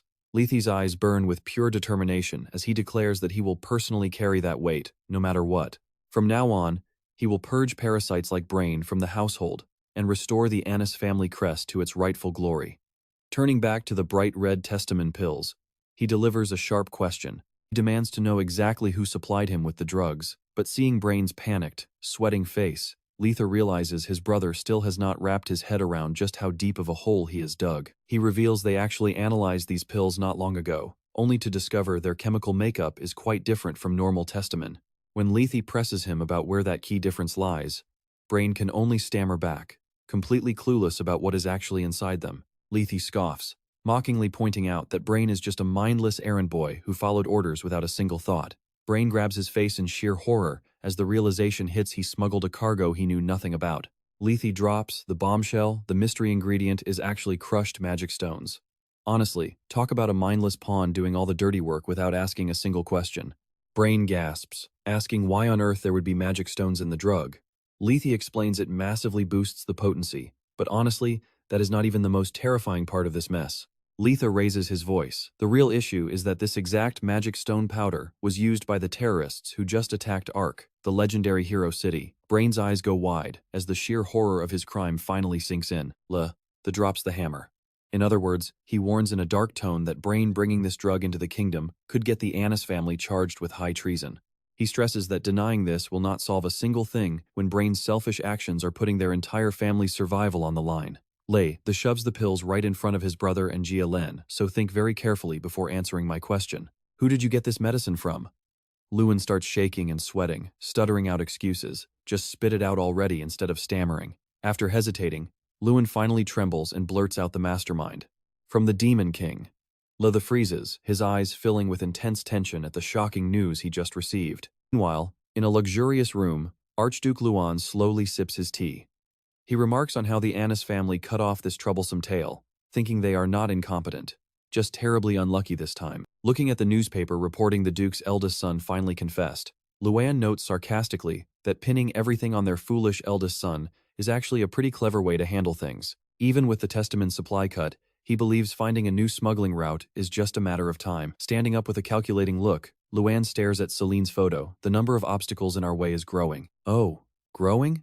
What are you going to do? Try touching her? Hee. Meanwhile, in the grand, radiant palace of heaven, Archangel Lu calls an emergency meeting with all the gods. He solemnly announces that the reason for this gathering is because the Demon King, Baron Benter, is currently roaming the human world in broad daylight. This news sends the goddesses into a frenzy, fearing he is plotting something world-shattering.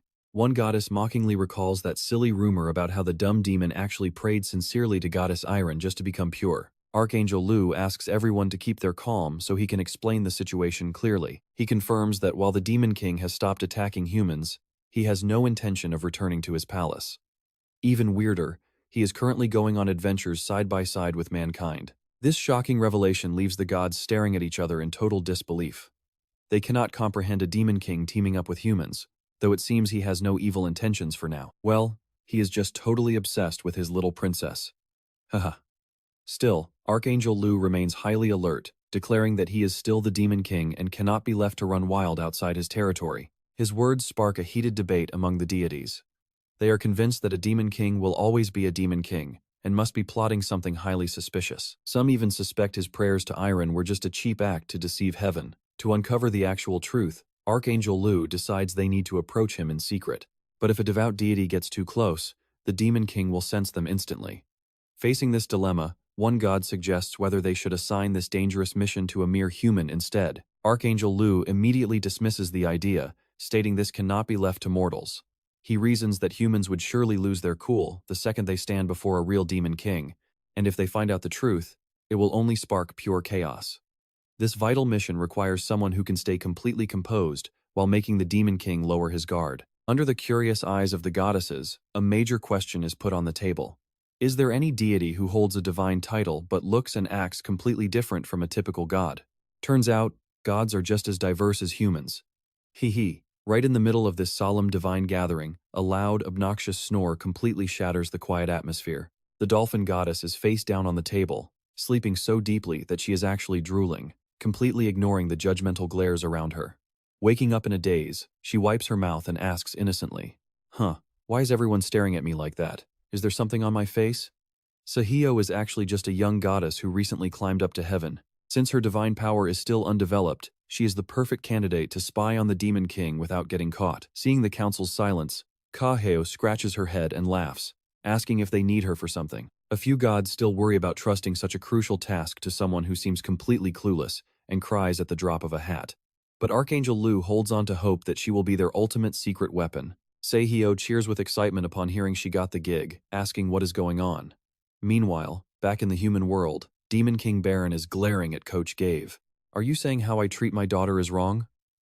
Shaking in a cold sweat, Gave waves his hands, claiming he meant no offense, but he genuinely senses something strange about Selene. Watching the little girl happily planning a beach trip with Sinfi, Gave cannot help but fall into deep thought. A sudden thought flashes through his mind about whether his cute student is harboring a dark secret or some terrifying hidden potential. Memories of their past clashes rush back, making Gave shiver with fear as he recalls Selene's truly monstrous power. That sheer force was far too massive for her tiny body, forcing a battle-hardened warrior like him to drop to his knees in agonizing pain.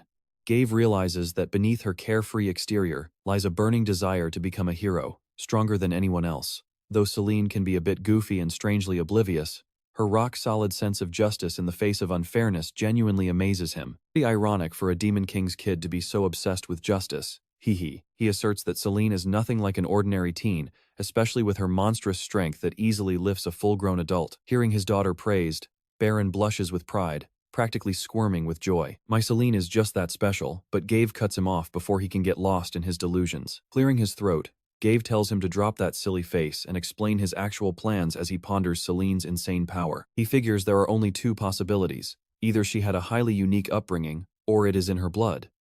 Turning to Baron, he curiously asks who her actual parents are. Hearing this, Baron freezes and frowns, wondering what kind of weird question that is.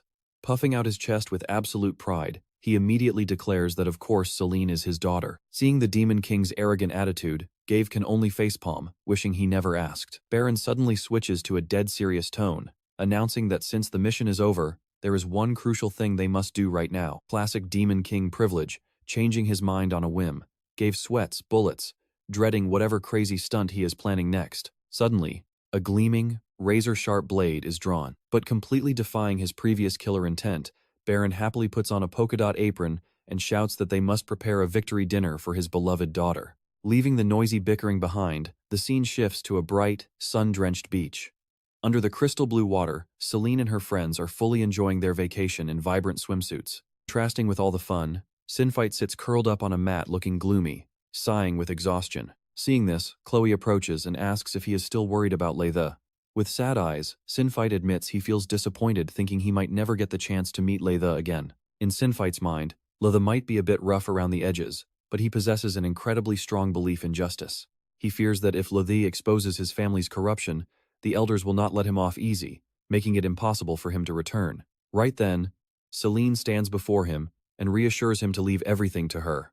She asserts that Sinfight doing nothing right now is basically a favor to everyone else, and honestly, worrying is not going to solve anything anyway. Selene eagerly urges the group to drop everything and enjoy this beach trip. Chloe totally agrees, arguing that since their mission is over, worrying too much will only ruin the fun. Feeling encouraged by his friends, Shinfei finally flashes a bright smile and thanks everyone. But wait, San suddenly ruins the mood with a ridiculously innocent question. What do we actually do now? That simple question leaves Selene and Chloe staring at each other in total disbelief. San awkwardly explains that it is her first time at the beach, so she has no idea if they should just walk into the water. Selene immediately gets a grand idea. She pats San on the shoulder and proudly declares there is only one thing to do at the beach, and that is going on a treasure hunt, right?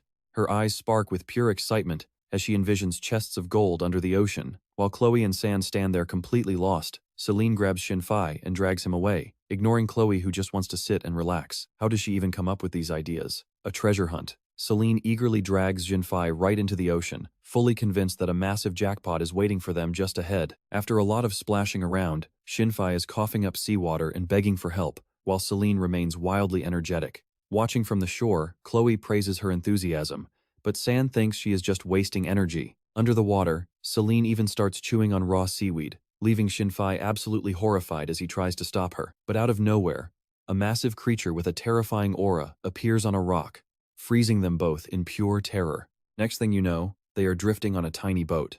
Jinfei is violently seasick, while Selene just looks around, completely lost. As sunset approaches, Selene suggests heading back. But a completely drained Jinfei points out that boats never pass through this area. They still have not found the treasure, but a mysterious woman hiding behind the rocks is watching them with a wicked smile. Meanwhile, under the bright sun of Alero Beach, Coach Gave asks his students if they are ready. Selene enthusiastically cheers, followed by determined shoutouts from Jinfei, Chloe, and San. Gave smiles in approval. Great job, everyone. Instructor Musat informs the coach that Letha handled the morning situation smoothly. Gave then officially announces that they have all successfully completed their very first mission. Selene is absolutely thrilled, pumping her fist and shouting in joy. Watching from a distance, Demon King Baron cannot hide his pride, muttering that she is truly his daughter, just as Gave orders everyone to head back. Suddenly, a heavily cloaked figure wearing a bizarre mask appears behind them, asking if they can spare a moment. Gave instantly drops into a defensive stance, demanding to know who the stranger is. The stranger casually waves it off, telling them to relax because they are just passing by to deliver something to the great hero named Selene. Gave is stunned, wondering how this freak knows them. Selene points at herself in confusion, asking if it is really for her, as the masked person holds out an envelope. Yep, a stranger delivering a personalized letter is a massive red flag. Holding the red wax-sealed envelope, Selene asks what it is, and the stranger drops a bomb. It is a wedding invitation. Selene can only freeze and repeat the words, "wedding invitation." She tears it open, only to let out a shocked scream when she sees the sender's signature, leaving the entire group frozen in absolute terror. The letter from Ronia begins with incredibly formal words. Addressing everyone connected to the Rifen's family, Ronia writes to share some joyful news. She claims to have met someone who shares her heart, believing their bond will last forever. Even though this relationship only started recently, the letter concludes with a warm invitation for these special guests to visit the Rifen's estate and bless their future together. It is clearly signed by Ronia Rifens, but holding it leaves the group completely uneasy. One of them mutters that this is weird, and the others instantly agree. Yeah, something is definitely off, because this does not sound like the Ronia they know at all. Suspicions of an imposter quickly rise, prompting Coach Gave to step up to the mysterious messenger. He growls with deep suspicion, asking why they should trust a shady stranger. The masked messenger simply lets out a cold, quiet smirk. Oh my, do not be so cold. Is that how you treat strangers? Selene and her group keep pressing the mysterious figure. We do not know your name and your face is covered, so how can we trust you were sent by the Reffin's family? Facing their intense questioning, he casually replies with a playful tone that they do not have to believe him. Under the shocked gazes of the group, the mysterious stranger calmly drops a massive bombshell. That is because the Refins did not send me. Instructor Gave's expression darkens as he demands an explanation. What do you mean by that? Behind the mask, the man smirks and reveals the truth. Actually, the invitation was never meant for Selene, meaning you guys were not invited to the wedding, at least, not officially. This contradictory statement makes Instructor Gave even more suspicious of his true motives. However, Jinfei steps in just in time. Pointing at the seal on the envelope, he says, "Wait, Instructor, I do not know if we should trust him, but that symbol on the letter definitely belongs to the Refins. No one can fake it because the crest is printed with magic." Suddenly, a sharp, decisive shout of no shatters the tense atmosphere. Selene firmly asserts that this letter is absolutely not from Ronia. Seeing Jinfei's confusion about the anomaly, she points out that the handwriting in the letter is simply too beautiful. In reality, Ronia's handwriting is stiff and incredibly messy. She recalls a time when an angry Ronia scribbled so aggressively in her room that the paper almost caught fire, leaving Jinfei chuckling and suggesting she was probably just having a bad day back then. That is not all. Selene also notices a strange floral scent wafting from the envelope, a smell that completely clashes with Ronia's well-known sweet tooth. He claims if Ronia had sent it, the letter would smell like sweet candy. San points out that nobles rarely write letters themselves, so elegant handwriting is normal, which makes Selene pause, though she still finds the whole situation highly suspicious. The strangest part is that Ronia suddenly wants to get married, yet there is no mention of the groom's identity in the letter. Chloe is puzzled since she assumed Ronia would marry Roman as promised, but Instructor Gave offers a different perspective. He explains that if a noble marries a commoner, they might hide the name to protect family honor, but such weddings are kept secret instead of sending formal invitations like this. Look at them playing detective together. Based on the quality and format, Gabe concludes that this is an official announcement of a royal wedding. However, if the groom were Roman, there would be no need to send an invitation like this because they are already way too close. Chloe laughs, agreeing that those two would never bother with such formal stuff. San then points out the key detail: the letter mentions they only met recently, which makes absolutely no sense if the groom is Roman. Furious, Selene shouts that she cannot let this happen because Roman would be the one getting hurt. She boldly declares that she will oppose this marriage until the very end. Xinfei and Chloe quickly try to calm her down. They argue that nothing is clear yet, and maybe Ronia actually wants this wedding, so the best way is to go check for themselves. Fueled by determination, Selene urges everyone to set off immediately to see it with their own eyes. Although Instructor Gave initially wants to refuse because he has no time for personal matters, the terrifying, fiery aura radiating from Demon King Baron quickly makes him tremble and change his mind. Demon King Baron silently thinks he has zero interest in human affairs, but since his daughter wants to go, he is more than happy to indulge her. Still, the cheeky messenger standing before him is seriously getting on his nerves. Feeling the glare, the masked courier playfully asks if there is something on his face and even offers to sing a song, leaving Baron grinding his teeth in pure frustration. Pretty brave of him to tease the Demon King. He might just end up sent to the underworld forever. Instructor Gave decisively announces he will inform the academy that their next destination is the Rafen estate. The group happily cheers and thanks their teacher under the sunny beach sky. Sweating bullets, Gave warns them this is the first and last time he makes an exception. He tells himself to carefully think things over, as the situation slowly spirals out of control, while Baron slowly calms down. He realizes there is no urgent business right now, so it is fine. However, from a high branch, Bat's mascot Rat, with its glowing red eyes, silently emits strange squeaks as it watches the group's every move. Baron notices the pesky rodent and decides to stay quiet to observe further, wanting to avoid ruining things if it tries to escape right now. Right then, the mysterious messenger suddenly begs to join them. Despite everyone's suspicion about her motives for tagging along, she reveals that she knows exactly where Ronia is. Shocked, Selene asks if she and Ronia are acquainted, and if Ronia gave her the letter directly. Talk about trying to cling to the group like a leech. After a brief hesitation, the stranger claims she knows a shortcut to Ronia's location and can lead them straight there. Although the rest of the group remains highly skeptical of her sketchy behavior, Selene readily trusts her word, her eyes sparkling with excitement. Right after that, the messenger dramatically takes off her mask to reveal a very cute face and a brilliant smile. She introduces herself as Kahio and warmly calls Selene's name. Soon, the group arrives in the Refen's territory, a magnificent magic city filled with towering spires and sparkling crystals. Selene cannot help but marvel at the bizarre magic items. She squeals in excitement. Wow, is this really Ronia's hometown? There are so many cool things here. Kahio eagerly chimes in, explaining that this place gathers countless unique magic items found nowhere else, since it is the city of mages. Meanwhile, Instructor Gave can only hold his head in frustration, wondering how he ended up in such a troublesome spot. Oh, you have got plenty of headaches ahead, buddy. Hang in there. Selene's over-the-top excitement starts annoying the passers-by, who mock her as a clueless country bumpkin showing off with zero manners. Xinfei quickly warns Selene to keep quiet so locals do not get the wrong idea, emphasizing that this is not a tourist spot and they did not come here for sightseeing. Remembering her main goal, Selene frantically urges everyone to find Ronia immediately, only to freeze up because she has no clue which way to go.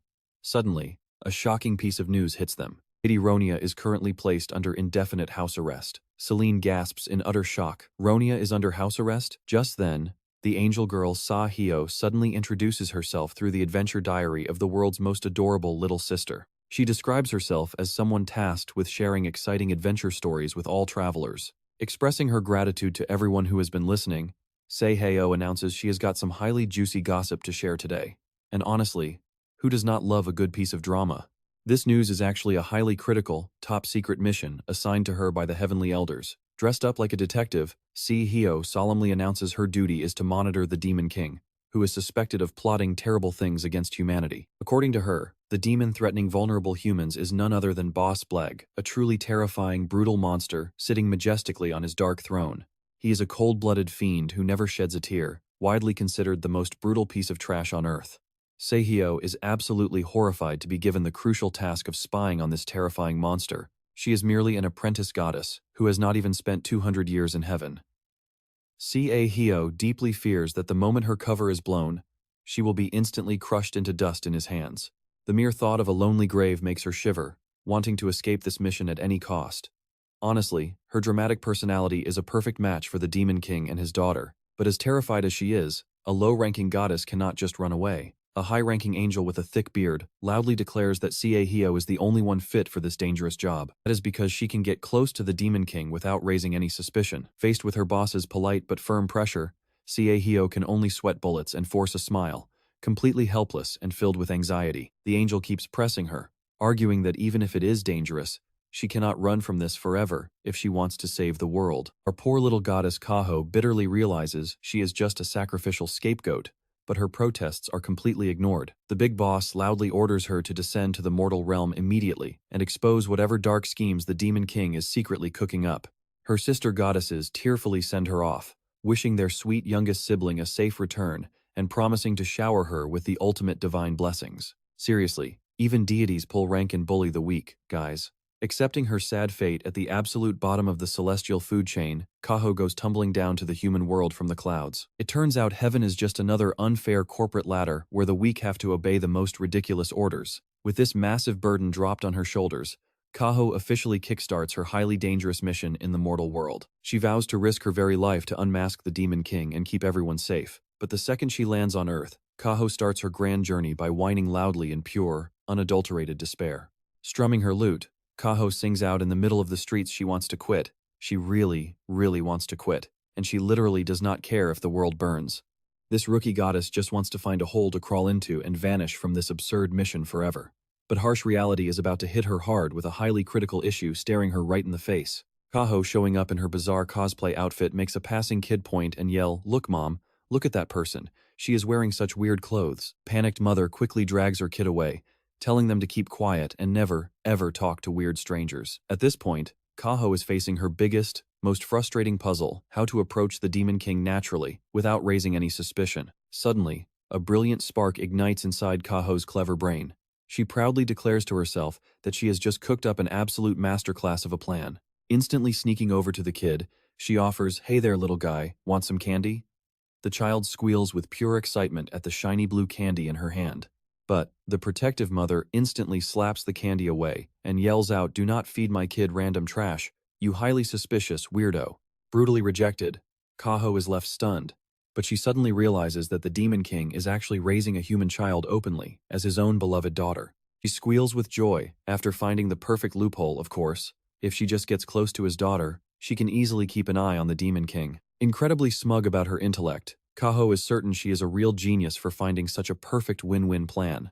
Wait, how does she even know the Demon King has an adopted daughter? Bursting with hope, she eagerly heads toward the academy to execute her plan. But harsh reality immediately splashes cold water on her face the second she arrives. Right in front of her is nothing but a pile of dusty, abandoned ruins.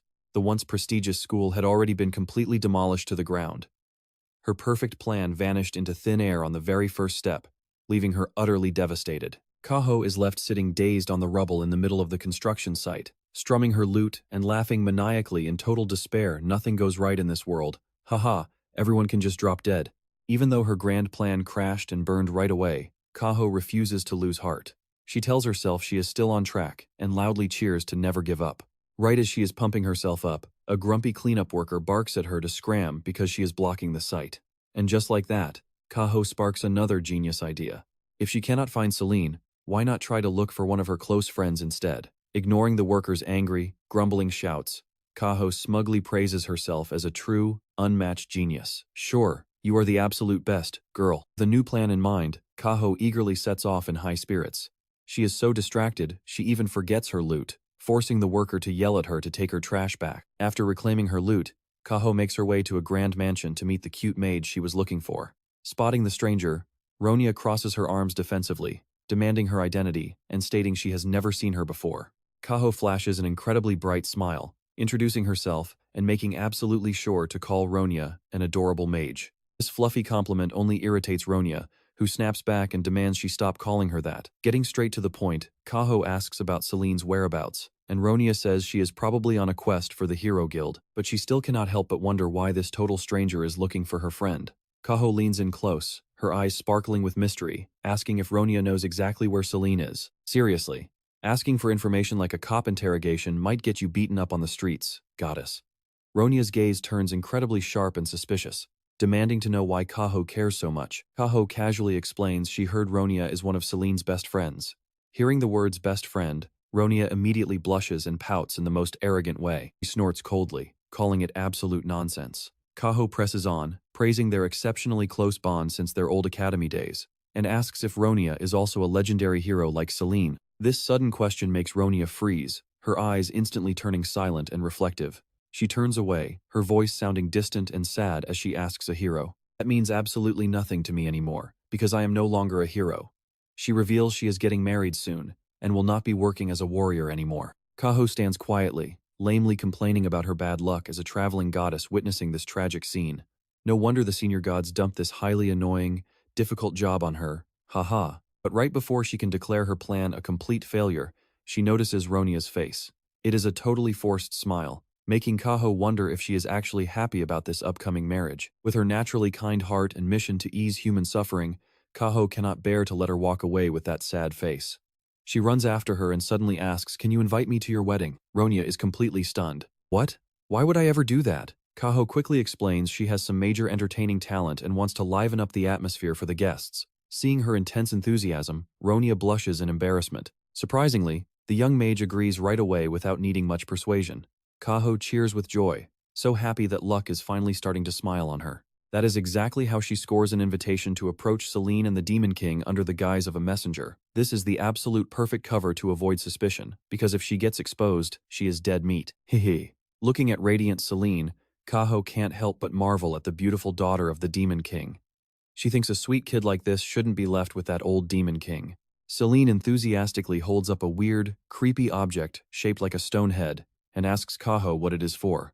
Witnessing such pure innocence, Kaho feels she simply cannot abandon this little girl. Watching from behind a wall, Demon King Baron gets absolutely furious seeing a complete stranger win his daughter's heart, silently plotting to eliminate her immediately. My god, is he a totally crazed, doting dad?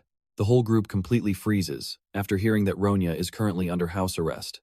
Chloe thoughtfully notes that whatever happened to Ronia must be extremely serious, and San fully agrees with her. Shinfei silently calls out Ronia's name in worry. But in the middle of this tense vibe, Selene asks a clueless question that floors everyone. What is house arrest anyway? Chloe and Shinfei freeze at their friend's innocence. Demon King Baron, standing nearby, also feels highly annoyed by the scanning stares of the crowd around him. He silently mocks these weaklings for even daring to look at him with those eyes. Chloe sighs, admitting that meeting with her now is definitely not going to be easy. Seeing Selene still confused, Shinfei explains that it simply means she refuses to leave her room. Selene pouts and almost cries, complaining, "What do we do now? We came all this way and we cannot even see Ronia?" Coach GV is thrilled to hear this. He made up his mind to head back immediately to escape any trouble. Chance is here. Time to run. Haha. But just as Gave turned to leave, Baron grabbed his shoulder as fast as lightning. With a terrifying fiery glare, the Demon King growled that they should stay a bit longer to solve this, making Gave curse silently at being forced. Chloe and Sinfight thoughtfully agreed that finding someone to explain the situation would be incredibly useful. At least they wanted to understand the reason so they could help shoulder Ronia's emotional burden. Right then, San suddenly spoke up, claiming he knew exactly who they could ask for information. The group was shocked, asking if San really knew someone in this magic city. San shook his head, admitting he didn't know anyone, but there was one person who definitely knew Ronia well enough to help. Selene excitedly jumped up, looking around wildly for this mystery person. San quietly led the group to a massive building and firmly declared that they had arrived at the right place. But instead of looking for anyone, Selene's eyes lit up when she saw a restaurant. She screamed with pure excitement. Food. Her inner foodie kicked in, and she completely forgot about the mission. Selene charged forward and jumped right onto Roman's head, nearly making him choke on his cake. Chloe and Sinfight were stunned to see him here alone instead of protecting Ronia like he usually did. Roman calmly wiped his mouth, admitting he never expected to see them here since he thought they were still on a mission in Alero. Selene slammed the table in anger. "How can you even ask that? We rushed here because we heard Ronia was being forced into a marriage." Seeing Selene make a scene, Sinfight quickly stopped her, saying it was way too rude for a restaurant. Roman's gaze suddenly turned dark. He realized rumors of Ronia's wedding had spread incredibly fast. Chloe worriedly asked what on earth happened while they were away that caused things to escalate so suddenly. Setting his cake down, Roman sighed and admitted there was no point in hiding it anymore, confessing he desperately needed their help. Right then, He began explaining everything he knew about the situation to the group. Just like the others, he and Ronia had received a quest from the Hero Association. Their mission was to eliminate monsters that had appeared at a crystal mine in the northern part of the kingdom. Roman continued his story, explaining that the mine was a vital source of crystals filled with immense magical power, which had been used to draw ancient magic circles since olden times. However, not long ago, vicious beasts invaded the mine and constantly harassed the workers.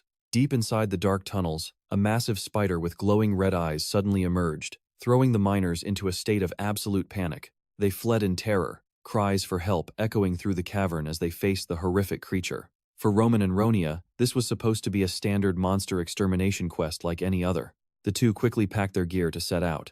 But the moment Ronia looked at the quest map, she froze in her tracks, a look of complete shock crossing her face. She realized this crystal mine sat in a highly specific location right next to her family's Rafen's territory. Roman confirmed that Mount Perma, where the mine was actually right next to her family mansion. Doing a mission right next to your home sounds pretty familiar, doesn't it? Roman reminded her that this place supplied magic crystals to her entire territory, asking if she already knew that. Ronia snapped back, "Of course I know that."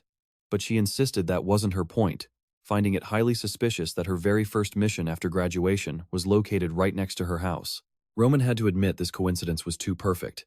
Ronia thoughtfully pondered, remembering that Lethe had also received a quest near home recently, making this whole setup feel incredibly suspicious. When Roman asked if she planned to reject the quest, Ronia made it clear she would do no such thing. She firmly decided they would stop by her family mansion first. Ronia believed her father knew every detail about their territory and would tell them if something strange was actually going on. Hearing Roman jokingly tease her about using this as an excuse to slack off, Ronia furiously snapped back in absolute denial. Ultimately, they agreed to stop at the Rafen's mansion first. Roman sat quietly at the table, staring at the cake before him. His stomach must have been throwing a serious protest, right? But the moment they stepped inside the mansion, a heavy, deeply unsettling tension immediately hung in the air. A gray-haired butler bowed respectfully, welcoming Lady Ronia back and announcing that the Count was already waiting inside, leaving her completely stunned. She wondered to herself if her father had somehow known beforehand that she would visit. The butler urged her to see her father immediately to hear the truth, warning that an extremely grave matter awaited behind those doors. A wave of sadness washed over Ronia's eyes as she quietly agreed. As Ronia was led away to the Count, the butler guided Roman toward the guest room. Roman could only stand there in silence, watching his friend's back slowly disappear down the deep corridors of the massive mansion. From that exact moment, Roman felt as if Ronia had completely vanished into the imposing estate. But when she finally returned a while later, she brought absolutely devastating news. Ronia flatly declared she was abandoning the mission due to an urgent personal matter.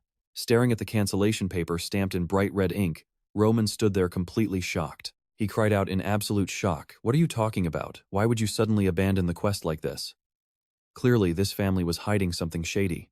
Standing with her back to him, Ronia choked up and apologized. She insisted she had no other choice, dropping a painful truth that left Roman completely frozen. She was getting married. Ronia demanded he leave immediately and never try to see her again. Roman could only scream her name in absolute despair as she forced a bitter, tearful smile and whispered her final apology. It all happened way too fast for Roman to react. Before he could even try to convince her, he was kicked out of the mansion without a single shred of mercy. From that moment on, Roman could only stare helplessly at the locked iron gates, completely shut out, with no way to sneak back inside. News of the Refn's family, daughter getting married spread like wildfire across the land. With such shocking gossip running wild, the local busybodies were working overtime to spread the juicy rumors everywhere. Even without an official announcement, rumors about the mystery groom sent shivers down everyone's spine. Supposedly, he was a second prince from a distant desert kingdom across the ocean, infamous for being a lustful, trashy playboy. The guy was over 40 and already living with 2 other wives. Roman simply couldn't comprehend why Ronia was being forced to marry a man like that. He sat motionless outside the mansion gates like a stone statue for 4 straight days and nights. Snapping out of his flashback, Roman sighed and admitted that was the whole story of the past 2 weeks. Hearing this, Sinfight gasped in sheer disbelief. Roman bitterly admitted that a lone warrior like himself stood absolutely zero chance of changing the mind of a powerful, commanding count. To make matters worse, since the Hero Association's quest was still active, their trainer and the other warriors had to leave to finish the monster hunt as scheduled. That was how Roman ended up completely abandoned and helpless. Seeing her friend's pain, Selene slammed the table, jumped up, and screamed that this was absolutely unjust. Yeah, they definitely needed to set things straight. Despite Sinfight trying to hold her back and begging her to calm down, Selene simply couldn't control her explosive rage.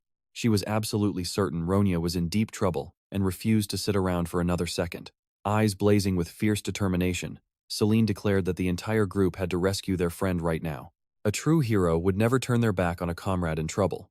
She turned to the coach, using the completely wrong name, and demanded to know if he agreed. Coach Gave grits his teeth, veins popping as he corrects them.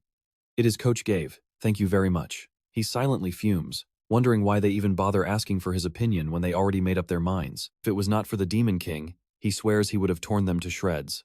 Chloe quietly interrupts, noting that regardless of his anger, they all agree to help Ronya. Shinfei does not object, but he is puzzled about the execution.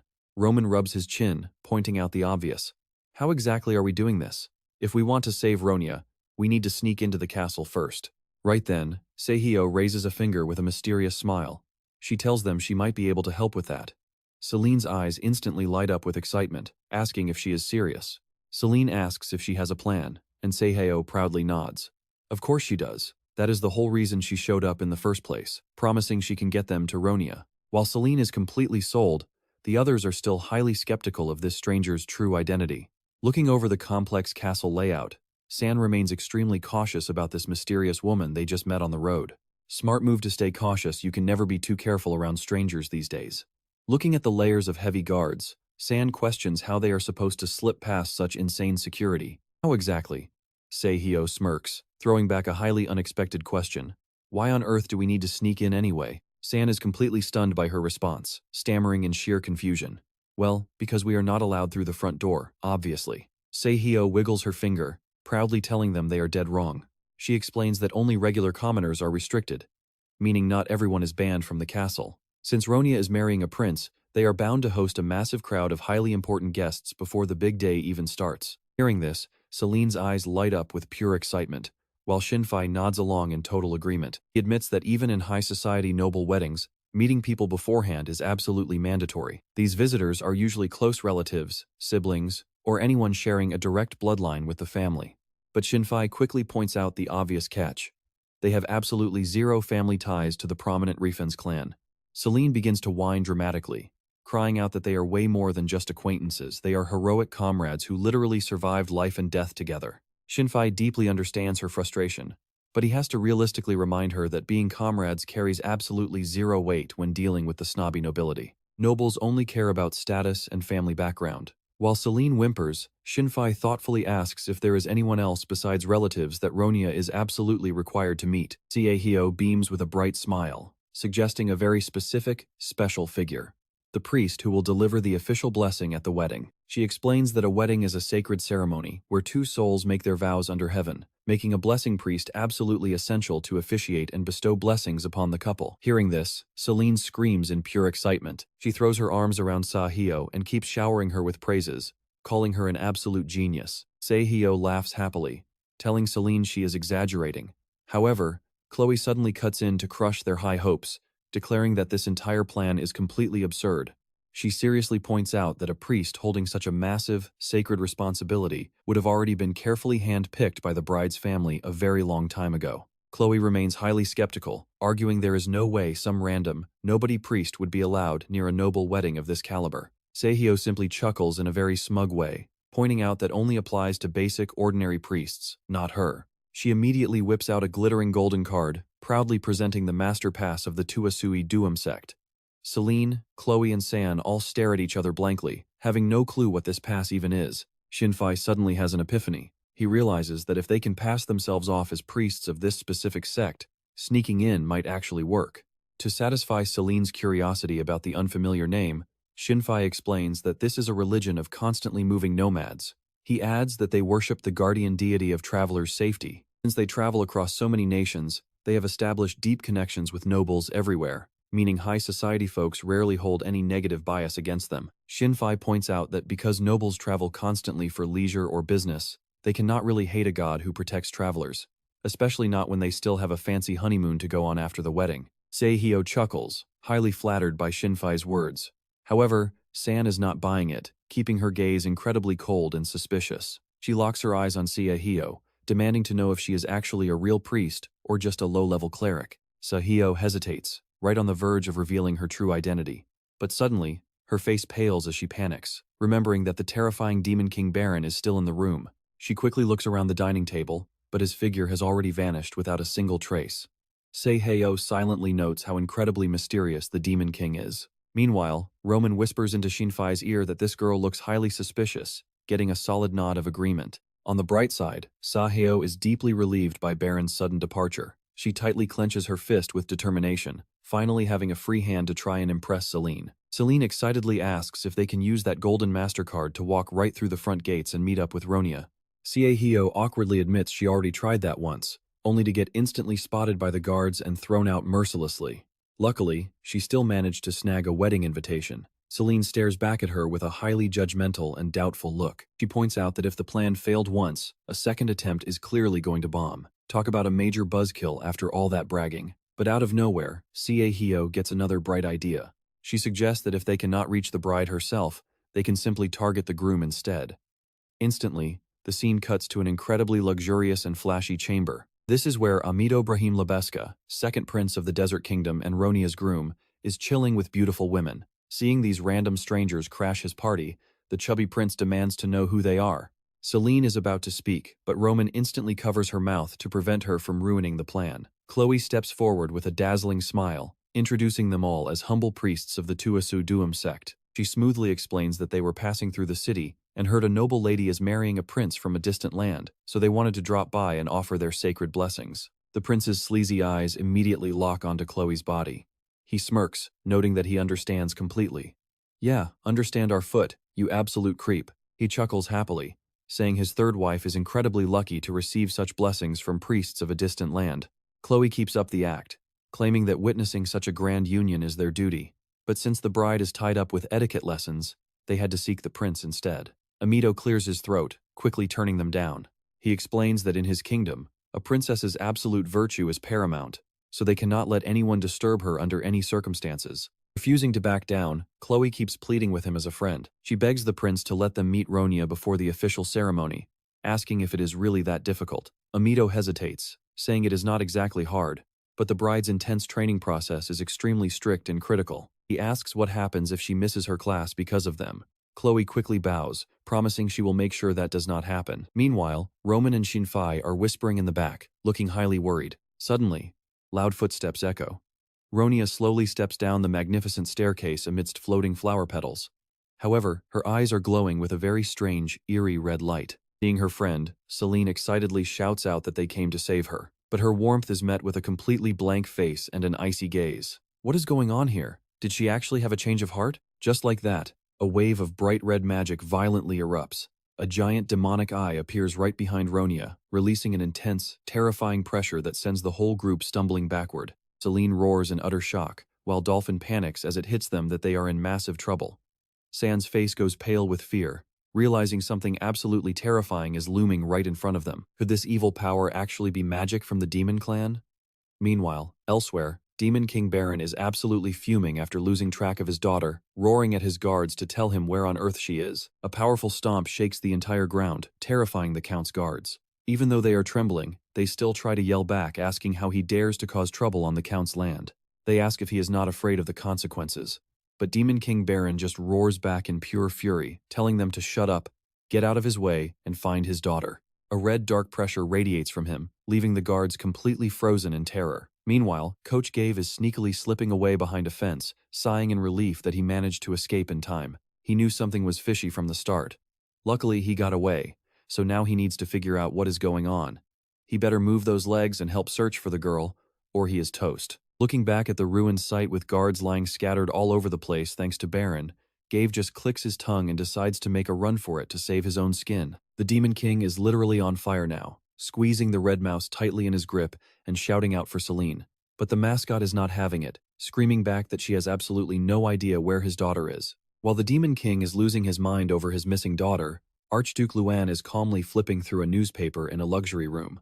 A nearby voice comments that he seems way more relaxed than anyone would ever expect. The red mouse jumps onto his table, anxiously reporting that their grand plan to revive the previous Demon King has failed miserably. She warns that if this keeps up, their entire smuggling route will be shut down. Even the Refen's territory is facing serious danger now, and she grumpily asks if Luan is just going to sit back and watch it all collapse. Luan coldly sets his newspaper down, his sharp eyes locking onto the little mascot as he asks if it was actually her own fault for letting their allies betray them in the first place. Bathory is shocked, demanding to know how that is her fault. But Luan points out that the person blocking their path right now is actually one of her own blood relatives, leaving her completely speechless. She tries to defend herself, stammering that she had no idea they would chase her all the way here, especially since she was so careful to erase every single trace. Luan shuts down her excuses, pointing out that she not only left clues behind but also accidentally exposed their secret smuggling ring. As she sits there in silent frustration, Luan gets up, stares out the window, and declares he has no intention of sitting back and watching his hard work fall apart. He confidently claims he already took the necessary precautions to turn the tables. Luan lets out a sly smirk as the little mascot asks him what his next move is going to be. He explains that he does not even need to act directly. When dealing with too many obstacles, the smartest move is to simply make them tear each other apart.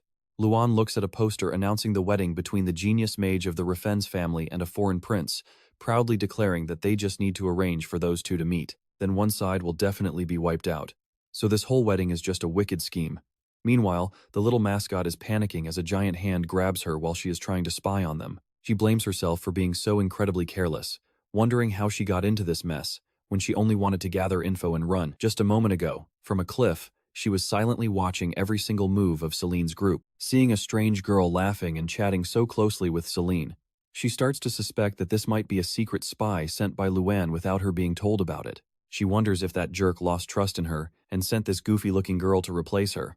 But even so, she is just relieved that she does not have to guide Selene's group to the Rafens mansion anymore. Suddenly, a shiver runs down her spine as she feels like she just met the ice-cold gaze of the man traveling with the hero group. Even though she tries to calm down by telling herself the distance is way too far for anyone to spot her, a deep sense of unease still creeps in. Sweating buckets, she desperately prays that she is just seeing things, but Demon King Baron instantly appears right behind her and snatches her up. He roars in absolute fury, glad to have finally caught this little pest. While the terrified mascot screams and begs for her life, she swears up and down that she really did nothing shady this time, but Baron just stares down at her with terrifying, fiery eyes. He sarcastically asks if saying this time means she actually did plenty of shady things in the past, demanding she spill the absolute truth right now. The red mouse struggles desperately in his massive palm, frantically trying to make excuses to save herself. He swears she did absolutely nothing, and to negotiate an escape, she asks if he is curious about the guy who took over this mansion, offering to tell him everything she knows. Baron stares thoughtfully at the tiny creature in his hand before nodding. He figures as long as her soul is locked inside this tiny body, she will never be able to run away from him anyway. Baron decides to interrogate her later, since finding his beloved daughter is his absolute top priority right now. Yes, he is totally obsessed with his daughter again. Baron coldly orders the mouse to reveal the guy's identity. With a face full of hatred, she tells him the bastard is named Japes Lona Green, as a vision of a chubby man enjoying himself with ladies appears. Mouse goes on to explain that he is a purebred from her own tribe. In the past, they had a tense civil war over territory, and her side ended up losing miserably to his rival faction. Gritting her teeth in regret, she blames her grandfather for being too stubborn and refusing to shed blood among clan members. Otherwise, she could have easily wiped them all out. After losing that war, she struggled just to stay alive and escape her homeland. Even though she was incredibly careful to erase all her traces out of fear, somehow that bastard Jep still managed to track her down. He even discovered the secret smuggling route she had worked so hard to build over the years. Her anger completely boils over as she talks about how that jerk stole all her hard work. She screams in pure bitterness, remembering the completely empty crates and how she could not believe he actually took everything, declaring that he had gone way too far. Stepping through the ruins, Baron sarcastically points out that she is basically admitting to smuggling goods right out of the territory. He is quite surprised by her sheer boldness to casually confess to such an illegal business operation so easily without any hesitation. She acts tough despite running a shady illegal business, but getting squeezed tightly by Baron quickly brings her back to reality as she screams out in loud protest. She yells back, asking what he means by smuggling, claiming it is a totally legal business. But when asked what she was selling, she just stammers, saying she cannot tell him that. Losing patience because the mascot refuses to cooperate and give up the location, Baron tosses her over to Gave, growling that talking to her is a complete waste of time. Gave quickly catches the mouse as Baron orders him to watch her closely, since he still has plenty of questions. Cracking his knuckles with a murderous glare, the Demon King declares he does not care if the guy is named Japes or Jopes, he is going to kick his butt. Gave worriedly warns him not to let his guard down, but Baron just smirks, asking if Gave actually thinks he could ever be defeated by a piece of trash like that. The red mouse trembles, clarifying that she knows how strong he is, but worries about his daughter. An image of Selene carrying her massive greatsword flashes back as she delivers the warning. She warns that the girl and her friends are likely in deep trouble right now. Baron stops dead in his tracks, shocked as he demands to know what she means about Selene. The mouse's eyes flash a bright red as she reveals the terrifying truth about Jeps, a beast born with the ability to charm people using wicked magic. Baron's face instantly tightens with extreme worry. Under the influence of a powerful charm spell, a giant demon eye appears, radiating a sinister energy that completely dominates the mind. Selene, Chloe, and San now have lifeless red eyes, walking like mindless puppets under the enemy's absolute control. Seheo breaks into a cold sweat. She realizes the entire squad is in deep trouble, facing a high-ranking demon who is an absolute master of charm magic. With just a single glance, he managed to control both Selene and the Saintess Chloe. The demon Jeps bursts into a loud, smug laugh. He is absolutely thrilled to have captured the entire hero party so easily. Casually stroking his face, the villain admits he only came here looking for the traitor Beatty. But now, he is more than happy to find this place crawling with beautiful girls. Jeps eagerly thinks about settling down here permanently if gorgeous prey keeps walking right to his doorstep. He gently reaches out to touch Ronia, but then shifts his greedy gaze over to Selene, thinking that compared to a kid like Ronia, the silver-haired beauty is way more attractive. Uh-oh, Demon King, someone is hitting on your daughter. Staring at Selene with pure lust, Jepes begins to mock her appearance. Standing right there, Kehio is pretending to be brainwashed, but she is secretly fuming inside. She curses this absolute creep, telling him to keep his filthy eyes off Selene and take his hands away. Suddenly, Jeps pauses. He senses a strange, chilling, murderous aura radiating from right in front of him. Before he can even react, Selene snaps out of it. She channels her full power into her greatsword, which glows with a brilliant blue magical aura, and roars for the demon to take his hands off Ronia immediately. A massive, earth-shaking magical explosion erupts, hitting Jeps dead on. He barely has time to widen his eyes in shock before, through the thick smoke and dust, the demon Jeps drops to his knees, his eyes wide with sheer terror. He can't believe what he is seeing, stammering out in absolute panic, How did a mere kid like you break my charm? You really think the daughter of the Demon King is just for show? Ignoring her shocked enemy, Selene suddenly pulls Ronia close, even daydreaming about wearing a dashing suit to protect her beautiful bride. Selene makes a bold, defiant declaration. I would rather marry Ronia myself than ever hand her over to a total scumbag like you. This bold move leaves Kahio completely frozen, her face a picture of utter confusion. But Selene is still full of fire, standing protectively in front of Ronia as she yells, so just give up, you absolute pig. Infuriated by the insult, Jeps screams in rage, who are you calling a pig, you insolent brat? Meanwhile, Sehio frantically tries to intervene, thinking that talking about marriage between two girls right now is way too fast. Selene beams with a smile, praising Kaheo for resisting the charm. She figures that is just the standard of an amazing priest. Seeing how carefree she is, Sehio quickly reminds her that this is not their main concern right now. Right after that, Selene rushes over to the lifeless Ronia. She repeatedly slaps her friend cheeks, yelling at her to snap out of it and stay calm, while Sahio watches her effortlessly break the enchantment. Sehio starts to wonder if this girl is actually someone extremely special. But Jeeps is fresh out of patience. He channels all his dark magic into his hand, screaming like a lunatic. Jeps roars that he doesn't know how they broke free, but they are all dying today. But who is dying first, you pig? Before anyone can react, Sehio yells out a warning in pure desperation. Suddenly, a devastating blast of energy erupts. It strikes Jeps head-on, sending him flying across the room like a rag doll. He crashes hard onto the floor, letting out painful, broken groans. Sehio stands frozen, staring in disbelief at the enemy who was taken down in the blink of an eye. Through the rising dust and smoke, the Demon King Baron appears in human form, radiating pure, murderous intent. He roars in absolute fury, you bastards, where is my daughter? His devastating punch shattered the wall and took Jeps out instantly. Watching the enemy lie motionless as his soul begins to drift away, Kaheo trembles in shock. She realizes she had only heard rumors about the Demon King's strength, but never expected him to be this terrifying, literally punching through solid walls like a real-life monster. No wonder he holds that legendary title.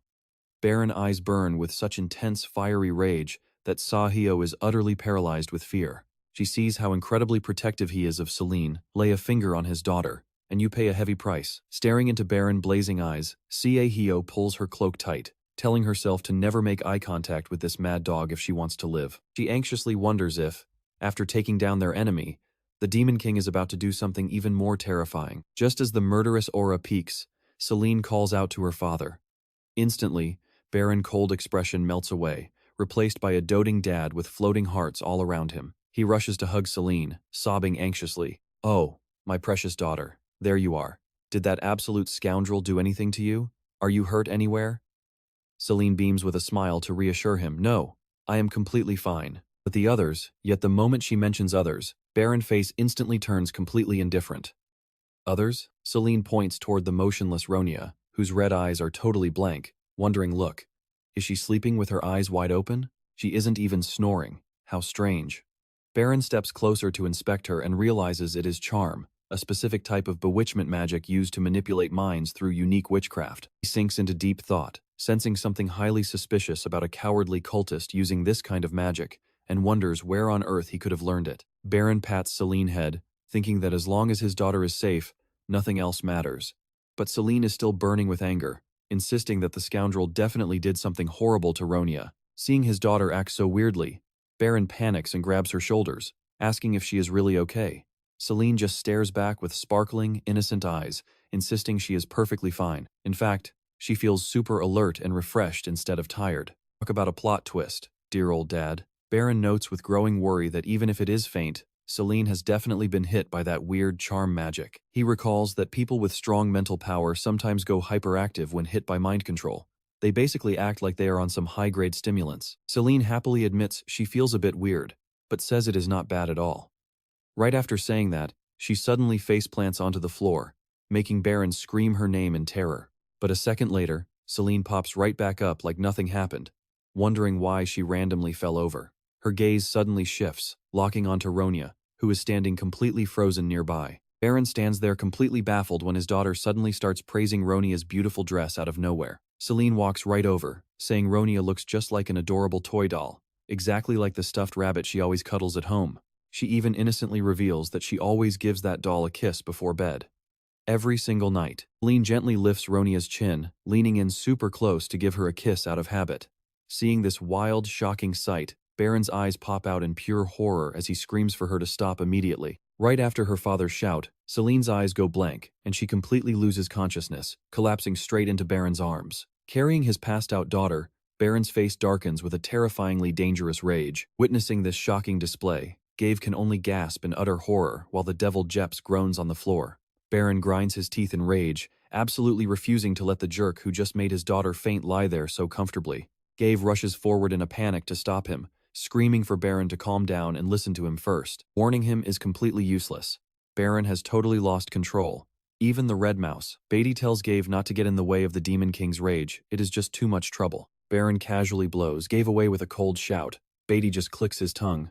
That is what he gets for being so headstrong, honestly. Meanwhile, right in the middle of the ruins, Jeps slowly wakes up. Jeps is completely baffled, demanding to know who stands before him, as Baron radiates a massive wave of pure, terrifying killer aura. Baron declares his unforgivable crime, hurting his underage daughter to the point of making her faint. Before Jeps can even process this, his red rat companion goes completely pale, sensing the absolute doom about to rain down on them. Baron raises his hand, crackling with purple magic energy, coldly declaring that Jeps will pay for this with his very life. Terrified out of his mind, the desperate demon can only scream bloody murder for the guards to save him. But it is way too late for that. A massive explosion erupts, swallowing Jeps mid-scream, and the shockwave violently shakes the entire castle, sending the outside guards into a total panic as they rush in to investigate the absolute chaos. Stepping into the ruined hall, the guards instantly freeze in shock at the sight of Baron standing majestically amidst the thick purple smoke. Jeps is now nothing but a charred, crispy black mass, barely wheezing out a plea for help with his last breath. Seeing the dangerous situation, Kaheo quickly jumps in to block the guards. She frantically warns them to turn right back and not do anything stupid if they want to live. Honestly, it is a good thing she stopped them, or these low-level mobs would have been wiped out without even knowing what hit them. Back at the Grand Reffin's estate, Count Reffins is overwhelmed with emotion, tearing up as he wonders how he could ever repay them for saving their lives. Just thinking about how his precious daughter almost got forced into marrying that demon makes his heart squeeze with pure terror. Bowing deeply to thank our young heroes, he promises that the Reffens family will always remember this massive debt of gratitude. Selene humbly replies that they really did not do anything grand enough to deserve such praise. The truth is, once they woke up, they just saw the estate turned into a pile of rubble, found the unconscious Count, and brought him back to his main residence. San casually drops a harsh truth bomb, pointing out that it was actually Selene's own dad who blew the entire place to smithereens. Sinfight frantically scolds San for being so incredibly rude, but San is secretly panicking about being dead, broke, and unable to pay for any repairs if the owner asks for compensation. Seriously, with a dad and daughter duo this destructive, who would ever dare invite them over? Fortunately, Count Refens just laughs it off, assuring the heroes not to worry about the damage. He declares that the Refens family is not ungrateful enough to make the saviors who rescued them from a demon's clutches stress over such minor details. Lady Refens also sobs in agreement, crying that without their help, her daughter would have fallen into enemy hands, and she honestly has no idea how they could ever repay this debt. Baron casually suggests that if they want to show gratitude, they should thank his daughter, the hero Selene. He makes it clear that if it were not for her, he would not have lifted a single finger to clean up this entire mess. Selene stands there completely clueless, while the Count and his wife keep bowing to thank her. The poor girl can only scratch her head with an awkward laugh, admitting she does not even remember what happened during the fight. Seeing Selene look so incredibly proud of herself, Ronia snaps, jumping to her feet and shouting that Selene barely did anything at all, yet is happily taking all the credit. Even as Roman tries to urge her to be polite to their savior, Ronia still fumes, yelling that if she had not let her guard down, she would never owe a debt to this idiot. But hey, this idiot did run in to save her with absolute enthusiasm. Ronia proudly claims that the second she stepped into the estate, she instantly knew something was off. Selene is completely shocked, wondering if Ronia had also managed to see through the demon's true identity right from the start. Ronia confidently asserts that of course she did, since her parents suddenly started talking crazy about marriage, and everyone had the exact same blank look in their eyes. She says she would not even deserve to use magic if she failed to notice something that obvious. However, she does admit there were moments she let her guard down just a tiny bit. Seeing Selene give her a smug, double thumbs up, Ronia snaps, asking if all of this was somehow part of her grand master plan. Are you for real? This is so annoying. Even so, she still bows her head slightly, offering a genuinely sincere thank you to Selene for rescuing her. Ronia proudly declares that the Refens family will never forget this kindness, making Selene beam with pure excitement. The bald-headed guy also bows in thanks for saving their clan, though the girl is still throwing a tantrum when he accidentally touches her sore spot. Meanwhile, Jeps's red rat companion is frantically searching for an escape route, shivering as he tells himself that he has to get out of there right now and report everything to the higher-ups immediately. He terrifiedly realizes that if he fails to deliver the news in time, they will all face a brutal end of death itself. Soon after, a solemn farewell ceremony is held. The family representative offers blessings, praying that the goddess will always watch over the young heroes. Meanwhile, the soldiers raise their banners high, chanting a loud, roaring salute to their saviors. Seeing Selene absolutely ecstatic about successfully pulling off her first real heroic duty, Sinfight cannot help but smile at her great mood. However, Instructor Gave immediately steps in to bring her back to reality. He warns Selene not to get too ahead of herself, reminding her how she almost got captured and turned into a literal puppet by the enemy. Seriously, she cannot just act on a whim like that. Good thing she is the Demon King's daughter, or this series would have ended in episode 1. Instructor Gave grumbles about Selene's extreme recklessness in charging straight into the enemy lair completely unprepared. Looking at her carefree, happy-go-lucky smile, he can only sigh in total defeat, realizing she is not even listening to a single word of his scolding. Gave figures it is best to just keep his mouth shut, though deep down, he has to admit that the girl did a pretty incredible job. Selene might be naive, but that selflessness is exactly what makes a true hero. Gave curiously asks what if Ronia really wanted to get married, but Selene fires back, asking what makes him think Ronia was being sincere about it. Selene explains that the whole marriage thing does not fit Ronia's personality at all. Giving a confident thumbs up, she asserts that even if Ronia eventually wants to get married one day, right now her friend is 100% focused on becoming a hero. Remembering how Ronia used to work so hard that she would fall asleep right on her books, Selene is absolutely sure her friend has zero interest in marriage right now. Overhearing her friend talking trash, Ronia instantly blows her top, trying to charge in for a fight while Roman struggles to hold her back, reminding her not to hit the person who literally just saved her life. Honestly, these two always bicker like market wives. Haha, Selene confidently beams, declaring she is absolutely certain that she and Ronia are destined to become the greatest heroes together. Even though Ronia stubbornly rejects this destiny and refuses to share anything with her, Selene just smiles, fully believing that Ronia would also rush to save her if she ever got into trouble. She proudly declares Ronia is a hero too, turning to ask her directly. Faced with Selene's sweet sincerity, a blushing Ronia awkwardly admits that since she owes a debt, she would at least do that much to pay her back. Chloe smiles, noting that is such a classic Selene answer, believing the girl is destined to be a legendary hero. Meanwhile, Instructor Gave barks out orders for everyone to wrap things up and prepare to head back immediately. Watching Selene's small back as she happily walks ahead, Gave quietly contemplates the incredible spirit and mind-boggling natural strength of his young student. He tells himself that this girl is definitely hiding some colossal secret, though honestly, who does not have secrets these days? Instructor Gave narrows his eyes in deep suspicion as he looks at the dark-haired man. He mutters to himself, wondering what that devious bastard could possibly be hiding. But while Gave is busy plotting, San suddenly pats Selene's shoulder with a quick reminder. Hey Selene, are you not forgetting something? When a clueless Selene asks what he means, San simply points behind them, saying it is her dad, but Selene still does not get it. He casually asks what about her dad, but San bluntly delivers the news that he has completely vanished. The group gasps and looks around, with Sinfight and Chloe frantically confirming that Selene's father is nowhere to be seen. Even the priestess who came along with them has vanished without a single trace. Gave mutters that Selene's father is truly an enigma, constantly disappearing and popping back up out of nowhere the second they arrive anywhere. Selene taps her chin, completely unfazed as she innocently guesses that maybe her dad just had a sudden bathroom emergency and simply did not feel the need to hide it. Oh girl, at least save some face for your poor dad. She cluelessly blabs on about how her father always gets incredibly embarrassed during these awkward moments, leaving San highly suspicious of the whole story. Wonders how such a powerful warrior could ever feel shy about a simple bathroom break, thinking his intimidating appearance does not match that kind of timid personality at all. Shinfei quickly warns San about judging people based purely on appearances, though even he has to admit Selene's father is certainly one of a kind. Seeing the group lingering around to wait, Coach Gave immediately steps in, firmly putting his foot down due to their packed schedule. They are forced to return to the Hero Association headquarters right on schedule. Shinfei thoughtfully notes that, while completing a mission is crucial for a hero, sticking strictly to the plan is equally important. In reality, Gave is dealing with terrifying, crushing pressure from Demon King Baron, who is currently keeping the mysterious priestess hostage. Baron's eyes glow with a menacing, fiery crimson light. He growls out a command, forcing Gave to stop Selene from following him at all costs, warning that the consequences will be absolutely disastrous otherwise. Drenched in cold sweat, Gave nervously clears his throat and loudly announces to the entire group that he will tolerate absolutely no objections about heading back to headquarters right this instant. Fortunately, he can still hide behind his teacher authority to shut down their complaints, firmly asserting they have zero precious time to waste on some random, unrelated stranger. Despite her lingering hesitation, Selene quickly bounces back to her usual cheerful self.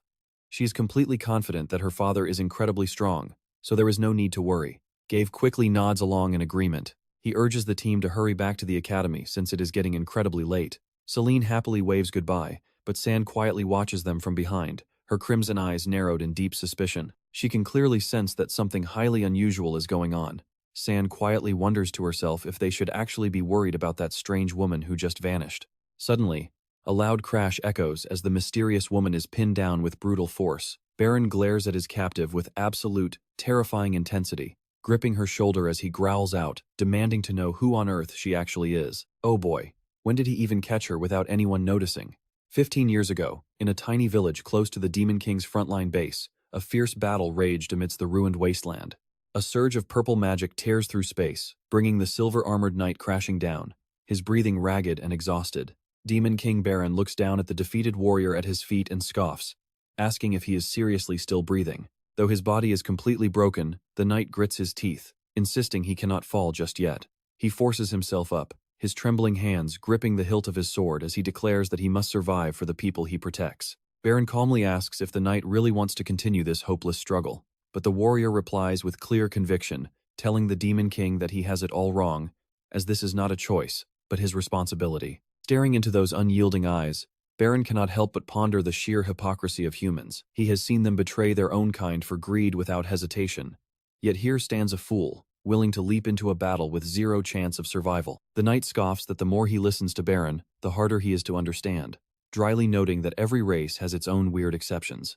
Whether they are gods, mortals, or even demons, there are always outliers, and standing amidst the ruined village, the knight admits he has never met a demon king as bizarre as Baron. He remarks that no demon lord has ever asked humans such deep questions, openly wondering if Baron actually cares about the fate of humanity. Baron immediately snaps back in denial, muttering that it is merely a passing thought and definitely not some deep curiosity. The knight gently suggests it is best to just let humanity live in peace.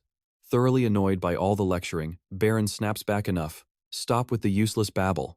In a flash, Baron lunges forward and grips the knight tightly by the throat. Burning with a cold glare, he demands to know one final thing: what on earth gave him the courage to stand in his path? Baron recalls all those self-righteous hypocrites who claimed they wanted to protect the continent or destroy evil. He coldly questions if the knight before him is just like the rest, throwing his life away for nothing more than those same empty, useless ideals. Instantly, the silver-clad knight reaches up, grabbing the Demon King by the wrist. He might be hopelessly outmatched, but he is completely unafraid of death. Chuckling softly, he admits his reasons are not grand or impressive at all. He quietly confesses that he simply wants to protect the future of the person he loves most in this world. Baron looks down, his face a picture of pure boredom. He was honestly hoping for a much more interesting motive, rather than more cliché nonsense.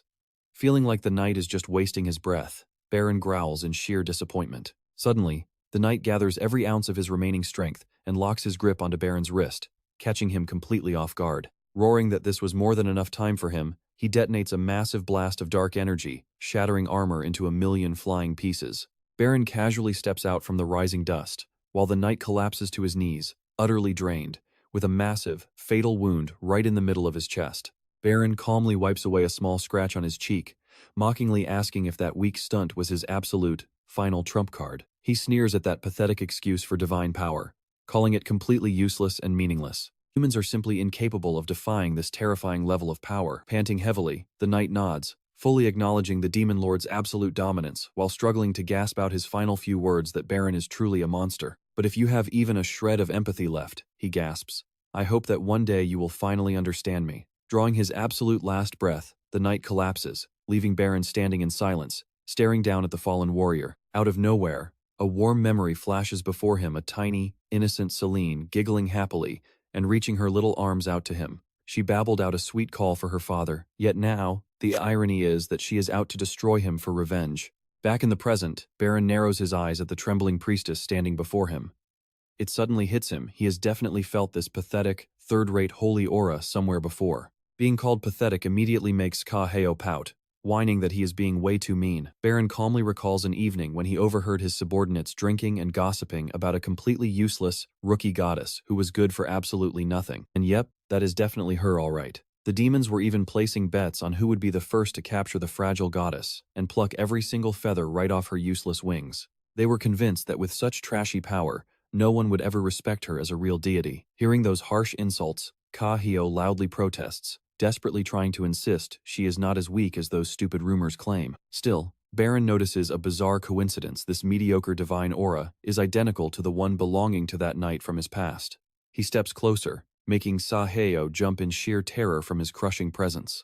Baron muses that those arrogant Enan gods up in heaven would never bother working this hard. But then, he snaps out of his thoughts, locking his gaze on her and reading her like an open book. Now I get it, he thinks. You were sent by the heavens to spy on me, right? Caught red-handed. Ka-heo gets so startled, she literally hiccups, her face turning pale as her massive secret is blown wide open. Baron quietly weighs his options on how to deal with this stalker. He cannot let those gods keep playing games behind his back, especially when they are too cowardly to show their faces, scurrying around like little mice. Honestly, she does not look like a goddess at all. The Demon King contemplates wiping her out to end the headache once and for all. Terrified to the point of tears, Ka-heo frantically scrambles for an escape, crying that she is far too young to die before reaching her 100th birthday. Yet Baron hesitates, worried that if he deletes her, those annoying gods will swarm down for revenge, causing him a bunch of unnecessary trouble. In a desperate, last-second bid to save her own skin, Ka-heo screams that she holds incredibly valuable information. When Baron presses her, she blabs out that Selene is actually the biological daughter of a legendary, true hero. But Baron simply shrugs it off, asking what of it, since he already knew that ages ago. Ka-heo is left utterly frozen, completely dumbfounded. Ka-heo gasps in absolute shock, asking if he seriously knew she was a true hero's daughter right from the very beginning. Baron just clicks his tongue in annoyance, admitting that while this does make things a bit troublesome, he really had no other option left. He coldly warns her that if she goes around spreading rumors about Selene's true identity, things will get infinitely worse. Trembling like a leaf, Kahio is left wondering if she is actually about to be wiped off the face of the earth. Suddenly, Baron grabs her chin and demands she become his servant, saying it is better than dying young at just 100 years old. Seiheo panics, screaming out in utter disbelief. He asks if he is joking since she is literally a goddess. But Baron calmly points out that right now, she is just a regular traveler hiding her true identity. When Seiheo demands to know why she is being forced into servitude, Baron bluntly replies that she simply knows too much. Now, she has to stay close, so he can keep an eye on her. Seiheo worries the heavenly realm will get suspicious, but Baron quickly reassures her that she can still keep in touch with them. Suddenly, the Demon King's eyes flash a threatening red. He growls a dark warning if she even thinks about running away.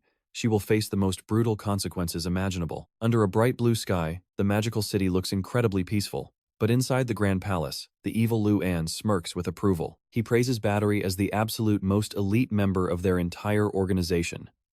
But Battery just crosses her arms in total annoyance. She glares at him and snaps back as she said before. She is not his lackey, so she would really appreciate it if he stopped acting like her boss. Lu An keeps his mysterious smile hidden behind his mask, casually replying that he knows she only joined this organization to help her own race. He asks if she brought the item with her. These two are totally just using each other for their own gain, and the grand item turns out to be an old, dusty candle. Lu An proudly declares that this very item is the final piece to complete their grand plan. Looking at the completely ordinary object, Battery is highly skeptical, asking if he is actually serious. She points out that it looks like absolutely nothing special. Lu An just laughs confidently, noting how skeptical she is, and asks if she has realized the truth yet.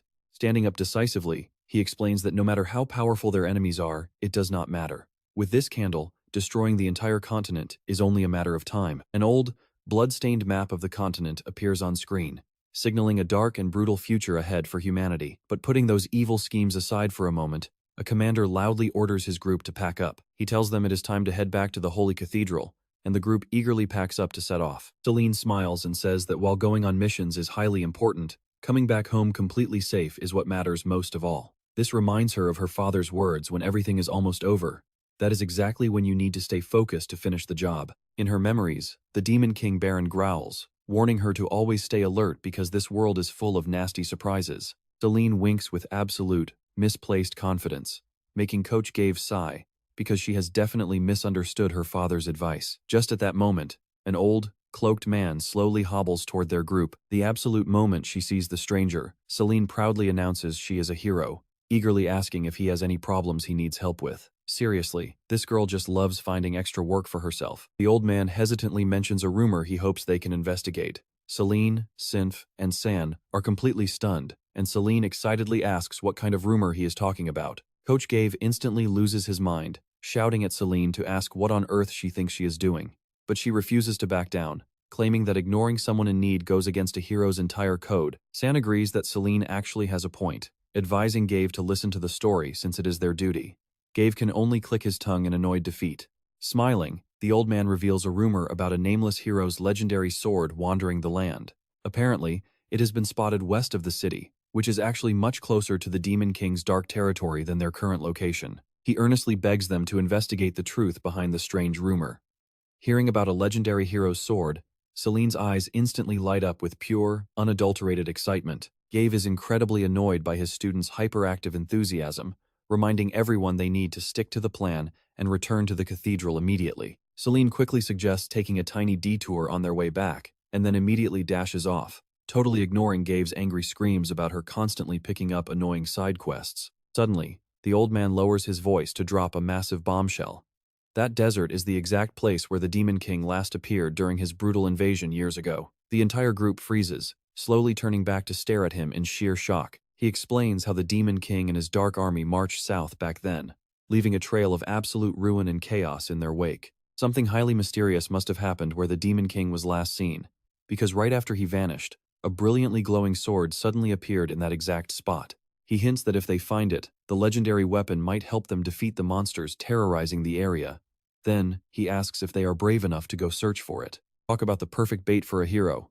Selene bites immediately, pumping her fists in the air and shouting that she absolutely has to find that sword. Her sudden, intense burst of hyperactive energy actually startles the poor old man. In her head, Selene is already daydreaming about the legendary hero who defeated the Demon King, convinced that his weapon must look absolutely glorious and epic. While she daydreamed, Gabe stared off thoughtfully, wondering about this sword belonging to the nameless hero who faced the Demon King in their final battle. He calmly asks for the exact location, but the old man reveals a major catch. Nobody knows where it is because it constantly moves across the shifting dunes of the Black Desert. Talk about a massive pain. Regular travelers claim the sword shows up in a completely different spot every single time. Because of this, people believe the nameless hero's restless soul is bound to the blade, forcing it to wander the scorching desert forever.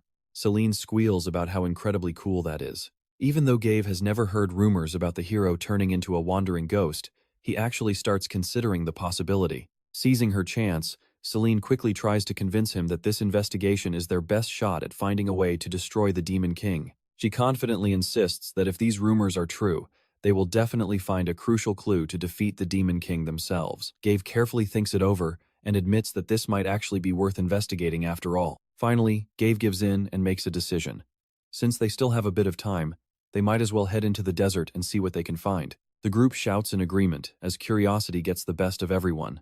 They head straight into the vast desert, struggling against the brutal heat and howling sandstorms that weigh down every single step. Symph gasps for breath, complaining that finding one tiny sword in a massive sea of sand is basically impossible. Even San starts doubting if this mission is actually doable. She wonders how they are even supposed to recognize the sword if it actually exists.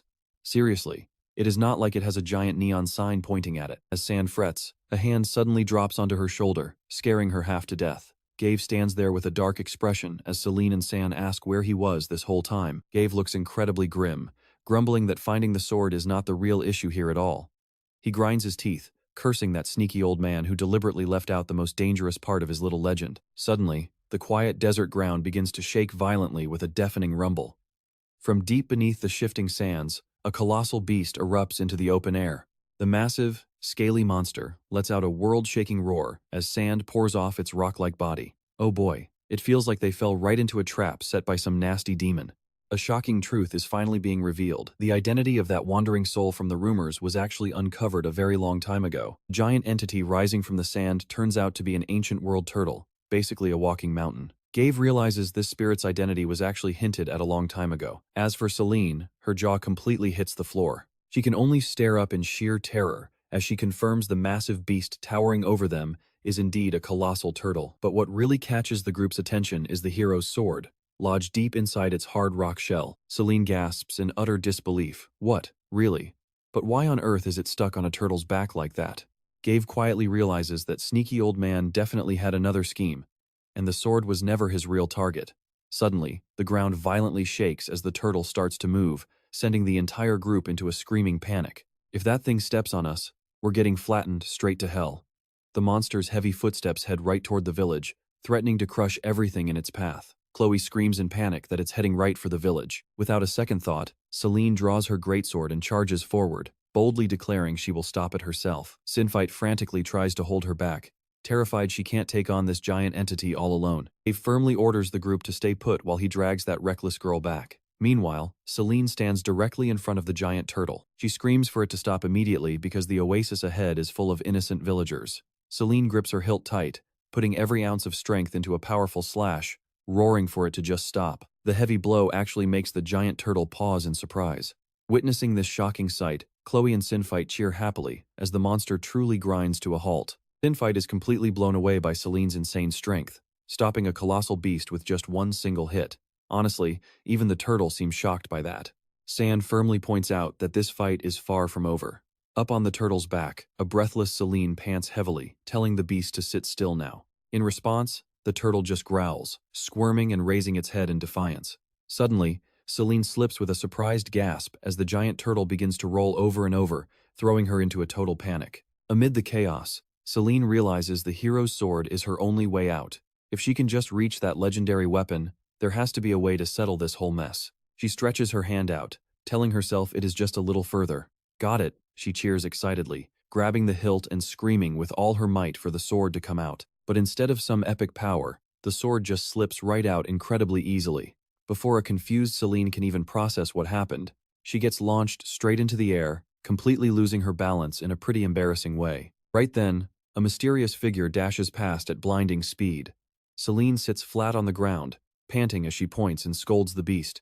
telling that old turtle not to roll another inch. With a dull thud, the giant turtle is flipped completely upside down, its head buried in the sand. That was close. Is everyone okay? Selene asks, before smiling brightly and thanking her master for saving her life. Coach Gave snaps in annoyance, telling her to wipe that silly grin off her face because she almost gave him a heart attack.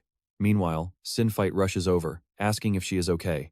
But Selene just excitedly holds the weapon up, bragging that this is actually the legendary sword of the nameless hero. Seeing his student's carefree attitude, Gave quietly wonders if she will ever grow up. Watching over this chaotic future demon king must be taking years off his life. Gave tells Selene to hand over the sword, closely inspecting it and sensing a faint divine energy radiating from the blade. However, this energy is extremely faint, making him suspect some kind of seal is at play.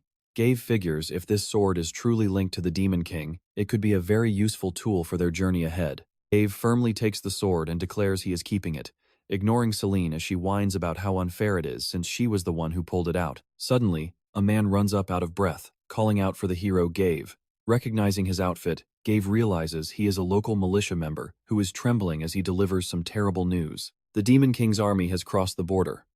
While most were stopped, a few of the most dangerous ones managed to breach the defenses. Panic-stricken, the soldier grabs Gave's shirt, reporting that the Hero Association sent him to beg for his help. Gave demands to know the exact location under attack, and the soldier points to a nearby village. Over there, a horrific scene unfolds, as crazed bird monsters ruthlessly assault the helpless villagers. One chicken-like monster laughs savagely as he knocks down a young man, declaring he will offer the bodies of all humanity to the great Demon King. Inside a house, terrified villagers huddle together in absolute despair. A monster discovers their hiding spot, mockingly calling them three little mice. Just as he is about to strike, a loud shout cuts through the air, telling him to stop right there.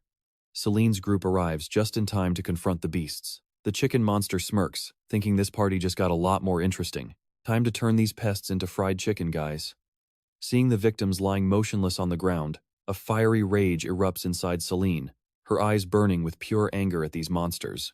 The bird monsters look down at the young trainees with pure disgust, realizing these are not the ones who chased them from the city. Their leader claims Selene's group is just a bunch of weak rookies not worth their time. As the villagers scramble to escape while thanking their saviors, a monster suddenly dives down from the sky.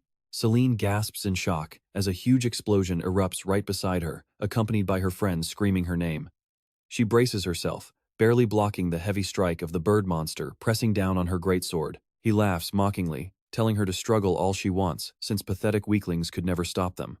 But suddenly, a powerful hand reaches from behind and grabs the monster tight, leaving Sinfight and Sand completely stunned to talk about a reality check. Seeing their ally crushed with a single hand, the remaining monsters freeze in absolute terror. From up on a rooftop, Coach Gave praises her, saying nicely done, Selene. Instantly, sharp slashes slice through the air, wiping out the monsters in rapid succession before they can even scream in pain. Standing tall, Gave declares that although he has no idea what these creatures are, there is no way he is losing to a bunch of trash like them. He proudly announces he will show them who the real weakling is. Selene looks up at him with pure admiration, but is instantly jolted back to reality by a warning shout from behind. A surviving monster charges forward in a frenzy, screaming through intense pain and swearing he will make her pay this very second. Selene swings her greatsword, ready to meet his brutal attack head-on. But instead of overpowering him, she is the one sent flying back, barely managing a groan about how heavy he is. Gave yells in panic, demanding to know what Selene is doing, jumping into battle out of nowhere and almost giving him a heart attack. Gritting his teeth, he grips his hilt, cursing under his breath because his attacks barely dented these stubborn monsters. He turns to ask her if she is all right, to which Selene replies with a bright smile that she is totally fine. But her smile quickly fades when Sand frantically points to her cracked greatsword, crying out in panic about what happened to her weapon. Selene stares in shock at her shattered weapon, wondering how she can fight on as the monster's shadow looms closer, calling the girls a tasty treat. She grits her teeth in frustration that her sword had to break at the worst possible moment. Remembering the sword from earlier, Selene demands her master hand it over. Although he wanted to inspect its secrets, the situation is desperate, so Gave throws the weapon to her while shouting a quick warning. Fine, but she better return it to him afterward. Selene swiftly catches the hero's hilt in midair, completely ignoring Gave as he screams for her to give it back once this is over. The smug bird monster smirks. He believes their meat is now tender enough to start his lavish feast. He glares with pure malice, but a massive surge of green energy suddenly erupts. Standing right in the blinding light, Selene can only stare blankly at the divine sword in her hands, completely overwhelmed by its terrifying power. Meanwhile, Baron and Dolphin walk quietly through the lush green forest. The mighty Demon King is actually losing his mind with worry. He bites his nails and dramatically rants about how his darling Selene is out there facing the worst scum and villains of the world. Dolphin watches him in complete disbelief, silently wondering why a notoriously overprotective father could act so entirely unbothered just a moment ago. She guesses his worries only spark whenever his mood randomly dictates it. Baron clenches his fist with sudden determination. He proudly declares that a father must sometimes learn to let go so his child can finally stand on her own 2 feet. Dolphin rolls her eyes and reminds him that is absolutely not what he used to say. Baron gets thoughtful, admitting that knowing Selene has that sword on her does bring him some peace of mind. When Dolphin curiously asks if he secretly handed his daughter some powerful ancient treasure, Baron only flashes a mysterious smirk and calls the whole thing destiny. Deep down, the Demon King quietly admits he gave that so-called destiny a little helpful nudge. A memory flashes back to Baron, standing all alone in the vast, empty desert, clutching the legendary hero's great sword. As the wind howls across the sandy dunes, he calculates that everything is finally falling into place. Baron looks around, pondering where the absolute best spot would be to leave this crucial weapon behind. Right on cue, the ground violently shakes as a colossal world turtle erupts from deep beneath the sand. Flashing a wicked grin, the Demon King realizes this is the absolute perfect time and place he was looking for. He leaps high onto the giant beast's back, raising the divine sword as it gleams under the sun. Baron tells the turtle to guard it well, then forcefully drives the blade deep into its hard, rocky shell. Back in the present, Selene stands silently in the glow of the sunset, holding the sword she just pulled from the turtle's back. That blade was always meant to wait right there, until its true master appeared to inherit its incredible power. Back at the majestic Demon King's castle under a deep purple sky, massive dragons soar around the towering spires to welcome their returning lord. Dolphin gulps nervously, awestruck by this majestic castle. It is way more beautiful than she ever imagined. Walking behind Baron's imposing figure, Dolphin timidly asks if she can bring up a quick question, receiving a very cold nod in response. He mutters that he would rather she kept quiet, but lets her speak as she whispers with doubt. Isn't this supposed to be a demon stronghold? So why is it so incredibly quiet here? Does she expect demons to throw loud parties all day? Baron smirks, casually explaining that while those self-righteous gods view the demon race as mere pests to be wiped out, they actually live in a highly civilized, harmonious society. Of course, he also admits that the vast majority of his subjects are complete blockheads. He gnarls in response, calling the gods arrogant fools who paint demons as mindless savages. Right on cue, a series of loud, chaotic explosions completely shatters the peaceful atmosphere. A brutal brawl breaks out as one demon grabs a pig-headed guy by the collar, roaring at him for stealing his roasted gretelon. The pig-headed demon yells back, refusing to back down, calling him a fat pig. They immediately tear into each other while a helpless Baron watches, silently reminding himself that humans act way worse than this. Well, fighting over food happens everywhere. Stepping into the inner chamber, Dolphin is absolutely stunned to recognize Luke, the notoriously cold-blooded strategist who serves as the Demon King's right-hand man. Luke chuckles, joking that heaven must be losing its mind over losing their precious little apprentice goddess. Dolphin panics, wondering if that is why she was kidnapped.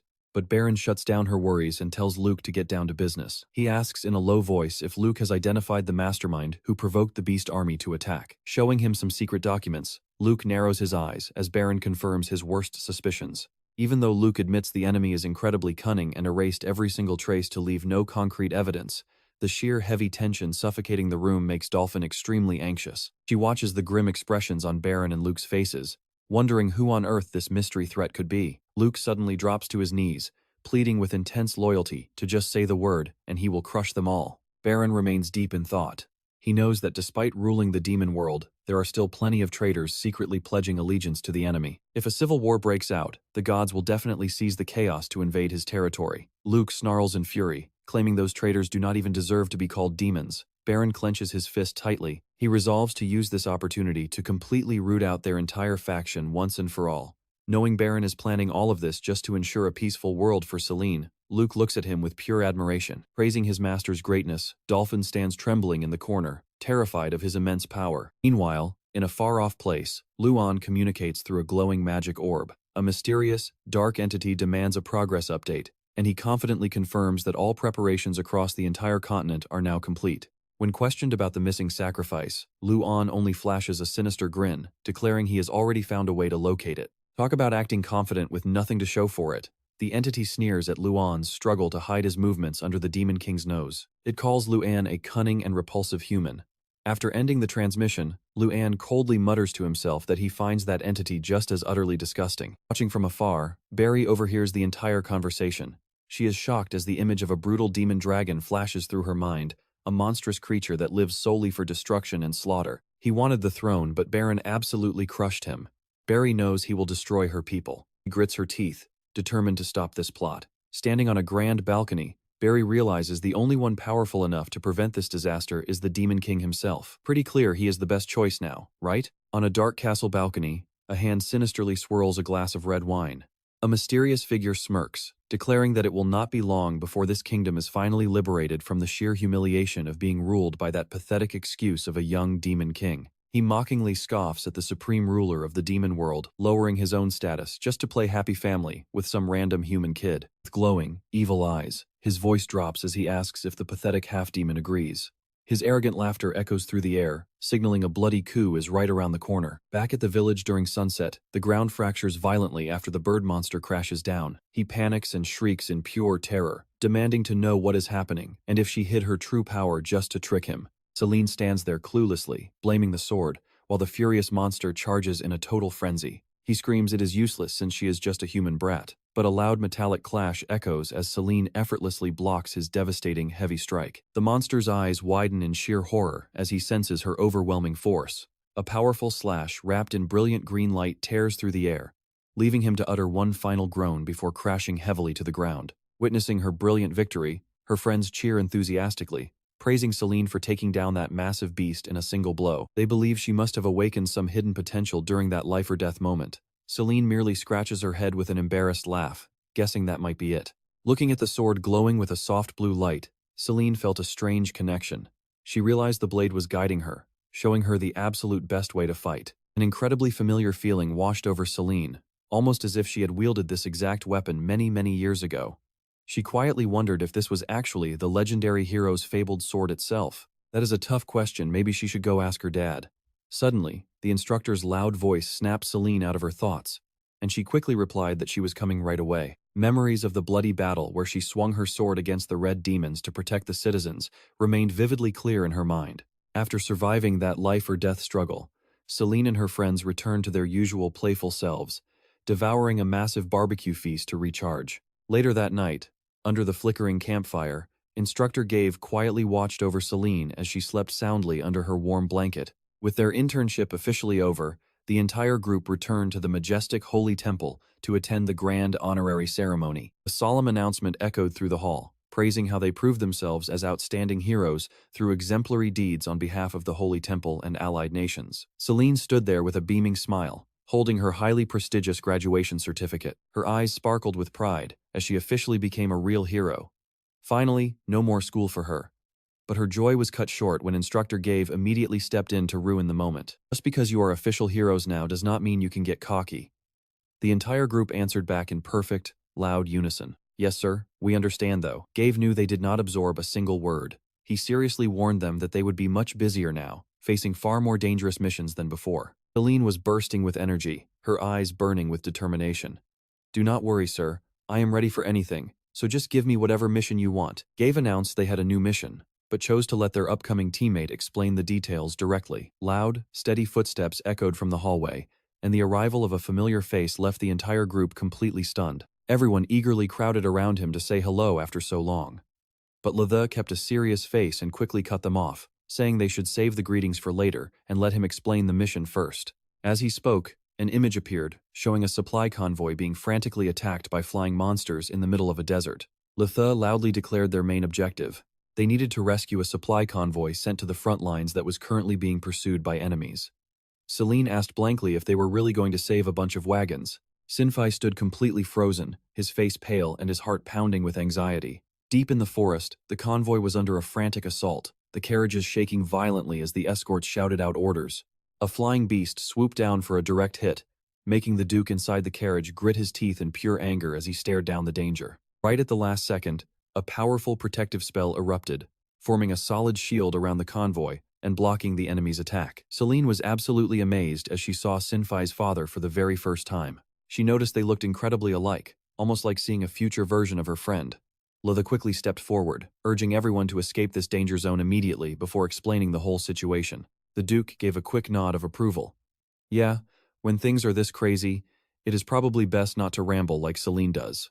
After briefly escaping the encirclement, Lotha reported that because the situation was so dire, their squad was sent as an advanced unit to support His Grace.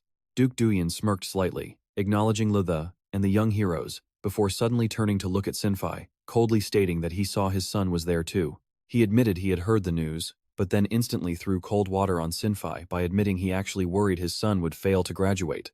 But now he wanted him to just go home and reunite with the family.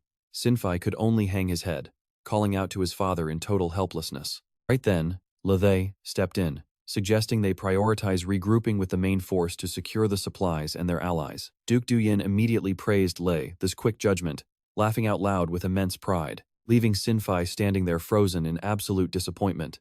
I seriously cannot stand these rich, arrogant parents who do not even respect their own kids. Seeing her friend so miserable, Selene placed a comforting hand on his shoulder. Sinfai, your dad just has not had the chance to see how strong you have become.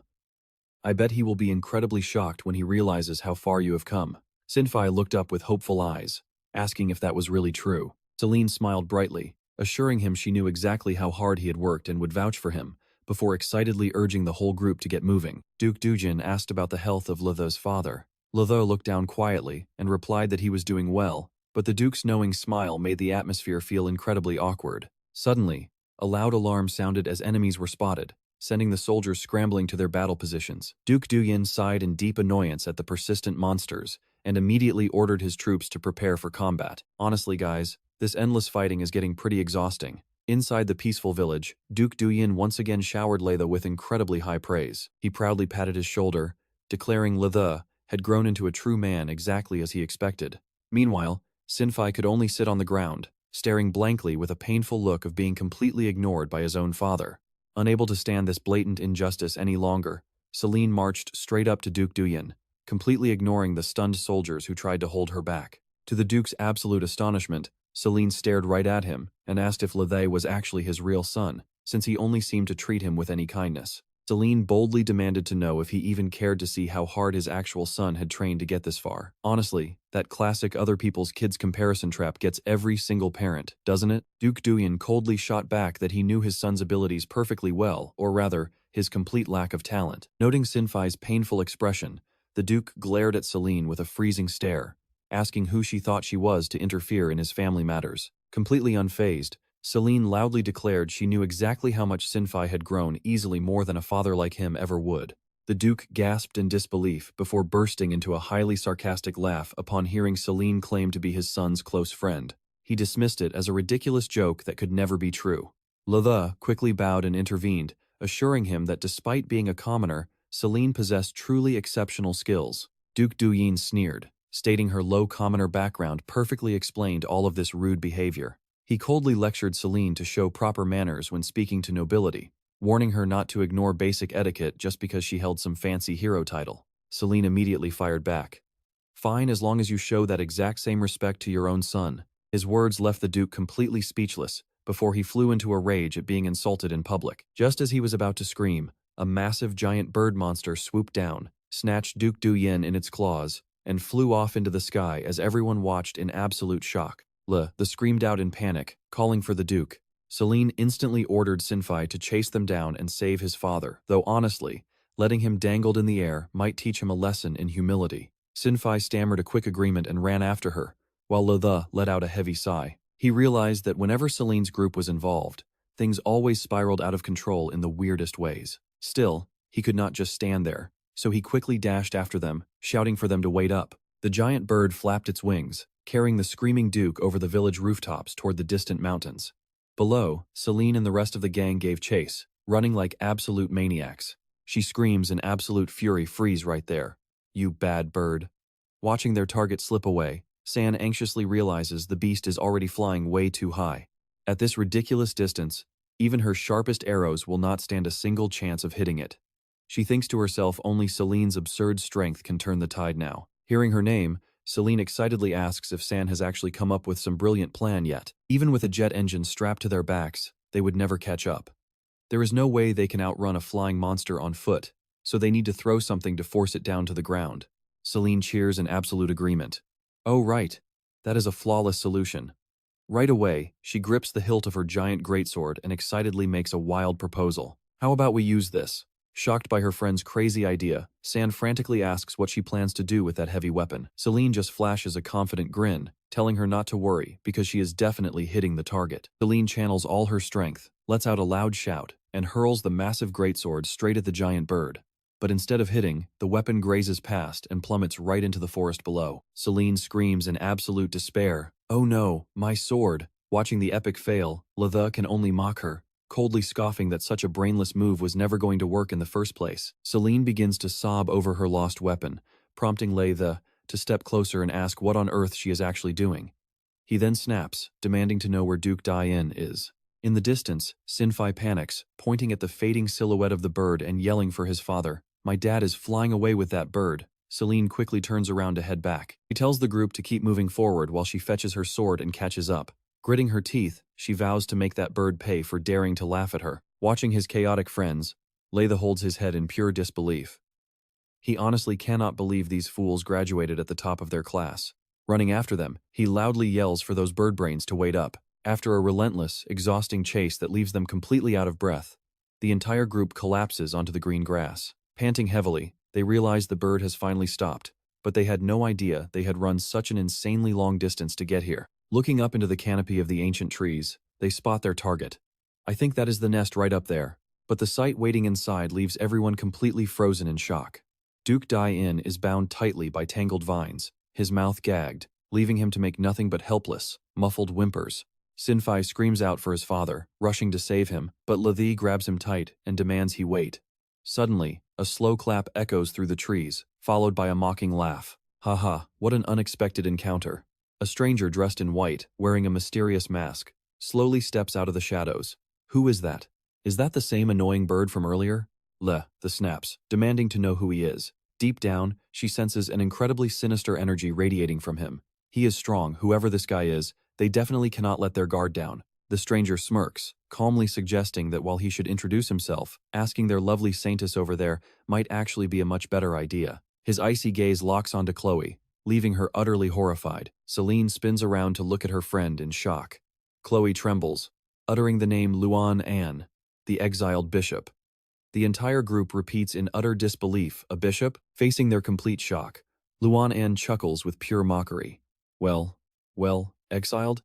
I am afraid you have got that part all wrong." He slowly turns around, his cold eyes piercing through his mask as he drops a massive bombshell. "You see, I was never actually a bishop from the very start." He proudly declares today is a wonderful day, and decides it is finally time to stop playing around. Wait, they were all just toys to him? He was the mastermind this whole time, guys. Luan An smugly gloats. Who would have thought the final piece he spent years searching for would be one of the kids constantly ruining his plans? Selene demands to know what he is talking about. Behind her, the secretly signals Sinfai to retreat immediately, leaving the boy deeply confused by the sudden order.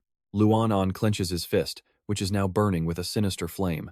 He claims this is the crucial piece that has delayed his master plan for 10 long years. With eyes burning with pure madness, Luan An loudly declares this is the final piece needed to resurrect the true Demon King, the one who will bring absolute ruin and destruction to the entire world. Selene stands in front of Luan An, turning to encourage Sinfai. She assures him he is the only one who can handle this, because of his unique ability to speak with nature spirits. Sinfai turns pale with horror.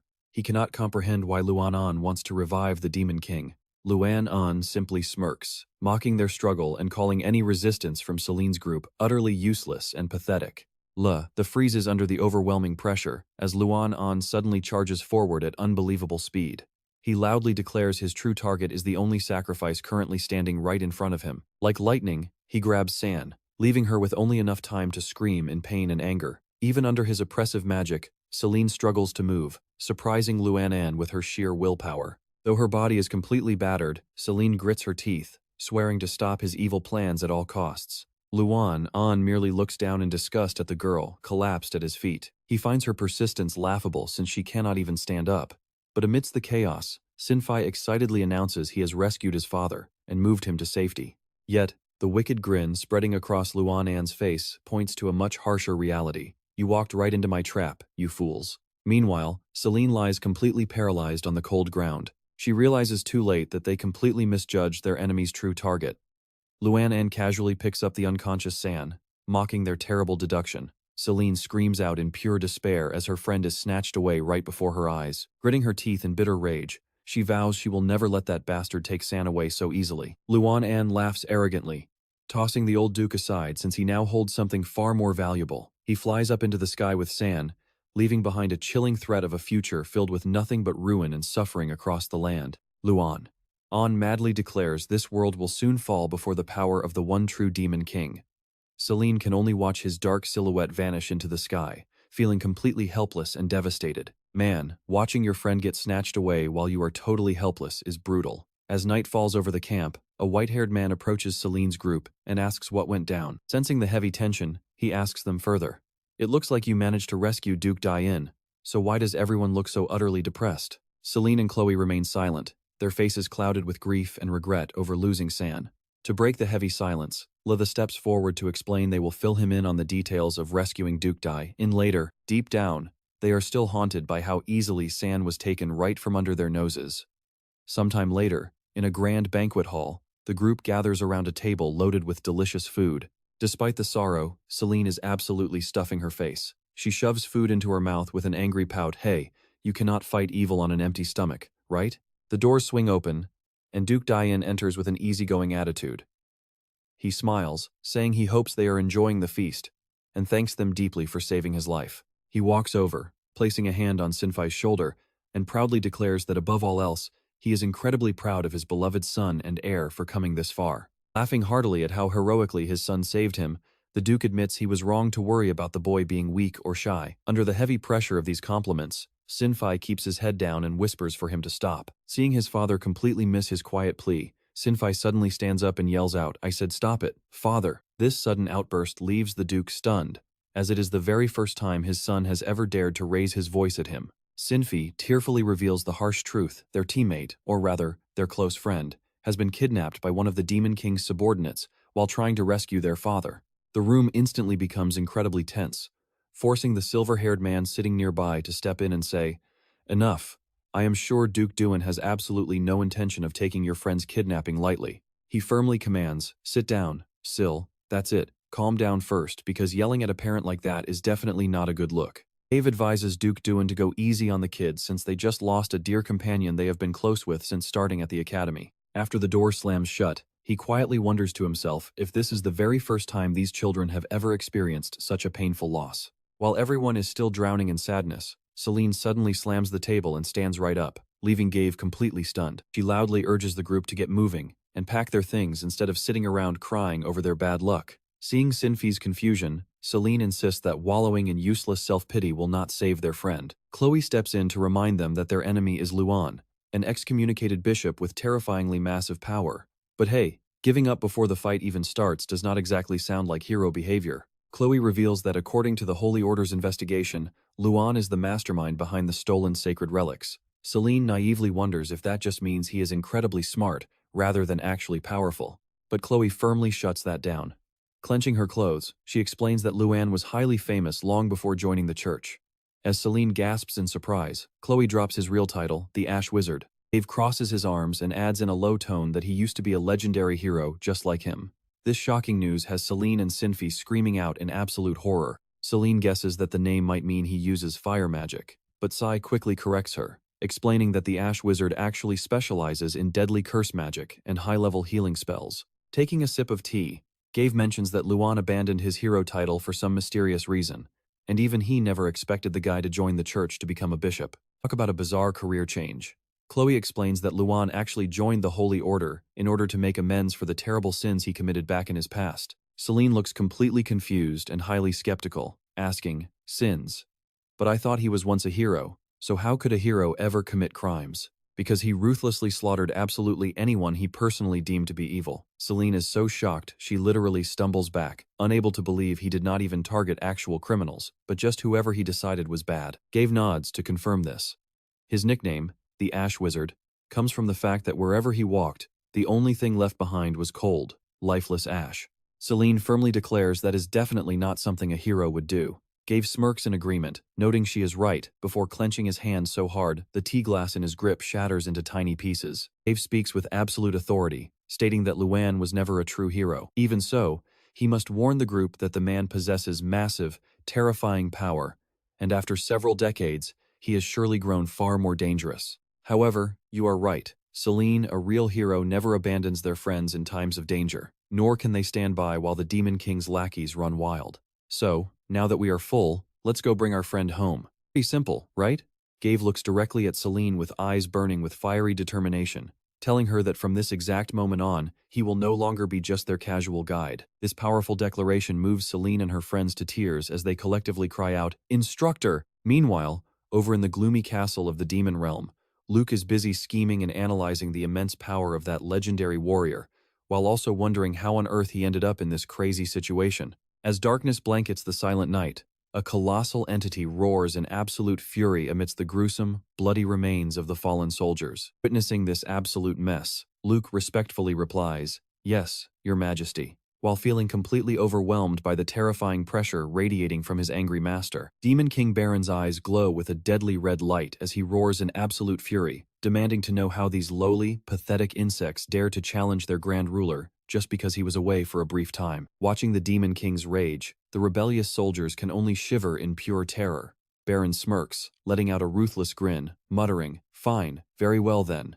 Donning his powerful battle armor, he coldly commands them to end this quickly, inviting every single one of them to jump him at once. Shaking inside their iron armor, the rebel troops look terrified as they face the Demon King's wrath. Gritting their teeth in sheer desperation, they try to summon enough strength for one final, hopeless attack. The sharp clashing of weapons echoes through the chaotic battlefield. Walking among the ruins and gruesome remains, Baron Benter reveals himself with a terrifying presence that makes everyone tremble at the sight of a true Demon King. Looking around the ruins, he coldly notices that the crafty lizard must have sensed danger and made a quick getaway beforehand, just as he expected. Luke drops to his knees in apology, admitting his failure in letting the traitor escape the demon realm before they could capture him. Baron thoughtfully notes that, although the guy is just a lizard, he has the cunning mind of a poisonous snake, always knowing when to run at the slightest hint of trouble. Feeling incredibly guilty for letting the power-hungry traitor escape, Luke swears on his own life to hunt him down, but Baron immediately cuts his dramatic speech off. To the Demon King, trying to steal the throne is certainly an unforgivable act of treason, but what truly makes him furious is that the bastard dared to put his precious Selene in danger. Messing with his throne is one thing, but touching his daughter is a massive death wish. Baron vows to crush that guy's soul to make him pay for his absolute stupidity, while Luke nods furiously, agreeing that threatening Lady Selene is by far the most unforgivable sin that Trash could ever commit. He is pumped up, swearing to carve the Demon King's wrath right onto the enemy's skin, forcing Baron to awkwardly tell him to tone down the passion. Baron figures the traitor is hiding out in the human realm, plotting to resurrect the former Demon King. Luke immediately offers to lead a massive army to search every single corner, but Baron flatly refuses. The Demon King declares that he is more than enough to handle this trash, and will set off personally. Luke panics, fearing things will get extremely dangerous if the enemy actually succeeds in bringing back the previous Demon King. Baron's eyes flash with a threatening red glow as he asks if Luke is doubting his combat skills. Terrified by his master's overwhelming aura, Luke quickly backtracks, insisting that the great Demon King will obviously secure a glorious victory. Just as Baron turns to leave, Luke offers to stay behind to manage things in the demon realm, but the boss cuts him off again. Not letting him go or stay, is he sending him to the afterlife? Well, Baron decides to have Luke tag along for support until they find the traitor. Luke is so deeply moved that he falls to his knees, crying tears of joy while loudly swearing his absolute loyalty. Watching this dramatic display, Baron can only snap at him to stop crying like a baby. Meanwhile, amidst the snow-covered mountains, heavy footsteps trudge over thick ice to begin their arduous search. Selene gasps for breath in the freezing, bone-chilling cold of the far north. The group silently presses forward, snow crunching under their feet, as Sinfi anxiously asks if this freezing wasteland is really where San is being held hostage.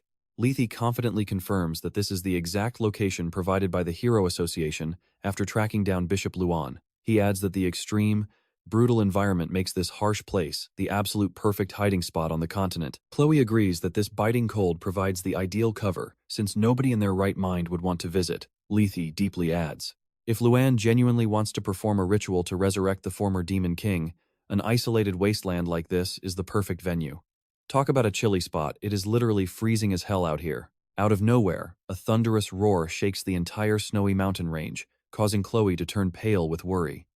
This place has always been notorious as the continent's most monster-infested wasteland. Amidst the endless white, tiny creatures with glowing blue eyes emerge, tracking the hero's every single move. Suddenly, a massive foot crashes down, brutally crushing one of the snow beasts into complete oblivion.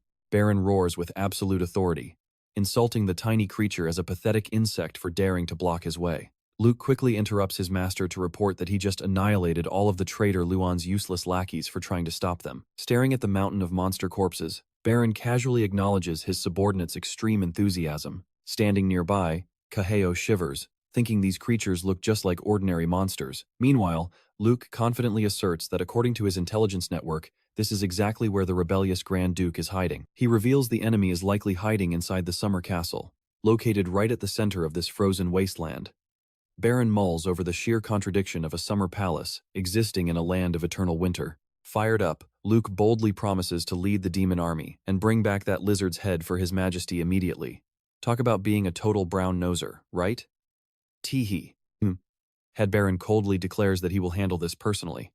Luke bows respectfully, agreeing to his master's order. Amidst the endless snow, the mysterious summer castle rises majestically in the distance. Inside the gloomy castle, Luan rushes in to report that intruders have breached their territory. Hearing this, the rebel leader sips his wine with an arrogant smirk. Haha, is that lowly usurper so terrified of losing his throne that he came all this way himself? He casually claims he has absolutely zero reason to fear that pathetic impostor. He then orders Luan to keep focusing on resurrecting the true lord while he handles this minor disturbance himself. Luan obeys and quietly leaves. Meanwhile, Selene's group finally arrives at the castle gates. She asks with deep concern if this is truly the place. Letha firmly confirms this is indeed the spot.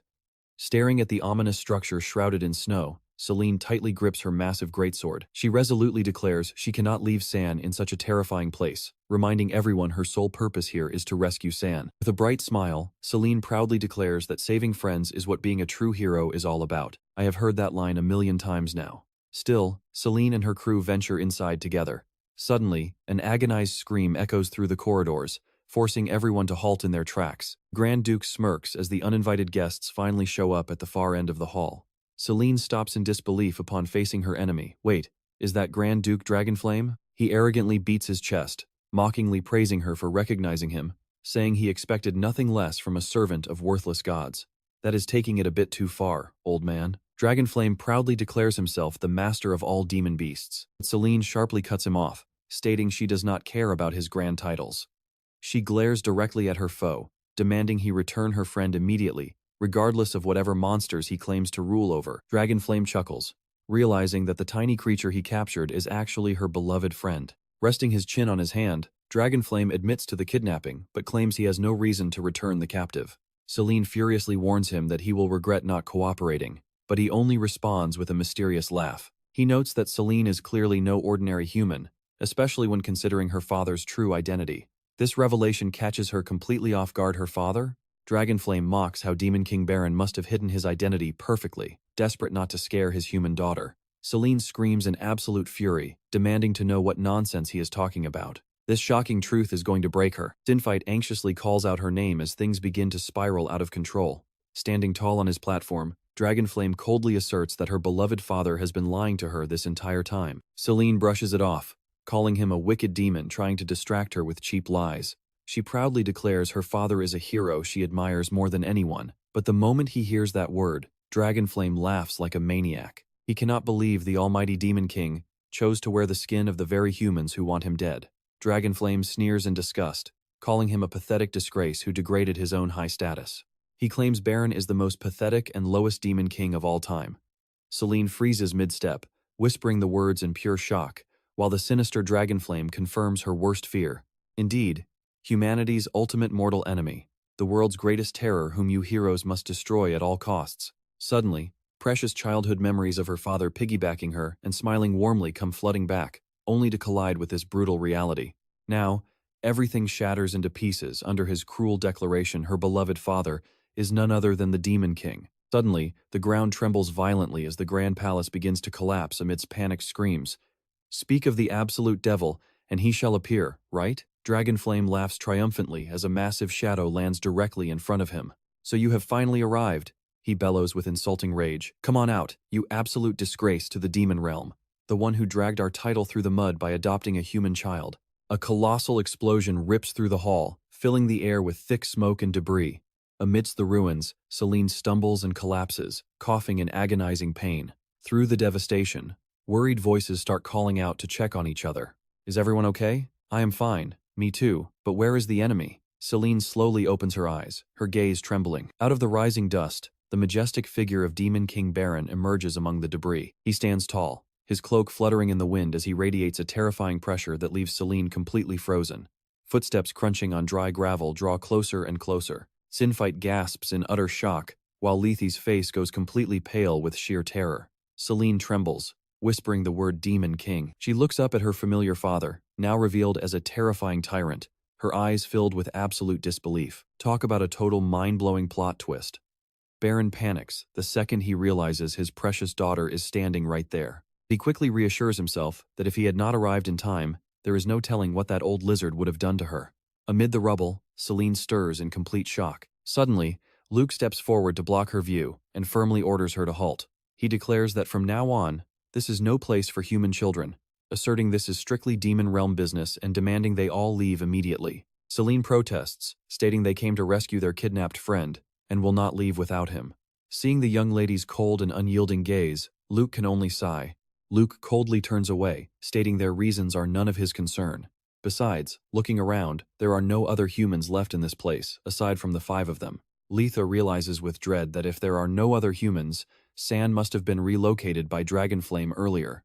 Selene glares at Luke and spits out the question, "Are you a demon?" Devastated by Selene's freezing stare, Luke whines that this emotional damage is too much to bear. Even so, he firmly states that whether they believe it or not, the great ruler of the demon realm has personally arrived to punish a traitor. Selene quietly watches her father's imposing back. Meanwhile, beneath the heavy rubble, the enemy's pale, purple hand twitches quite weakly. "Your entrance perfectly reflects your lowly origin, and invading my territory shows a complete lack of breeding," Baron declares while judging his foe. "You have committed 2 unforgivable crimes. First, plotting a rebellion despite being second in command. And second, Baron suddenly leaps high into the air, unleashing a devastating, thunderous slash. Dragonflame tries to smirk, but his eyes instantly widen in sheer, unadulterated terror. A brutal strike tears right through his chest, leaving a deep, bloody gash. Dragonflame can only gasp in complete bewilderment at the Demon King's overwhelming, godlike strength. "Well, you play stupid games, you win stupid prizes, right?" He collapses, stuttering in disbelief, as he asks why the Demon King would strike so brutally right in front of his own daughter. Baron casually steps forward, coldly mocking that he does not even need his full power to deal with a decrepit lizard like him. His eyes glow with threat, growling that he has not even officially started this execution yet. Dragonflame trembles in agony, blood spilling from his mouth under the crushing pressure. Baron deeply declares that his second and most unforgivable sin is daring to lay a finger on Selene. Despite his pathetic state, Dragonflame suddenly lets out a sinister laugh. He smugly asks if his precious daughter actually knows that the father she respects is none other than the brutal Demon King. Dragonflame madly visualizes Selene's reaction to this cruel twist of fate, especially since she has always dreamed of becoming a legendary hero. Enraged, Baron instantly grabs his enemy's head in a vice grip. He roars that he would have granted him final words, but the fool chose to insult the Lord once again. Baron coldly declares his time is up, but even with death staring him down, Dragonflame sneers, only regretting he will not see the chaos when the truth finally comes out. The body collapses onto the ground in a terrifying silence as Baron coldly turns his back on the defeated foe. Baron's eyes glow a piercing red, radiating sheer malice amidst the ruins. Behind him, Selene and her friends gasp for breath, exhausted from their long trek. Selene freezes in absolute shock, her eyes wide as she witnesses her father's true form under the castle's dark glow. An oppressive silence hangs in the air, leaving only the Demon King's icy glare to meet his daughter's utter disbelief. Selene stands completely frozen, staring at her father with trembling eyes as Dragonflame's cruel words ring endlessly inside her mind. Why did he say her father is the Demon King? Baron stands opposite her, his face completely stoic and offering no explanation amidst the ruined debris of the summer castle. Outside, Sinfai paces anxiously, praying that Selene is safe and sound. He never imagined his friend would be reckless enough to charge into such an incredibly dangerous place. Chloe steps up to reassure him that everything will be fine, but Sinfai cannot shake his terror because the Demon King is right inside. Selene could never defeat him, Not to mention that traitor the blonde devil spoke of. Lida stares intensely at Chloe, noticing her unusual silence, and demands to know if she is hiding something that makes her so sure Selene will be perfectly fine. Sinfai also presses frantically. Is that true, Sister Chloe? Do you really know something? Chloe merely lowers her head in silence, her face heavy with worry. Seeing this, the stops asking, only hoping her silent judgment is correct. Honestly, guys, no need to worry because he absolutely dotes on his daughter. The crunch of footsteps on dry gravel signals the group's arrival amidst the wreckage. Catching sight of Selene in the distance, Sinfai cheers happily as the group rushes over to check on her. But Chloe turns pale, cold sweat dripping down as she realizes the situation is incredibly grim. Approaching Selene, Chloe places a comforting hand on her shoulder. She says softly, I will not ask if you are okay, but I want you to know there was simply no way for you to foresee this truth. Selene asks in complete bewilderment. Chloe stares straight ahead with absolute determination, while Selene and Latha are still visibly reeling from the massive psychological shock they just endured. She stumbles forward unconsciously, prompting a worried call from Chloe. Though they desperately want to help, seeing her completely broken, the group can only watch her lonely figure walk away in silence. The quietly admits that they have absolutely no choice left but to wait patiently until she is truly ready to face the truth. Alone in the desolate wasteland, Selene trudges slowly toward the distant horizon, leaving her deeply worried companions far behind. Amidst the shattered castle ruins, Luke quietly steps closer and speaks with utmost respect. Addressing his sovereign while looking at the lonely back of Demon King Baron, Luke cannot hide his sorrow and asks why he chose to reveal this harsh truth instead of continuing the lie to protect Selene. Baron quietly calls Luke's name, then replies with a bitter but resolute tone. I felt I should not lie anymore. This answer leaves Luke absolutely stunned by his lord's change of heart. After all, the truth always has a way of coming to light sooner or later. Baron lets out a sad smile. He asserts that he does not want to keep deceiving himself for even another second. Luke bows his head in resigned compliance, fully understanding his master's heavy heart. Standing before the vast, snow-covered mountains, Baron firmly declares that whether he is a father or a demon king, the truth remains an undeniable reality that can never be erased. He silently gazes toward the distant mountain peaks where destiny now awaits both father and daughter. Back at the ruined castle, Luke respectfully brings Bathory forward to meet his lord. Your Majesty, I have brought her here. Baron coldly glares at the trembling woman before him, his voice laced with a lethal threat. It seems you have grown quite tired of your pathetic little life. Otherwise, you would not dare approach me, ignoring my clear warning that I would erase you from this world the very next time we met. It turns out the mastermind manipulating Grand Duke Dragonflame to summon the Demon King from 3 generations ago and plunge the continent into chaos is a world hater named Luan. At a small tavern, Gave and Lei, the piece together clues about this mysterious bishop. They discover that before appearing as a bishop, Luan had publicly declared that this entire world needed to be completely reset. The thoughtfully remarks that he is just a crazy cleansing freak, since no sane person would think that way. Chloe quickly chimes in to stop him, telling that it is not very polite to speak like that regardless. Gave holds a different view, suggesting that Luan might be mad, but there is a method to his madness. Selene quietly ponders that something major must have happened, as nobody tries to destroy the world without reason. Gave speculates that perhaps Luan sought vengeance, but no one bothered to listen, especially when the Demon King's army abruptly halted their invasion back then. Painful memories resurface, showing Luan cradling a lifeless body under the cold rain outside a church. Chloe nods in agreement. Yes, he felt utterly abandoned by the very people and institutions he once protected as a holy temple hero. That entire tragedy only occurred because the Demon King started the war years ago. Her breathing quickens as she trembles, a horrifying realization slowly crystallizing in her mind, because that Demon King is none other than Selene's own father. Sinfai lets out a heavy, worried sigh, realizing that the road ahead for Selene will be incredibly difficult. While he understands her sheer shock upon discovering the truth, he admits that none of them can truly grasp the immense depth of pain Selene is currently carrying. Instructor Gave stands up decisively, asserting that the world-hating lunatic is indeed bringing about the end of days. Gave emphasizes that they absolutely need Selene's power right now, and must drag her out of her room whether she likes it or not. Suddenly, everyone freezes as Selene quietly appears on the staircase. Sinfai asks in a panic, Lady Selene, are you doing all right? Selene doesn't answer, only quietly asking if they have found any trace of San.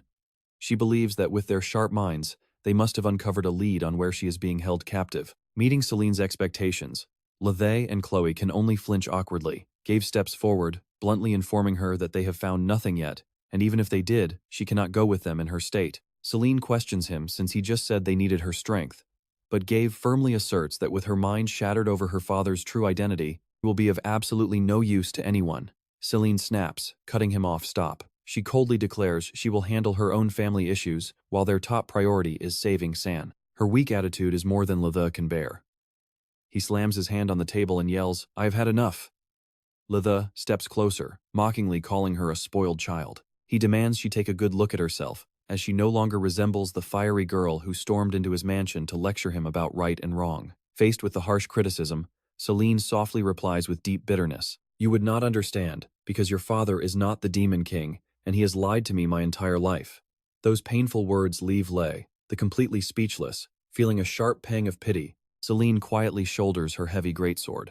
She forces a bright, bittersweet smile to reassure everyone that they do not need to worry about her. Selene firmly declares she is a hero. Even if the Demon King pretended to be her father all those years in man, that confession just cuts right to the heart. She does it because that is what a hero must do. But just as she speaks those determined words, a panicked soldier bursts into the room, shouting. Calling her the Holy Maiden, he urgently reports that Luan has appeared at the Hero Academy ruins, accompanied by the remaining cultists of the Shadow Church. Out on the battlefield, clashing steel rings out as soldiers fight desperately in a sea of blood. Amidst the ruins, Luan holds up a golden cup, glowing with an eerie purple light, laughing triumphantly. He laughs that it is useless to struggle, since it is already too late to change a thing. Meanwhile, Demon King Baron calmly steps out from the rising dust. Baron mutters that his daughter will be heartbroken to hear her beloved spirit friend has died. Luan simply sneers, mocking the Demon King's deep fatherly love as touching, but points out that the old king should have much more urgent things to worry about. To Baron, his daughter is everything right now, but Luan loudly announces the resurrection of the previous Demon King, a monster set to bring total destruction to the entire continent. Asked if he plans to run, Luan chuckles dryly. He admits he is just a sacrifice for this glorious destruction, and even if he flees, he will soon turn to dust anyway. Revealing his deeply scarred, deformed face, Luan crazily insists that no matter how hard Baron tries to stop this, the final outcome will always be death and total ruin. He roars viciously, telling the Demon King to sit back and enjoy this inevitable doom. Instantly, a massive surge of dark purple energy erupts violently, triggering earth-shaking explosions all around them. The dark magic sweeps through, leaving the soldiers only enough time to scream in agonizing pain before being swallowed by the blinding light. The ground violently shakes as a giant shadow rises from the rubble, spreading thick demonic energy across the entire battlefield. The ancient terror of the past has officially returned. Meet Gothara, the Demon King of 3 generations ago. Those glowing red eyes and razor-sharp teeth paralyze the soldiers with pure terror. They collapse, trembling and groaning in utter despair. Just looking at this monster is enough to break their spirit. How are they supposed to fight this thing? Facing this ancient entity, Baron immediately dives into a brutal, exhausting battle. Watching from afar, Selene stands completely frozen, only able to gasp in sheer disbelief. Baron decisively dodges Gothara's devastating, crushing swings. He quickly realizes the ancient king's mind has been completely wiped clean since being sealed, and there is absolutely no way to restore it. Under these circumstances, he knows the only option is to finish him off immediately. Leaping high into the air, Baron loudly declares that he will lay his ancient predecessor to rest once and for all. A devastating explosion erupts, blowing everything away and turning the land into a sea of roaring fire. Through the thick smoke, Selene stands completely frozen with her sword in hand. Her eyes are filled with utter confusion as she witnesses her father's destructive power firsthand. She blankly wonders why her beloved father is actually the Demon King, and what cruel secrets lie behind this painful truth. Another terrifying explosion flattens the ground below in a blinding flash. Right in the middle of the flames, Baron pours all his strength into fighting the giant Gothara. Seeing his signature attack easily blocked, Baron grinds his teeth. He realizes that even though this predecessor is ancient, a former Demon King still has terrifying power that completely neutralizes his own destructive magic. Watching from a distance, Luan grins like a maniac, confident that everything is going exactly to plan. Baron secretly worries that if this continues, those warnings of a real apocalypse will actually come true. Wild flames engulf the village, sending people fleeing in terror amid desperate screams for help. Mothers tightly hug their children, frantically searching for any way to survive. Watching with a wicked smirk, Luan claims that no one can escape their written destiny. Meanwhile, heavy blows crash down one after another as Baron struggles to block Gothara's lightning-fast strikes. His face tenses up under the immense pressure. Things are looking incredibly tight with both sides evenly matched, forcing Baron to grind his teeth in frustration and curse. Watching this earth-shattering battle from afar, Selene stands frozen, her hands trembling around her greatsword. Intense conflict rages inside her as she watches her father risk his life to fight that giant monster. Selene quietly questions herself if her father is also a demon king. Why is he putting his life on the line to destroy another demon king like this? Suddenly, a massive shockwave erupts, blowing away everything in its path.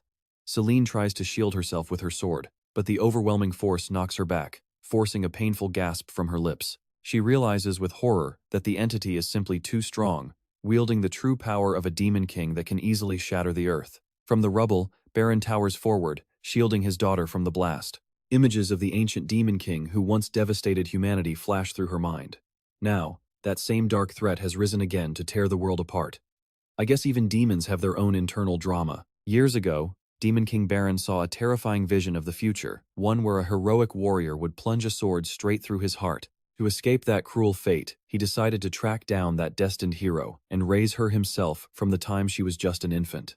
Selene stands completely frozen as this dark secret comes to light far sooner than planned. She can only tremblingly call out for her father. Standing before a blood-red sky, Baron coldly declares that the fated moment for the hero to strike has finally come. Looking back with a smirk, he challenges Selene to make the choice of a true hero. Sobs rack Selene's body as she screams, asking how he could say something so cruel. Baron just offers a sinister smile, claiming humans are incredibly predictable and that his master plan has worked beautifully all along. He mocks her, saying that despite her title, she still has a soft human heart and will never dare swing a sword at the man who raised her. Baron sneers that she will do nothing but watch this continent burn in absolute helplessness. Selene grips her sword, choking back tears because these are the last words she ever wanted to hear from her beloved father. Talk about a brutal psychological blow. Massive waves of magical energy erupt, unleashing a crushing pressure that forces Selene to pour everything into maintaining her energy shield. She watches in shock as a terrifying magical force engulfs the entire area. Nearby, Coach Gave grinds his teeth in pure rage at the disaster unfolding right before his eyes. Selene bursts into tears, completely overwhelmed by despair at the tragic sight. Right in the middle of the ruins, the ancient demon king Gathara roars with insane, unchecked power. Baron just sneers, coldly telling the senile old fool Gathara to shut up before declaring it is time for both of them to rest forever. He charges forward, unleashing a devastating strike that tears through the giant monster in a flash of dark purple light. Beautiful old memories suddenly flood his mind from the days he first took Selene in. He remembers her as a tiny baby, sleeping soundly in a warm blanket, and then as a little girl holding up an empty plate for seconds with a bright smile. He had once been so certain that altering the life of one tiny child would never be enough to change his own dark destiny. He remembers the sweet sound of her bright farewells, but all his old schemes do not matter anymore. Amidst the chaotic clash of energy, the ancient demon king is finally turned to ash. Baron steps forward, his expression filled with a strange peace. He realizes that whether he had seen the future or not, he still would have done absolutely anything to build a peaceful, happy world for his daughter. A gentle smile plays on his lips as he looks down at Selene and softly asks if she has finally made her decision. Selene grips her sword tight, tears spilling over as she screams at her father, demanding to know why he did all this. She just cannot wrap her head around his cruel words spoken only to force her hand. Sobbing, Selene demands to know if he really saw the future.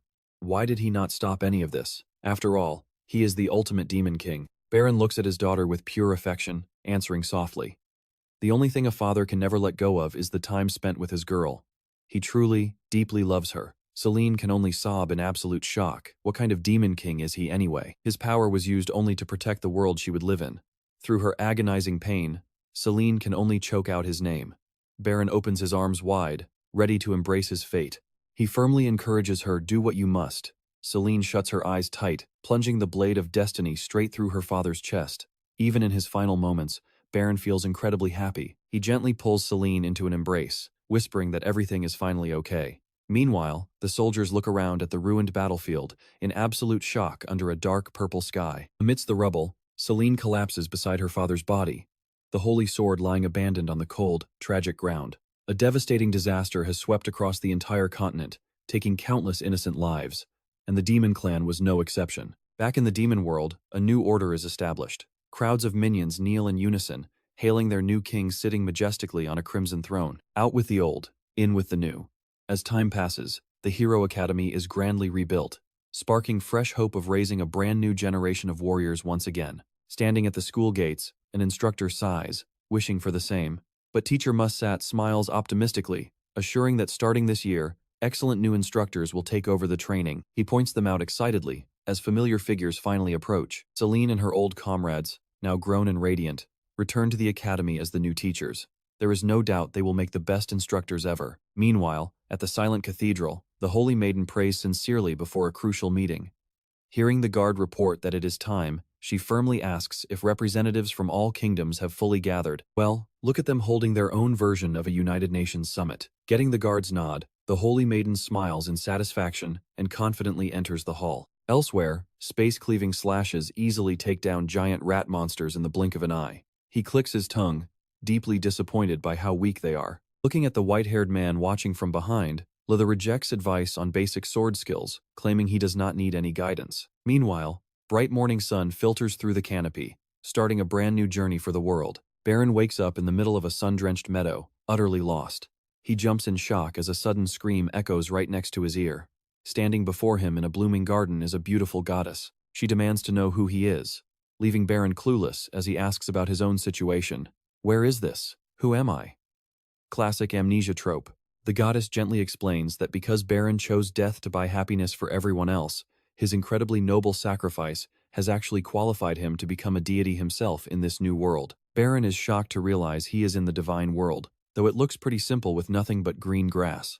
Hio smugly declares he is now her underling, making him admit that being a god is not so bad. Although she starts acting bossy and demanding respect, one sharp glare from Baron scares Kaheo so much she screams, quickly casting a spell to show him the mortal world right away. Through the magical mist, Selene stands silently in front of the statue, honoring the hero who defeated the Demon King.